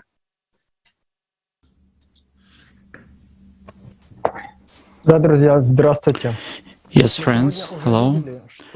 We have already seen today how much influence modern advertising, which is based on knowledge of human neurophysiology, has. Nevertheless, it is possible to refuse such advertising, for example, by turning the device off. However, advertising through an image or desire imposed by the operator, as we've seen, is simply impossible to refuse. The keys to understanding how this advertising on the new principle works and how to protect oneself from it are given by the primordial knowledge from the book ALLATRA by Anastasia Novych. I'll emphasize once again that a person is not only what we see in a mirror. A human has a complex energy structure in the form of a truncated tetrahedral pyramid. Its space is conventionally divided into 4 parts, or essences, which surround the human body on all sides. Many people can now recall examples from their lives where they thought of someone they knew and almost immediately received a call from that person. This nonverbal communication is due to the interaction outside of the time and space of our essences. The essences can be compared to TV towers that use their transmitting antennas to broadcast their programs on various channels. Moreover, these programs are quite clever and can draw any illusion just to attract our attention. For example, a child has gone to training and stayed late without informing his parents. Consciousness begins to draw to the parents how something happened to him. And this causes them a growing sense of anxiety. Or we have been hurt by the words of a friend, and now we are scrolling through the conversation in our heads, picking up the answers over and over again. No, that we only see the picture in our head. We hear the evaluation. But as soon as we agreed to this, that is, paid attention to this picture, an emotion appeared, and we were frightened, we believed, we took it personally, the realization process immediately began. What is attention? It is, in fact, a source of a power, like a battery for a watch. Without it, the programs that come to us are inactive. Now let's see, how does all this relate to advertising that uses new physical principles? The operator transmits a picture or image to us, exciting one of the essences. The essence, for example, thirsty. It could be a certain image. For example, a person wants to drink Coca-Cola. If the personality is interested and pays attention to this information, then the further process goes at the expense of the energy of the person himself, not the operator. This is the key moment. Man is free in his choice, but if he cannot distinguish what he is imposed, he perceives this desire as his own and will try to satisfy it at any cost. For example, he will run to the other end of the city for Coca-Cola. Let me remind you that personality is an observer. It is who a person really is. The personality is at the top of the pyramid, separated from the rest of the structure by a field of consciousness. It possesses life force, attention, and the right to choose, and controls, should control, its consciousness.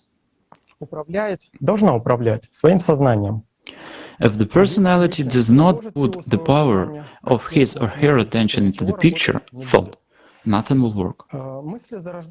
Thoughts originate in another dimension and come to us from outside, spontaneously, exciting the world of the energy constructor and the field of consciousness. Then, the personality makes a choice as to whether this information is of interest to her, such as the desire to drink Coca-Cola. If yes, she pays attention to it, and the incoming program receives energy and begins to work.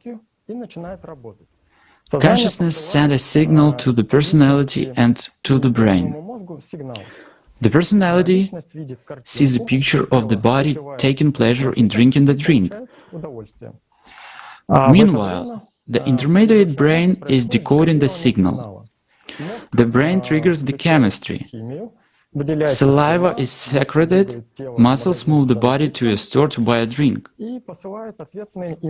and sense and response pulse with a status report on the process to the personality. The operator may purposefully send a picture, image, or sensation. If we do not understand that is not ours, we have not learned to keep track of it, we are easily deceived because we will perceive that image, that feeling as our own. So this knowledge is hidden from us, because we live in a consumer society where people easily overstep their consciousness in another race of supremacy. And of course, everyone has a duty to know their nature and the power of attention. After all, only the individual possesses the valuable source the power of attention, and is responsible for his or her choices. Our energy structure is a complex machine, and personality is a driver. For the car to go in the right direction toward the goal, the personality must develop and drive it skillfully. Thank you, friends. Thank you, Vladimir. It's scary to some extent what you just told us about advertising new technology, or maybe not that new by now. Absolutely agree on that. Everyone must know their energy structure. Otherwise, it's difficult to realize the real value of our attention. Thanks, Vladimir, for this information. And knowing that our attention is transformed energy, or sort of, we can easily see the link. As David Icke says, energy flows where attention goes. Right, let's get back to the hunting for our precious resource, which is precisely our attention. Here's a short video with Igor Mikhailovich Danilov and subject experts for you. Please watch, guys.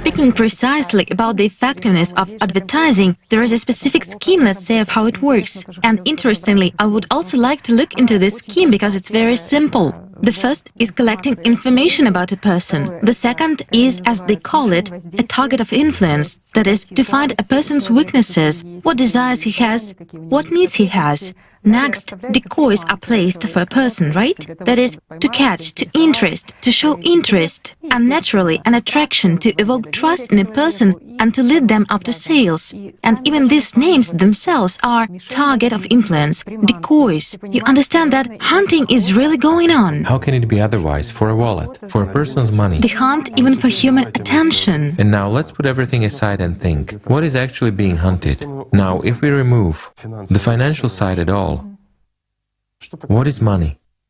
Resource. Energy. Equivalent to time and life. Quite right. Lifetime. The equivalent of attention. Attention, yes. And human lifetime. After all, a person gives his money. Well, what is money for him? Again, it's time and attention. It's a hunt for attention in the literal sense of the word. Marketers also understand that strong emotions, crowd emotions, are the best way in, let's say, for manipulation, for imprints. For marketers. And all the advertising works in the sphere of, let's say, hopes, fears, that, well, the idea is simple. I will simplify the idea that they basically start replacing the religion, what religion was doing. That is, they seemingly begin to answer some of the deepest needs of a human, but it's the religion of a materialist. Of a consumer. Precisely the need of this three-dimensional world. That is, advertising now, at least for me, is such a new religion of a consumer, a tool.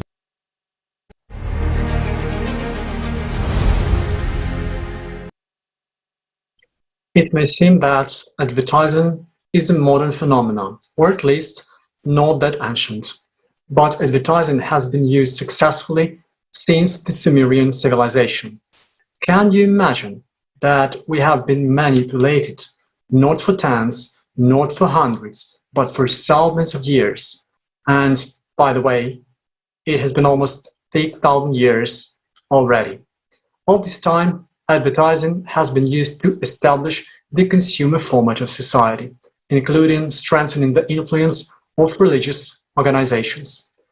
Religions and advertising appeal to the same human states and instincts.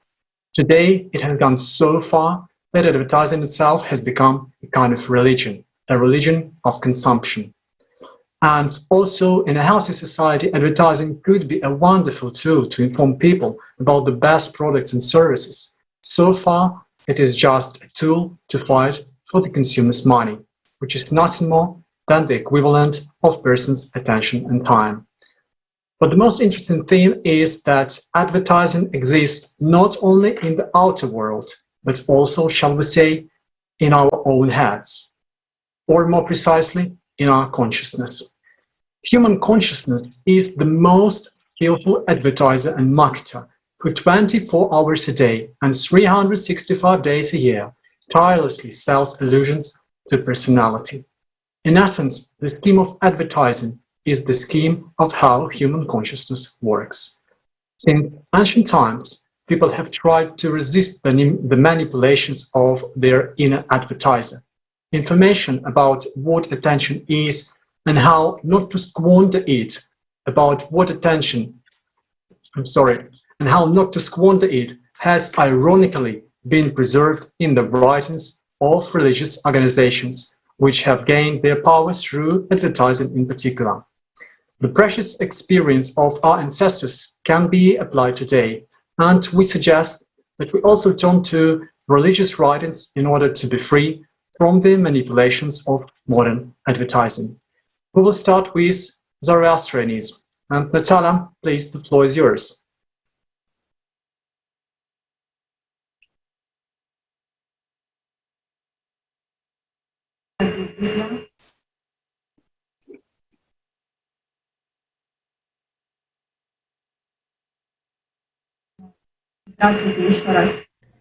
Greetings, dear friends.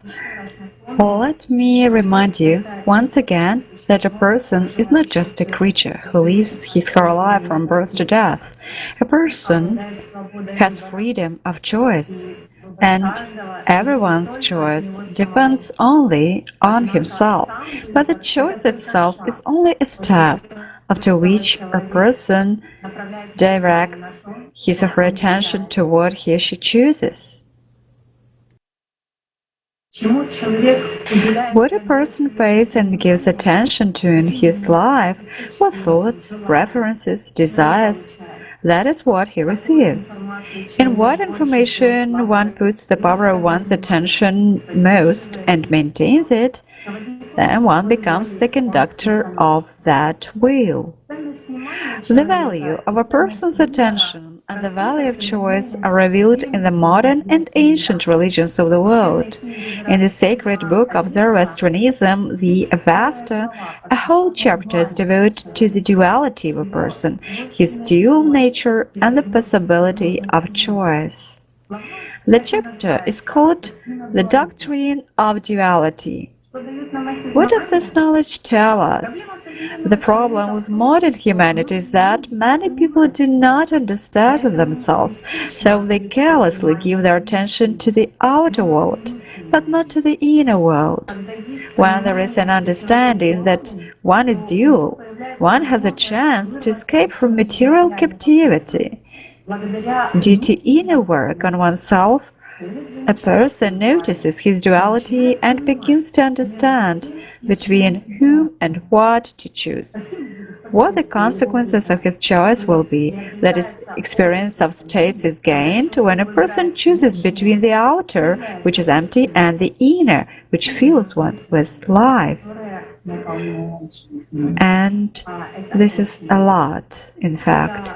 It's sort of you sober up after a long hangover, so to say.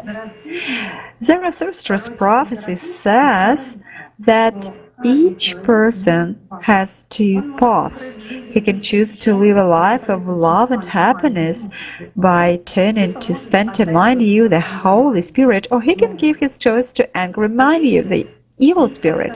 There is an emphasis in the Avesta that this choice is made by a person. Now, the two primal spirits who reveal themselves in a vision as twins are the better and the bad, in thought and word and action. And between these two, the wise ones choose a right, the foolish not so. And when these twin spirits came together in the beginning, they created life and not life, and that the last worst existence shall be the followers of the lie, but the best existence to him that follows right. That was a quote. Just I'm wondering, who makes the choice deep down inside a person? In Zoroastrianism, there are indications that there are components in a human being that are related to the choice between good and evil. The most important component is called Urvan, personality, and is translated as one who chooses, one who absorbs. Natalia, I'm sorry, can you hear me now? I can hear you, Alexei. And Travashi is the one who tells the way. She knows it is the absolute part of God in us. Urban is directly related to Travashi, that part of a person that constantly dwells. To plug in earphones because we cannot hear Natalia clearly.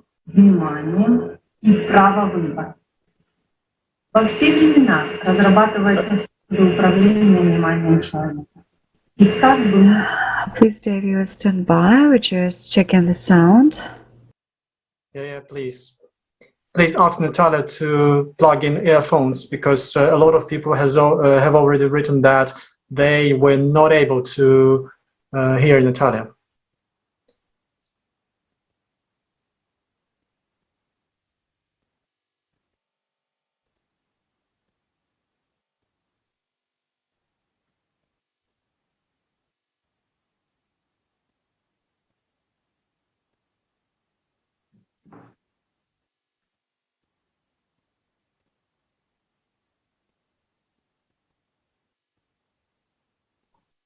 Sorry, guys, for some technical issues. Maybe we will release a special program about what religions say about power of attention, and we will interview Natalia again. Many thanks, Natalia. Sorry about that, guys. Thanks, Natalia. Seriously, thanks for your findings. And I am personally pleasantly surprised what the value of attention has been so widely revealed in such an ancient religion as Zoroastrianism. Obviously, guys, advertising is an ancient tool itself to influence human behavior and was used in religions before and unfortunately still used, attracting you to pray for your health and prosperity. Nonsense. Let's discuss what Christianity highlights about power of attention with Vladimir Pravdachenko. Hi, dear Vladimir. Здравствуйте, дорогие друзья. Hello, dear friends.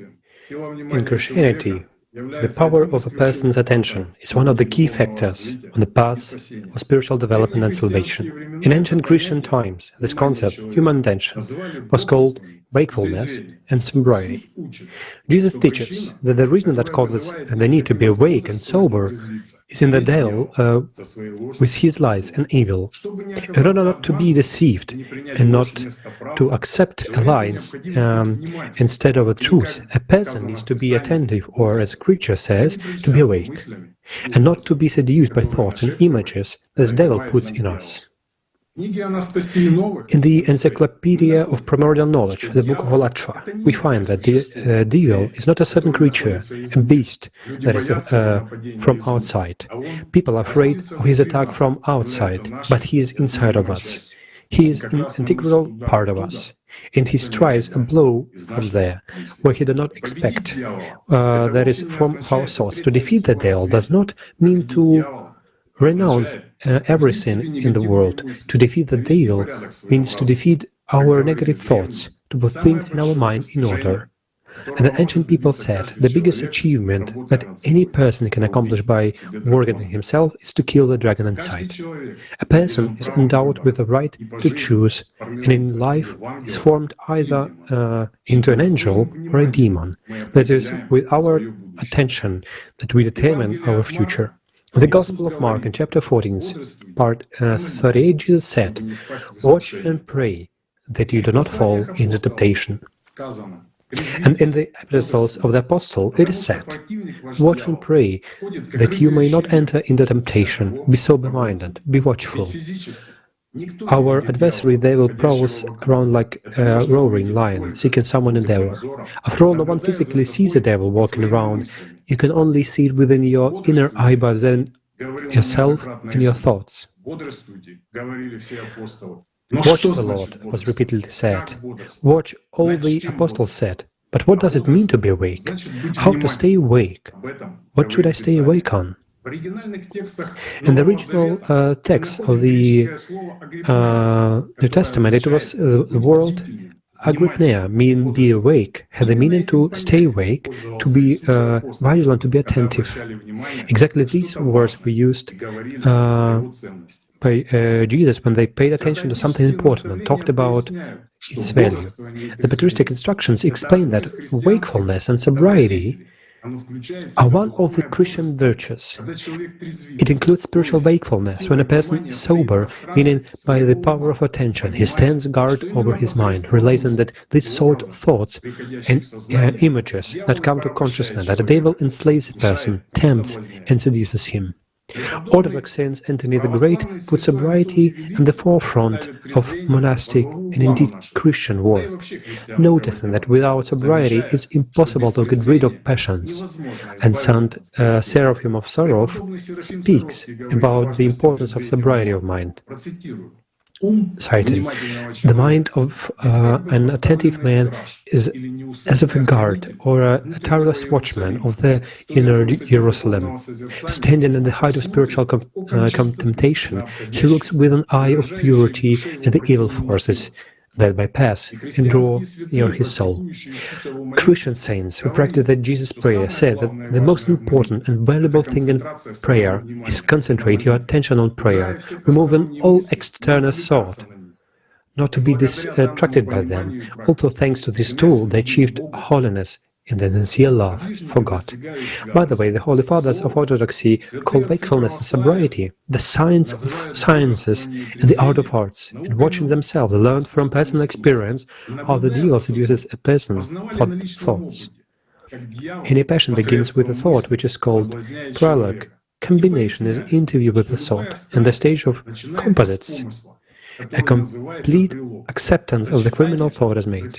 During captivity, the very desire to leave the sinful thought appear. The final step of the ladder to the abyss is passion. When a person has already accepted the thought and agreed with it, that is man is enslaved by the devil. A simple and understandable example for everyone. The same mechanism and the same steps are used to advertise. When a person pays attention to advertise product, that is prologue. Think about whether he needs this product, or this is a combination, decide that he needs it, there's a captivity, and then does everything possible to get this product. That is a passion. And very often he gets something that he does not need for 100 years, just because he fell in a temptation. And so that not happen, the Jesus told, watch and pray that you may not enter into temptation. In simple words, be careful, and attention is the power of life. If we draw an analogy, it's like a ray of light in a projector, that is, it gets on a slide, shows the information contained on it. As a result, we see that what we paid attention to, that is the picture that appeared. And these are not just words, but currently a scientifically proven fact, quantum physics. We're at the position of observer, experiment with two splits. The importance of attention in a person's life is undeniable. At the same time, we even think the value of our attention and where we spend it during the day. You already have from the previous speakers how and for what advertisement is created. The creation of advertisement not only monitor how to satisfy consumer desire, but also how to form his needs, not to manage them, play on them. Know that in Christian tradition there are 8 main passions that enslave a person, namely gluttony, fornication, love of money, anger, sadness, despondency, vanity and pride. Let's try to briefly say at the same time clearly demonstrate how advertisers use human passions to promote products to the masses. Let's take an example of the passions at the same time as gluttony and fornication. It's impossible to count the number of advertisements that depict a half-dressed beauty savoring a chocolate bar.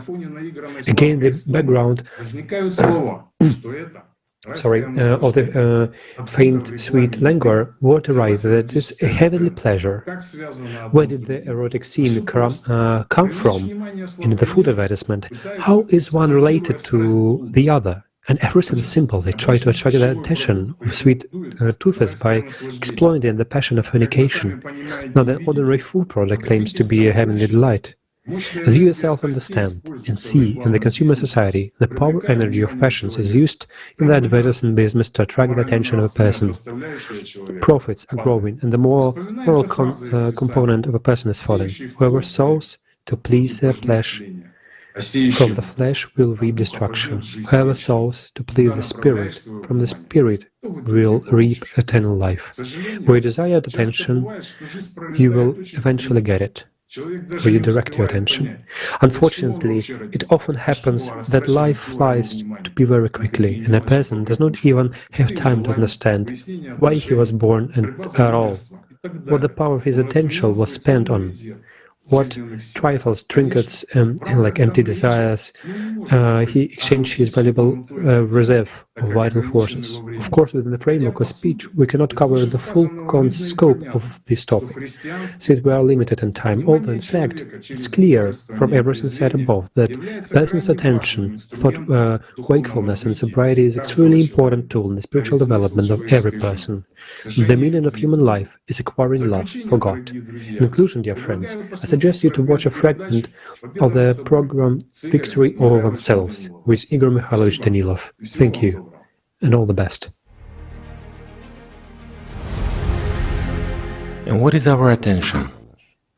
For flower, water is what? Vivifying energy that nourishes it, from which The it's source the of source life. of life. Light and water. What is the source of spiritual life?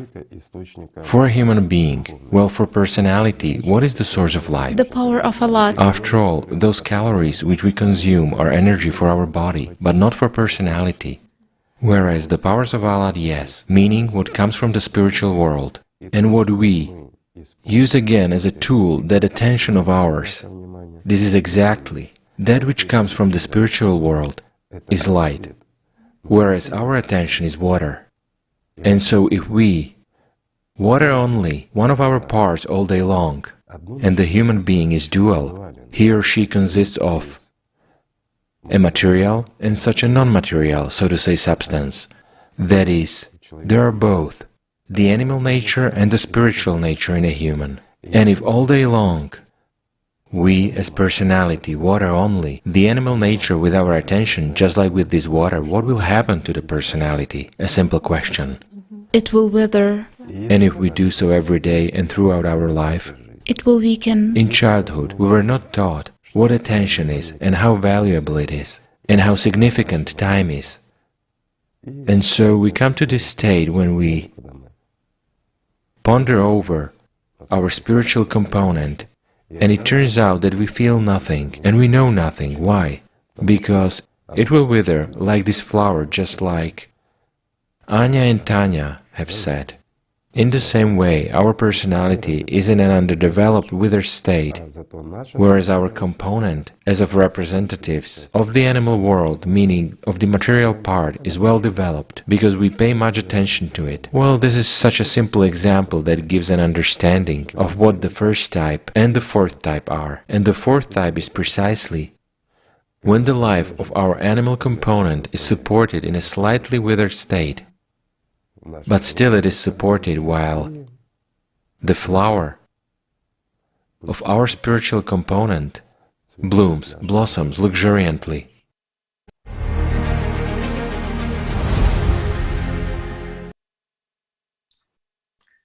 Dear viewers, we managed to fix the issue with the volume of Natalia. Natalia, we would like to now hear your findings and about the value of attention, which is revealed in such ancient religion as Zoroastrianism. Natalia, I'll pass the word to you.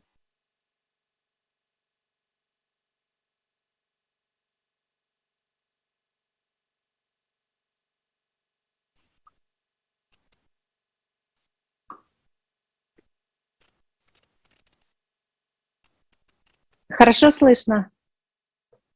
Спасибо большое, друзья. Здравствуйте еще раз. Дорогие друзья, еще раз напомним, что человек — это не просто существо, проживающее свою жизнь от рождения до смерти. Он обладает свободой выбора. Dear friends, let me remind that a person, not just a creature who lives his/her life from the birth to death. A person has freedom of choice, and everyone's choice depends only on himself. But the choice itself is only a step after which a person directs his/her intention to what he/she chooses.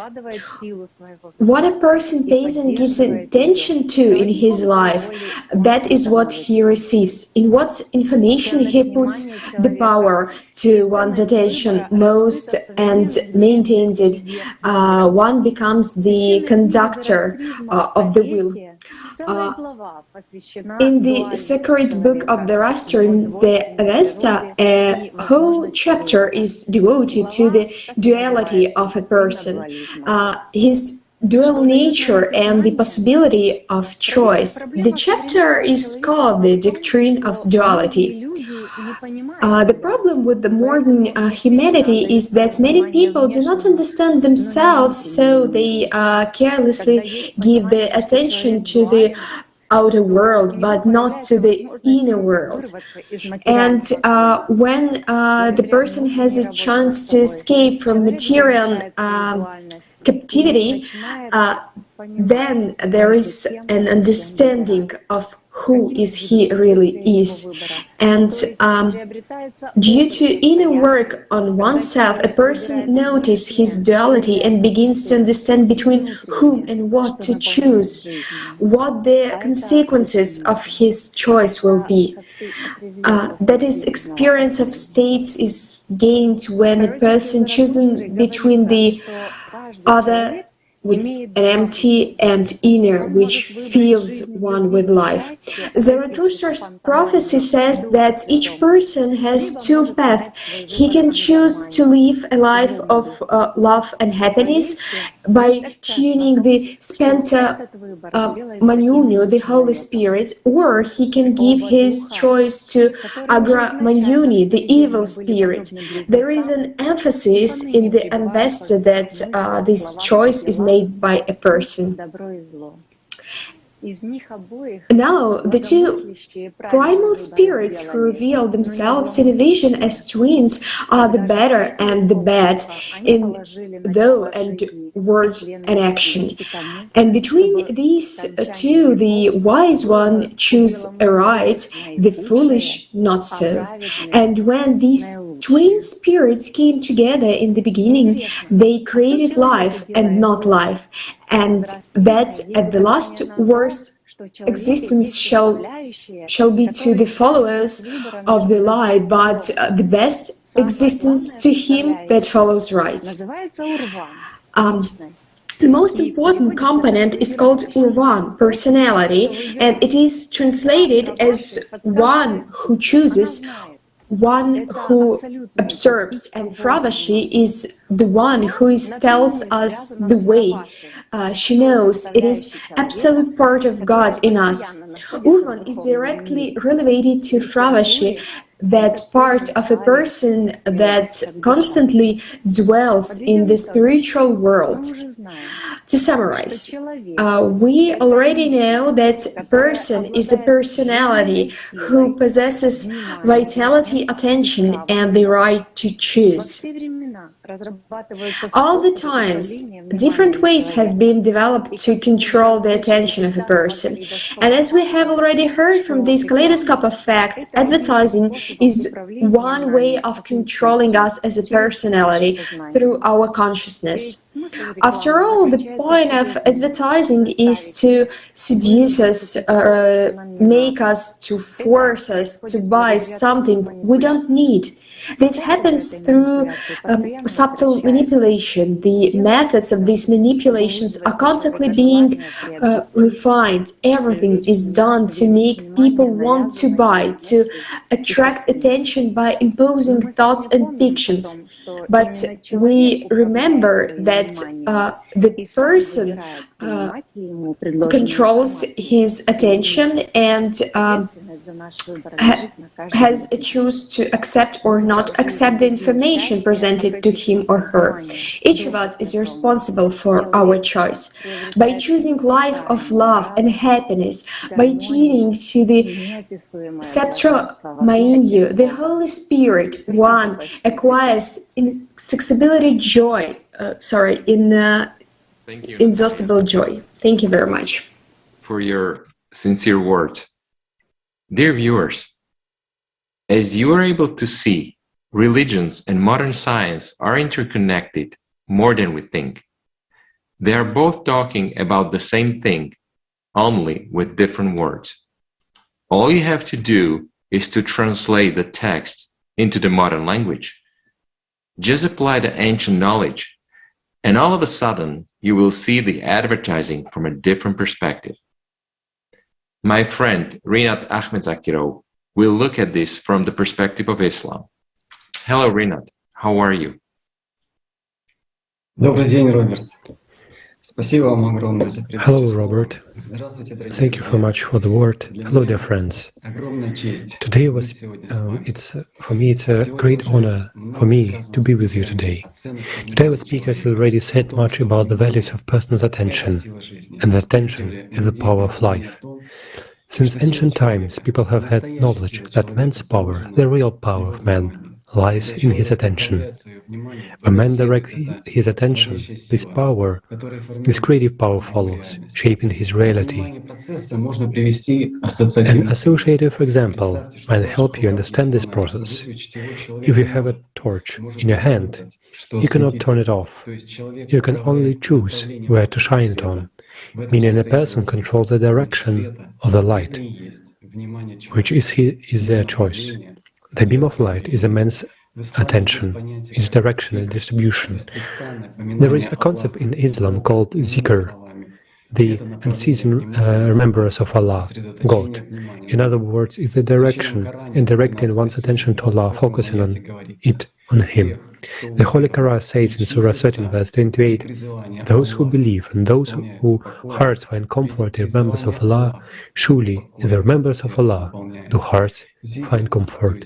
Zikr, in essential contact with Allah, at the level of deep feeling, is the source of happiness, that is, subdues the shaitan, in the consciousness of man, weakens its power, the power of its influence on man, is the cause of contentment with Allah, removes worry and sadness from the heart, generates contentment and joy in the heart. It's a clue as to where man's attention should be, but we are endowed with the right to choose where to put it and what to support with that investment, the will of Allah or the will of Iblis. Allah in the Holy Quran says, "So remember me, I will remember you, and be grateful to me, and do not deny me." One may get the impression that a person who goes to Allah has to give up everything material, but that's not true. After all, a person that has to wear something, eat something, live in a house, and so on. And that's point is precisely that a person has to become independent of material impulsions and excesses, meaning free from consumption. Let me give you an associative example. When you love someone, most of your attention is focused on that person, and then does not interfere with your everyday life, work and business. The interesting thing is that the distribution of attention is often unconscious, but it's a huge impact on that person and his or her future destiny. For that reason, in the primordial physics ALLATRA, if a man spends no more than 10% of his attention on material life and concentrates 90% on the state of domination of the spiritual life in his inner world, then the spiritual transformation of man is accomplished. But in the opposite case, when 90% attention is given to material life, to the desires and thoughts of the animal nature, and 10% is given to care his spiritual state, man forms sub-personality during his life, speaking the language of religion, a state of hell. And there are immutable laws of physics. In other words, a man who walks the straight path to Allah while staying in the world subdues those lusts that are actively imposed from all sides, especially from the media, The human being does not discard all worldly things, but he also does not pursue them with self-forgetfulness. He knows the true value of his attention, and when a man loves, develop in himself deep feelings that he invests his attention to the development of sensual contact with Allah, God, then he is born for eternal life. He is born for the spiritual world, and as a goal of life and every man to gain spiritual immortality. Man's attention is just the resource, and by investing it in eternity or in temporary material things, man desires his future. Everything is in our hands. Thank you. Thank you, Rinat. And please say hello to my favorite Kazakhstan. And before we switched over to our next precious special speaker, I would like to remind you guys, you are watching the Kaleidoscope of Facts, number 14, Impact of Advertising and the Power of Attention. On ALLATRA TV, we are live, of course, and broadcasting to more than 20 plus languages simultaneously on all major social media platforms. We're here to answer your questions. Please feel free to leave your questions, concerns, suggestions on the live chat or email us, and more information on allatraunites.com. Back to our topic, yeah, it was really great to study the power of attention from not only historical, sociological, scientific, but also from religious point of view. And it would be fair enough to look at ancient Indian cultures as well, which Oleg Glushakov will present. Hi, dear Oleg. Thank you. Dear friends, I'd like to point to the cultural tradition of India, which presents knowledge of the power of attention and importance of concentration. Thus, Bhagavad Gita tells us in chapter 6, the yogi should then practice yoga to purify the heart by controlling his mind, senses, and activities and fixing the mind on one point.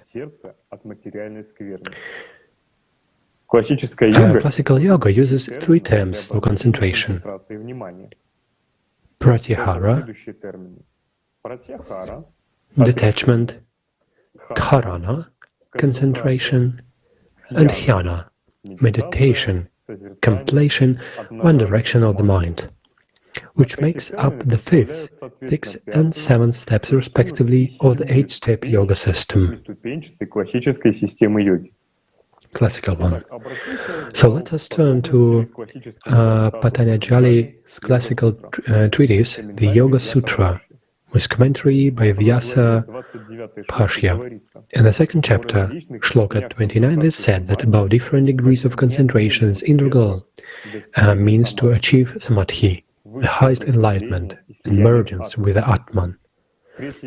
In chapter 3, Shloka 1, we find concentration is fixation on a certain place. In the commentary of Vyasa Bhashya on this shloka, ones find the reference concentration on the lotus heart. Here the words referring to the image of a lotus in various cultures of the world of the symbol of the soul. In Buddhism, the concentration of dhyana is widely represented as a stepped path to the development of contemplation and concentration on profound joy. According to the classical text, Shakyamuni Buddha distinguished 9 stages of perfection in concentration. Also, in Buddhism, there is a concept of dhyana paramita, perfect contemplation, a separate high stage of human spiritual development. Thus, we see that ancient Indian culture has preserved to this day the knowledge of the power of attention, its significance, and the concentration of attention on the positive, deep joy as a path of spiritual development and liberation from material filth. Thank you, friends. Thank you, Oleg. This is very interesting to show that this knowledge about the power of our attention is known from time immemorial. But for some reason, we people are being taught that this belongs to religions and spirituality. Not many people realize that these techniques are used commercially in consumer society to gain profit. So next time when you get that thought while walking through the store or browsing the internet that this is something I have to have, be careful, because that idea may not be yours. Jason will next tell us, how can we limit this unwanted influence on us? How can we shield ourselves? Jason, we are all anxious to hear about it more.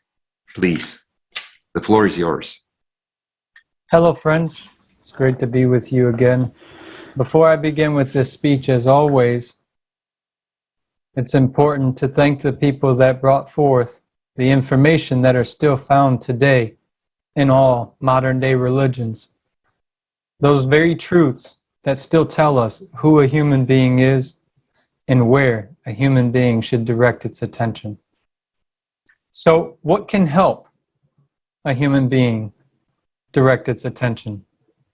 Thanks to the program known as The Shield, with participation of Igor Mikhailovich, and the very book ALLATRA,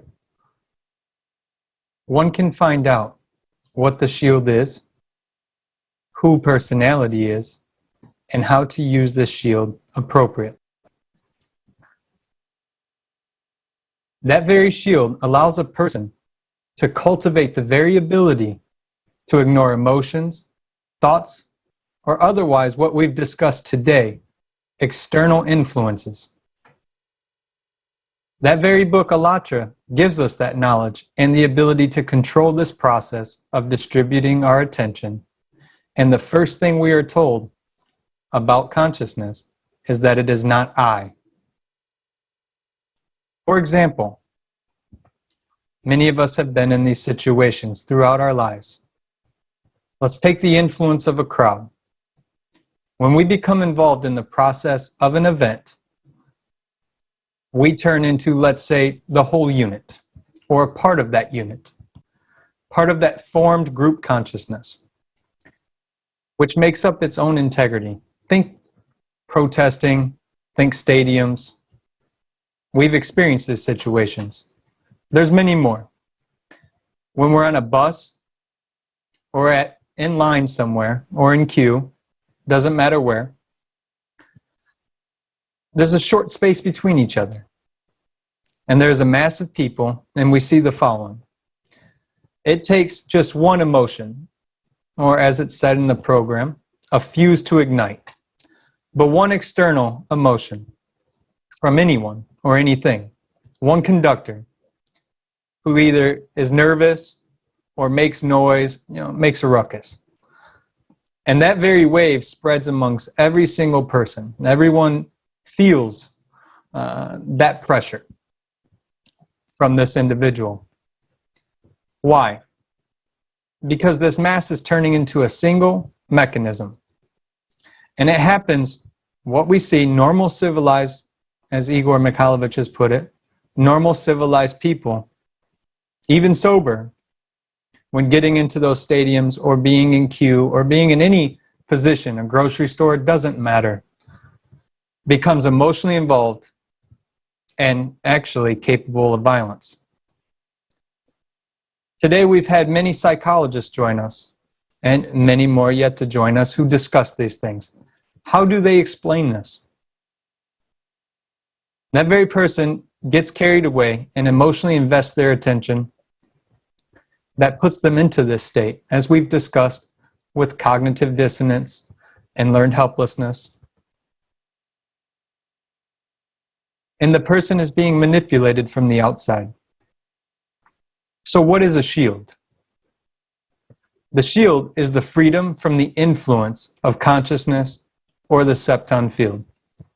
May I remind you earlier about the electromagnetic field experiments that were done by prominent scientists. A person is able to move freely without any influence by simply choosing where it invests its attention. The first step, though, of even gaining the shield is ascertaining and gaining the control of perception. So what is control of perception? Awareness, essentially. But that awareness of that perception, of what we put attention into, allows a person to use the shield. That's where control should be, right? As I gave an example earlier with the two models of learned helplessness and learned hopefulness, just to bridge this understanding. What we implement, and what we don't want, we reject. That is the shield in essence. So let's discuss this state and how it applies to our fifth foundation of the creative society. The ideology, it is a base, it provides the base for the very ideology to be aimed at popularizing the best human qualities and stopping everything that is directed against a human being. Does that make sense? When a majority of society has the ability to use this shield, then we will be able to popularize the best human qualities: kindness, protection of others, creation, contribution. In essence, actively creating and contributing to society. The main priority is the priority of the humanity, of a human being. High spiritual and moral aspirations. No, I don't and we don't mean just external moral aspirations. Sincere moral qualities where you want the best for all the people around you. Of a humaneness, virtue, in essence, right? Mutual respect and strengthening of friendships. Not fakeness, not transactions, but genuine friendship. And creating the conditions for the development and education of a human with a capital H. Thus, cultivating these moral values in each person in our society. Prohibition of propaganda of violence and condemnation and denunciation of that in any form of division, aggression, or anti-humane manifestations.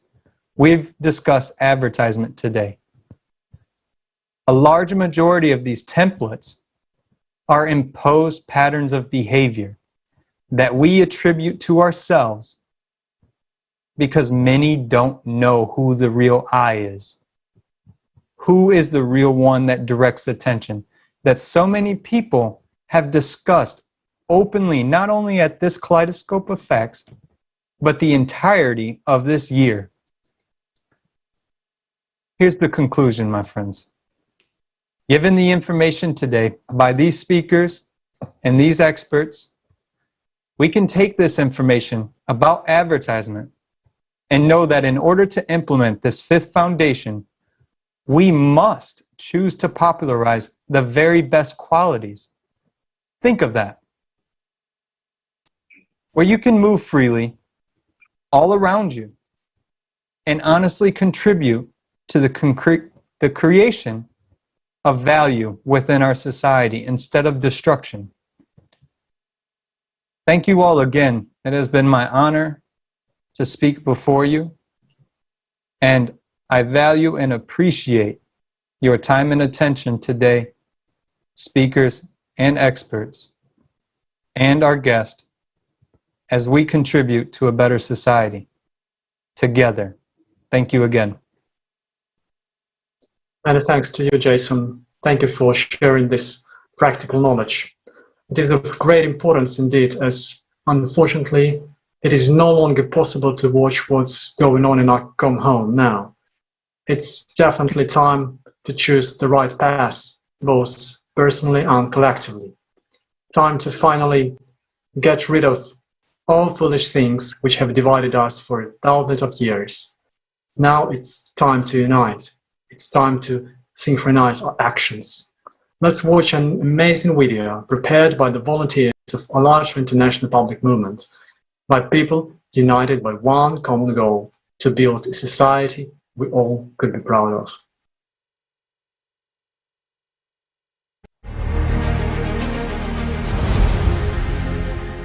What is synchronization, and how does it work in practice? Let's look at a symbolic example. Can one man move a heavy rock out of place? He can't, because it is too heavy. It takes several people. But even if several people push the rock, each in his own direction, it will stay where it was. Their efforts are not directed towards the same goal, so they cancel each other out.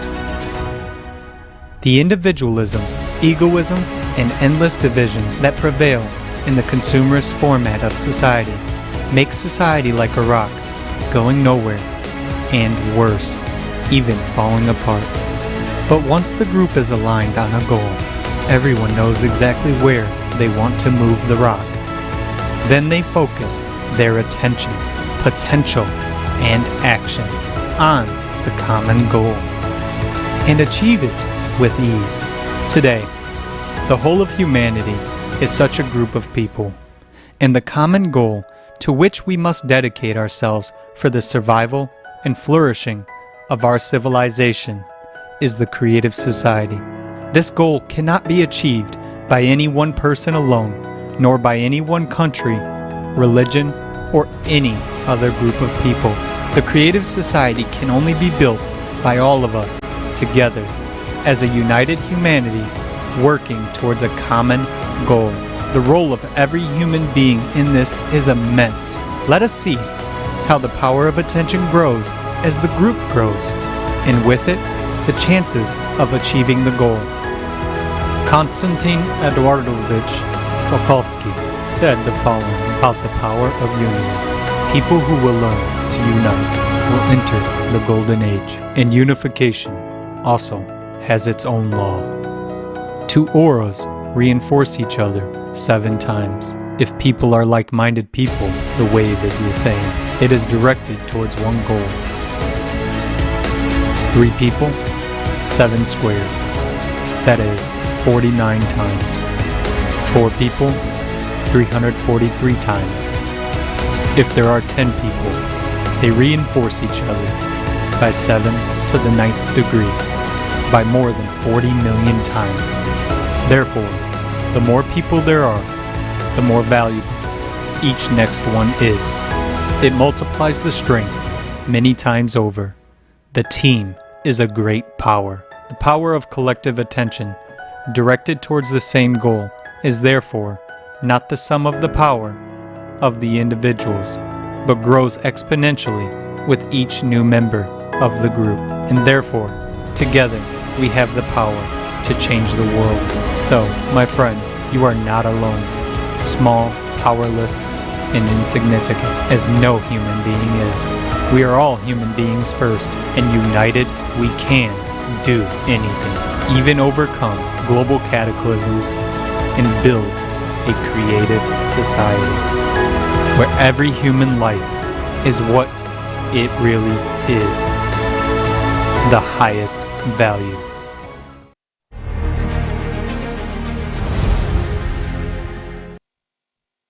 What a wonderful video. United, we truly can. Thanks for developing such a beautiful food for thoughts.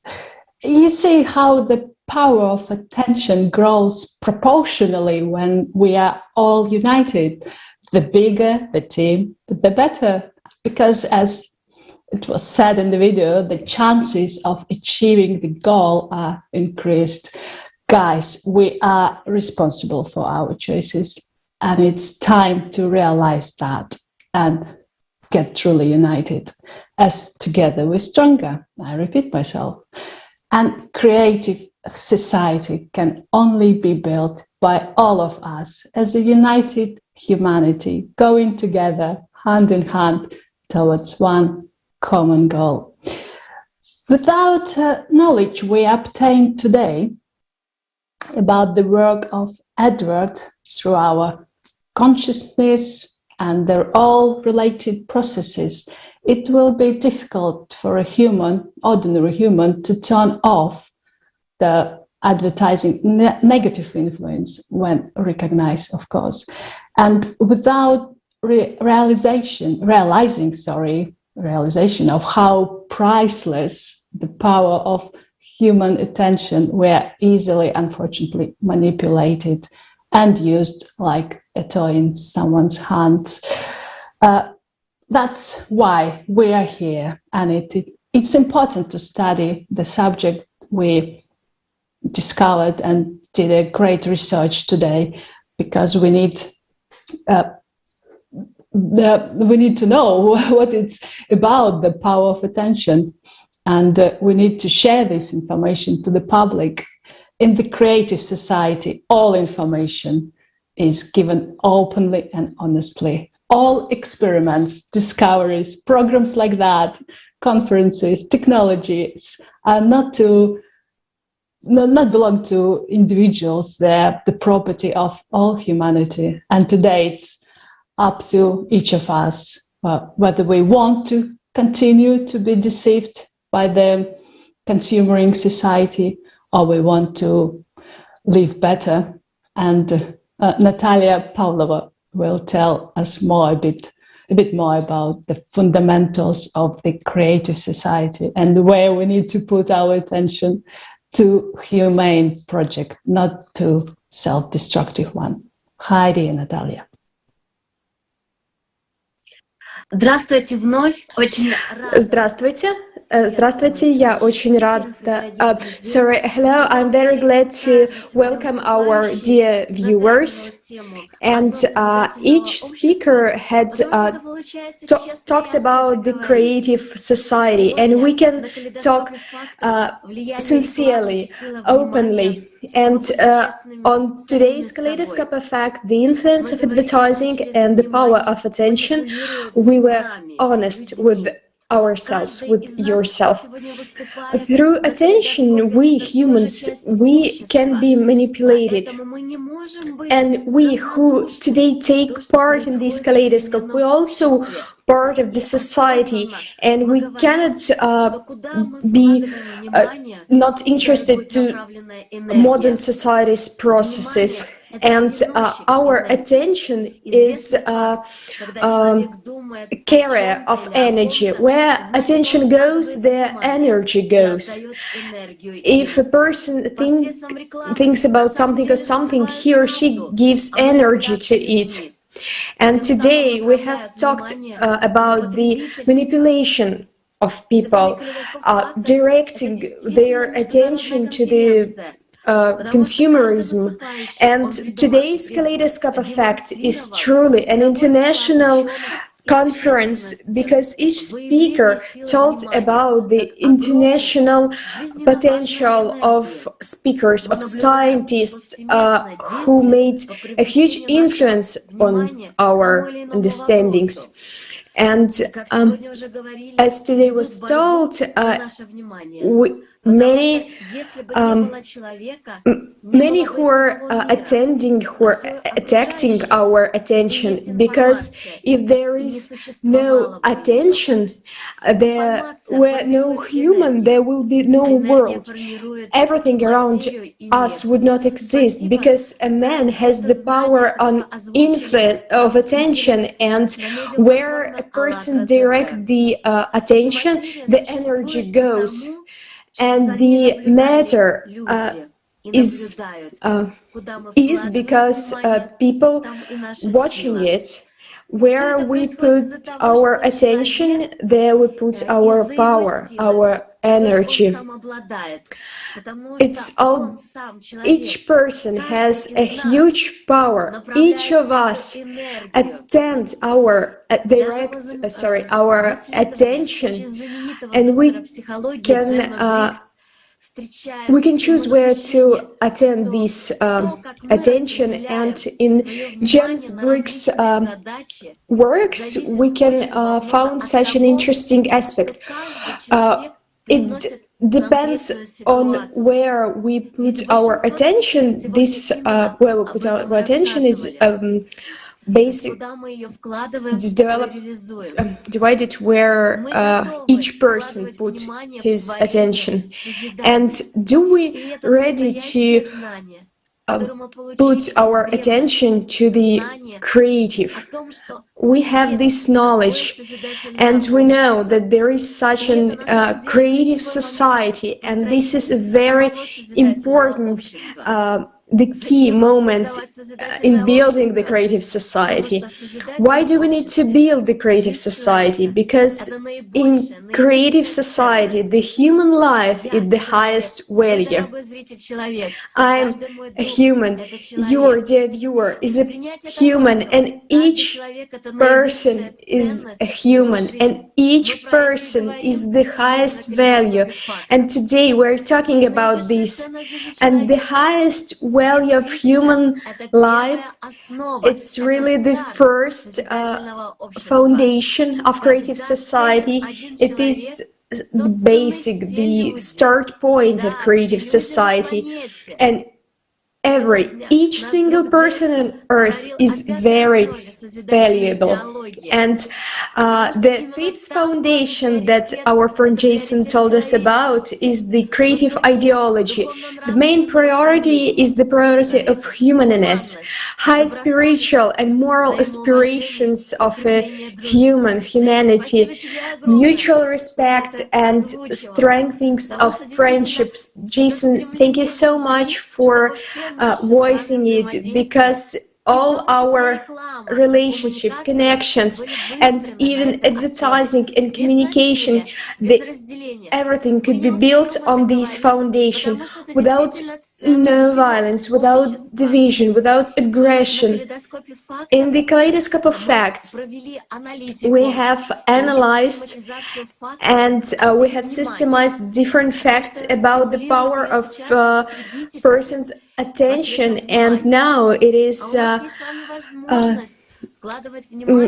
stimulated in the consumerism format, but we have a possibility to think in creative format. Also, I would like to talk about the third foundation of creative society, when it is human safety, and when a human knows that he has the safety, he has this basis, and we can, in these conditions, we can use advertising in industrial, technical, and scientific fields, and use it only for improving the quality of human life. Life is a choice, and life is about making choices without shifting the responsibility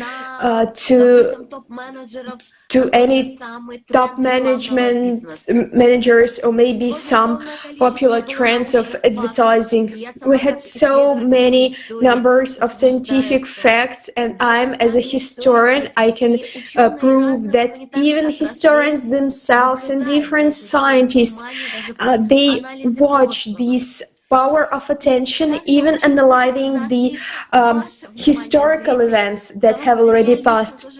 And I would like to pay your attention, dear viewers, because if you cannot be responsible for yourself and your choice, then someone will do it for you. And I am telling the same to myself, because I can shift the responsibility to someone else, on you, who can use my attention. But it means that every one of us, if acting in this way, we can get to the not to the free word. And for me, it was an exciting fact that it looks like this slavery. It sounds like an illusion word. We cannot just consume, and I'm, as a scientist, may say that it is very destructive, when we only taking and stop giving, this destroys everything creative that there is in a person, everything we refuse from everything that is creative in us, everything that is a human value in us. And our life is the highest value that we have. And when people continue living in the consumerism format, they are still reflects the trend that was in the society starting from the Sumer period. But the second foundation tells us about being free, and we as a society can create this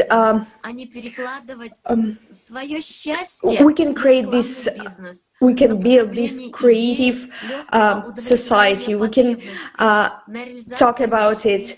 We can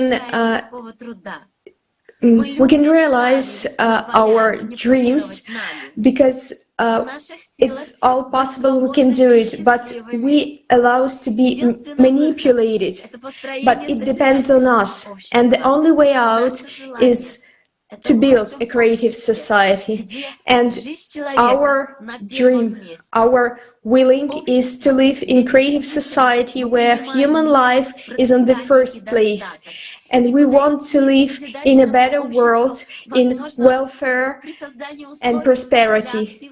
And there is only one way to act, to take part, each of us. If every person take part in it, we can do it. Yes, we all are very, very different. We are specialists from different spheres, from different countries. But each of you, dear viewers and participants of this Kaleidoscope, you are my friend. And I sincerely say thank you to each of my friends, because we shared our understandings, our results of our researches, because we inform everyone. And each of us has taken this responsibility for our own happiness and for society itself, for its developing, because we can create a better life. And the responsibility for it lies in each person. And as a historian, I may say that today we have only one way out as a civilization, and this is the creative society. And we can really build it, but only together. And taking part in the process of transformation of our society to create a great future for everyone. And huge thank you for our translators and technical team, because to each country of the world, this positive information about better future is given, is sounded to everyone. So thank you so much. Many thanks, Natada, for your sincere words. And indeed, the prospect of building a creative society is truly inspiring. It is precisely that good, lofty goal which is really worth our attention and which is worth uniting. We all would be incredibly happy to live in a society where everything is geared towards improving the quality of life of every single person, in which, even a subway would be a space which supports people in their aspiration to be real humans, in which even advertising is creative in the highest sense of this word. Let's watch a video about the subway of our potential near future, which we can create together.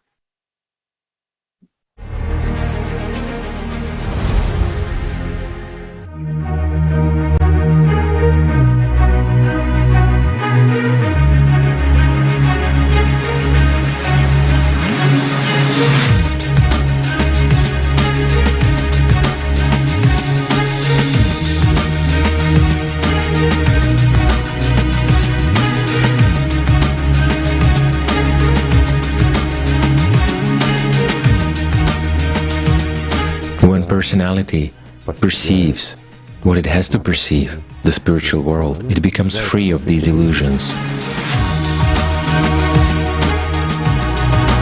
Good is here and now. Whereas, when cognizing the truth, one should master an elevated stage of self-perfection.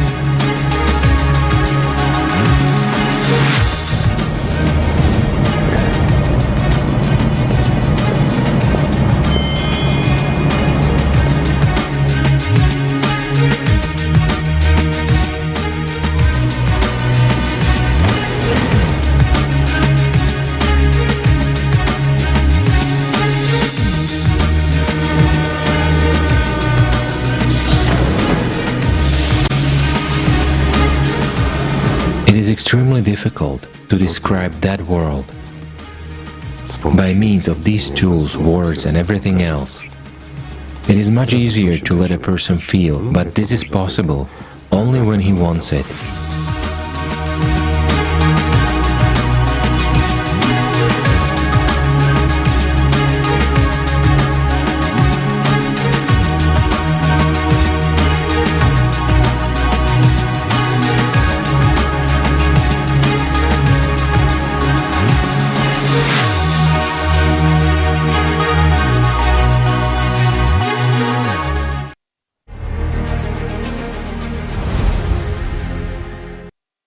Wow, what a great idea. I love it. Self-education information placed in the tube instead of some useless adverts. Yes, because now we know that attention plays a key role in our life and we don't want to waste it anymore. It's a powerful resource. And our last, but not the least, speaker is Dilara Fatihova. Dilara held a senior position at a big TV and radio company for more than 20 years, and she knows all about commercial tricks, sales targets, and marketing training. That's why Dilara can't keep silent anymore. Dilara, looking forward to hearing from you. Спасибо. Друзья, мы сейчас увидели замечательный пример в ролике. Думаю, у всех сейчас чувство приятное. Right, I believe that you've just seen this wonderful example and you have this kind feel inside, right? From this video, just inspiring to even give this feeling further. And actually, this is something to strive for, right? This is kind of criterion. What do you really want as a result? What will the purpose of advertising in the future? Not just as now, profit and gain, but increasing well-being in the true meaning of the word, the state of being well. And as stated in the fifth foundation of creative society, society must strive to nurture the best human qualities, human with a capital letter, and in doing so, would be advertising, it would be just according to the fourth foundation of the creative society, just fully support the development of personality, and according to the sixth foundation, helping people realize and implement, take responsibility for their lives and choices, and also, of course, without any manipulation, including hidden manipulation. After all, there is the second foundation of the creative society, freedom, and the seventh foundation, justice and equality, motivating people to act in the care of life and safety in accordance with the first and third foundations of the creative society.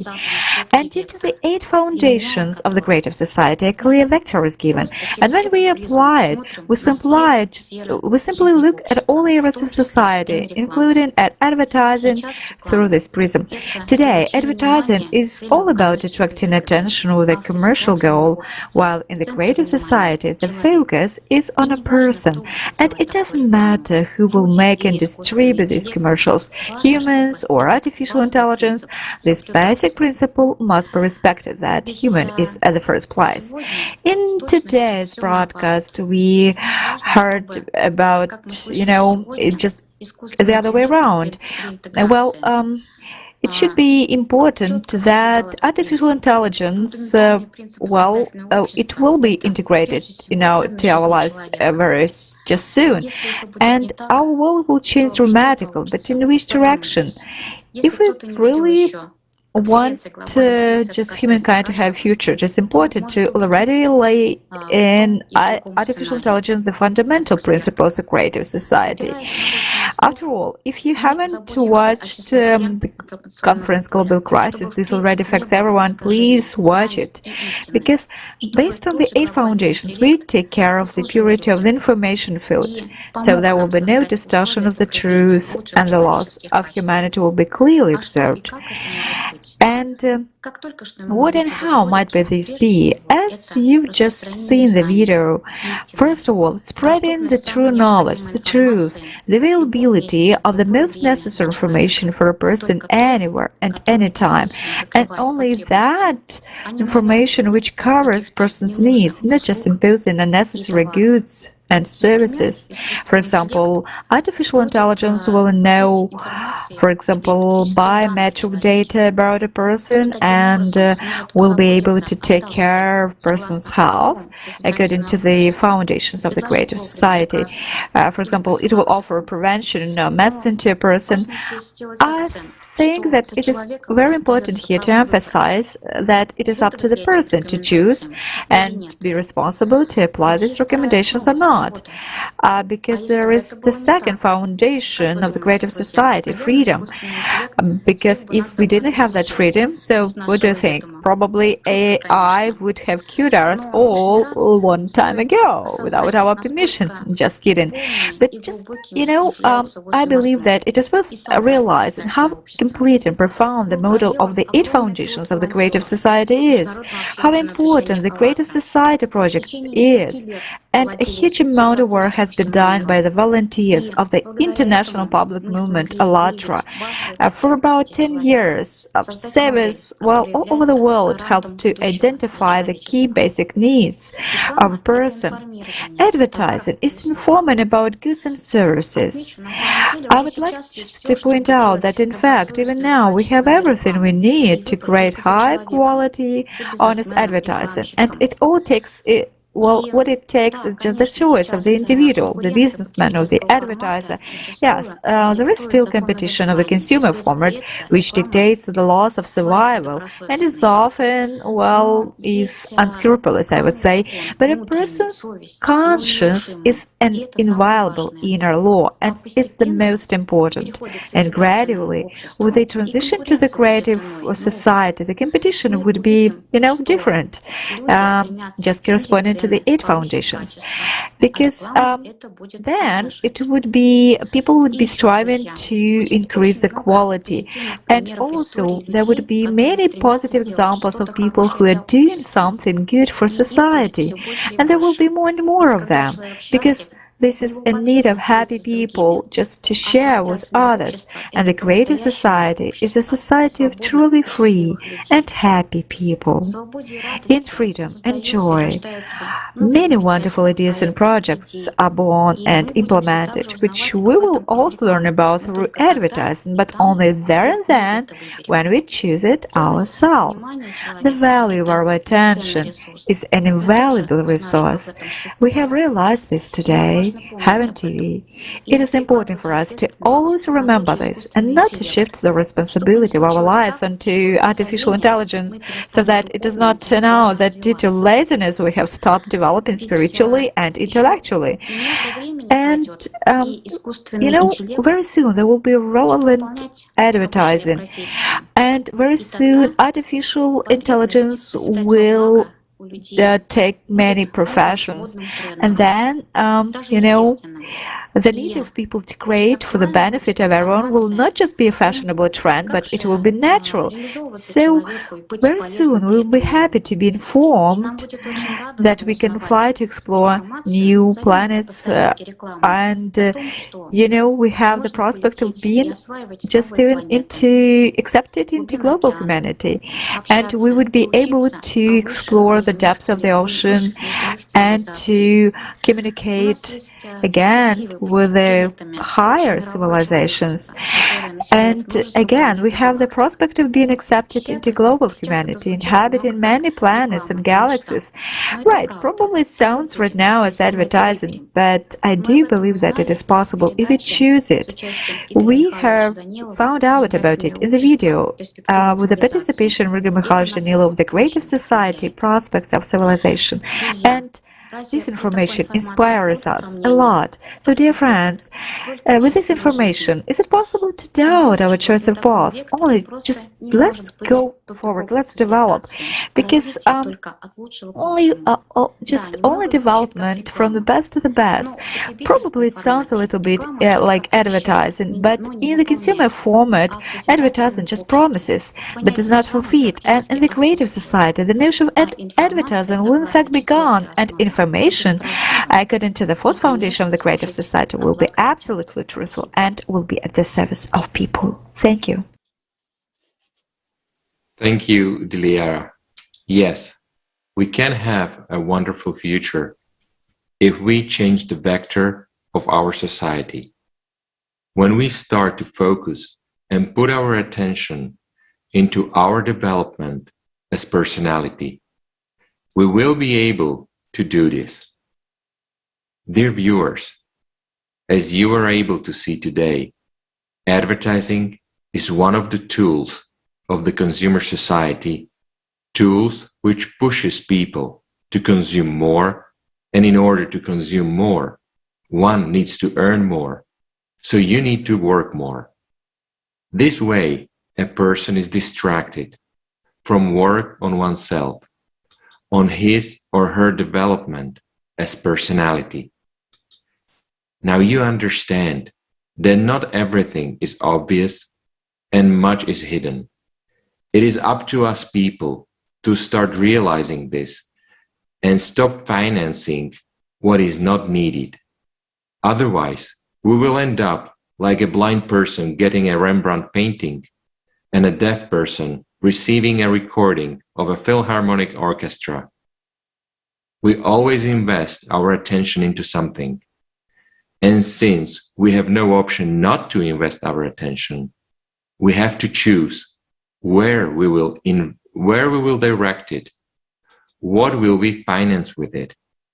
Creative society will give people the opportunity to invest our attention and energy into the most precious values, humanness, kindness, development of our spiritual component, our personality, and merge it with the soul. For this, we are actually here. People will not be pushed only to exist, but they will actually live.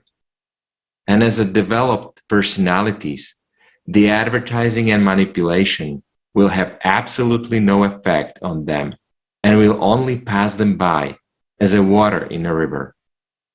I believe that information which we have shared with you today will be beneficial to you and will help you in your life here. We would like to thank every single person today, research and working groups, speakers, those behind the camera, and technical support teams, designers, and thousands of others who have made this possible today. ALLATRA is one big human family, and everyone can join us.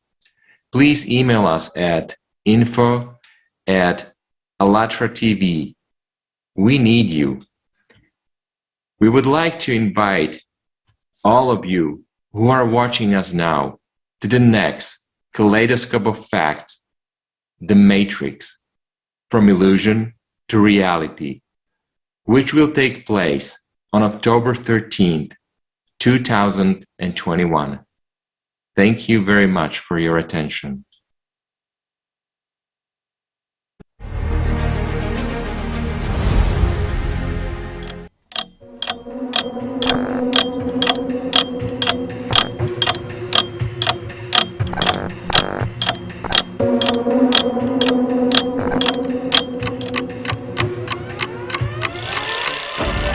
What if our world isn't real? What if we all live in a hologram? an artificially created system.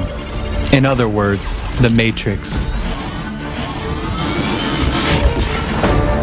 Looking at the evidence and scientific proof of this fact, many questions arise. What is the Matrix? Is our world an illusion? What is a human, consciousness, personality, and human soul? What does a person look like in other dimensions? What dimensions is the Matrix limited with? Who created the Matrix and who controls it? Who is a system architect? Why was the Matrix created and how to get out of it? What is reality? What is the meaning of human life? We invite you to explore these issues together. Independent research, facts, social experiments, all this and much more within the framework of the international research project Kaleidoscope of Facts. October 13th at 1600 GMT, Kaleidoscope of Facts on the Matrix from Illusion to Reality, organized by the participants of the ALLATRA from Spain and Latin America.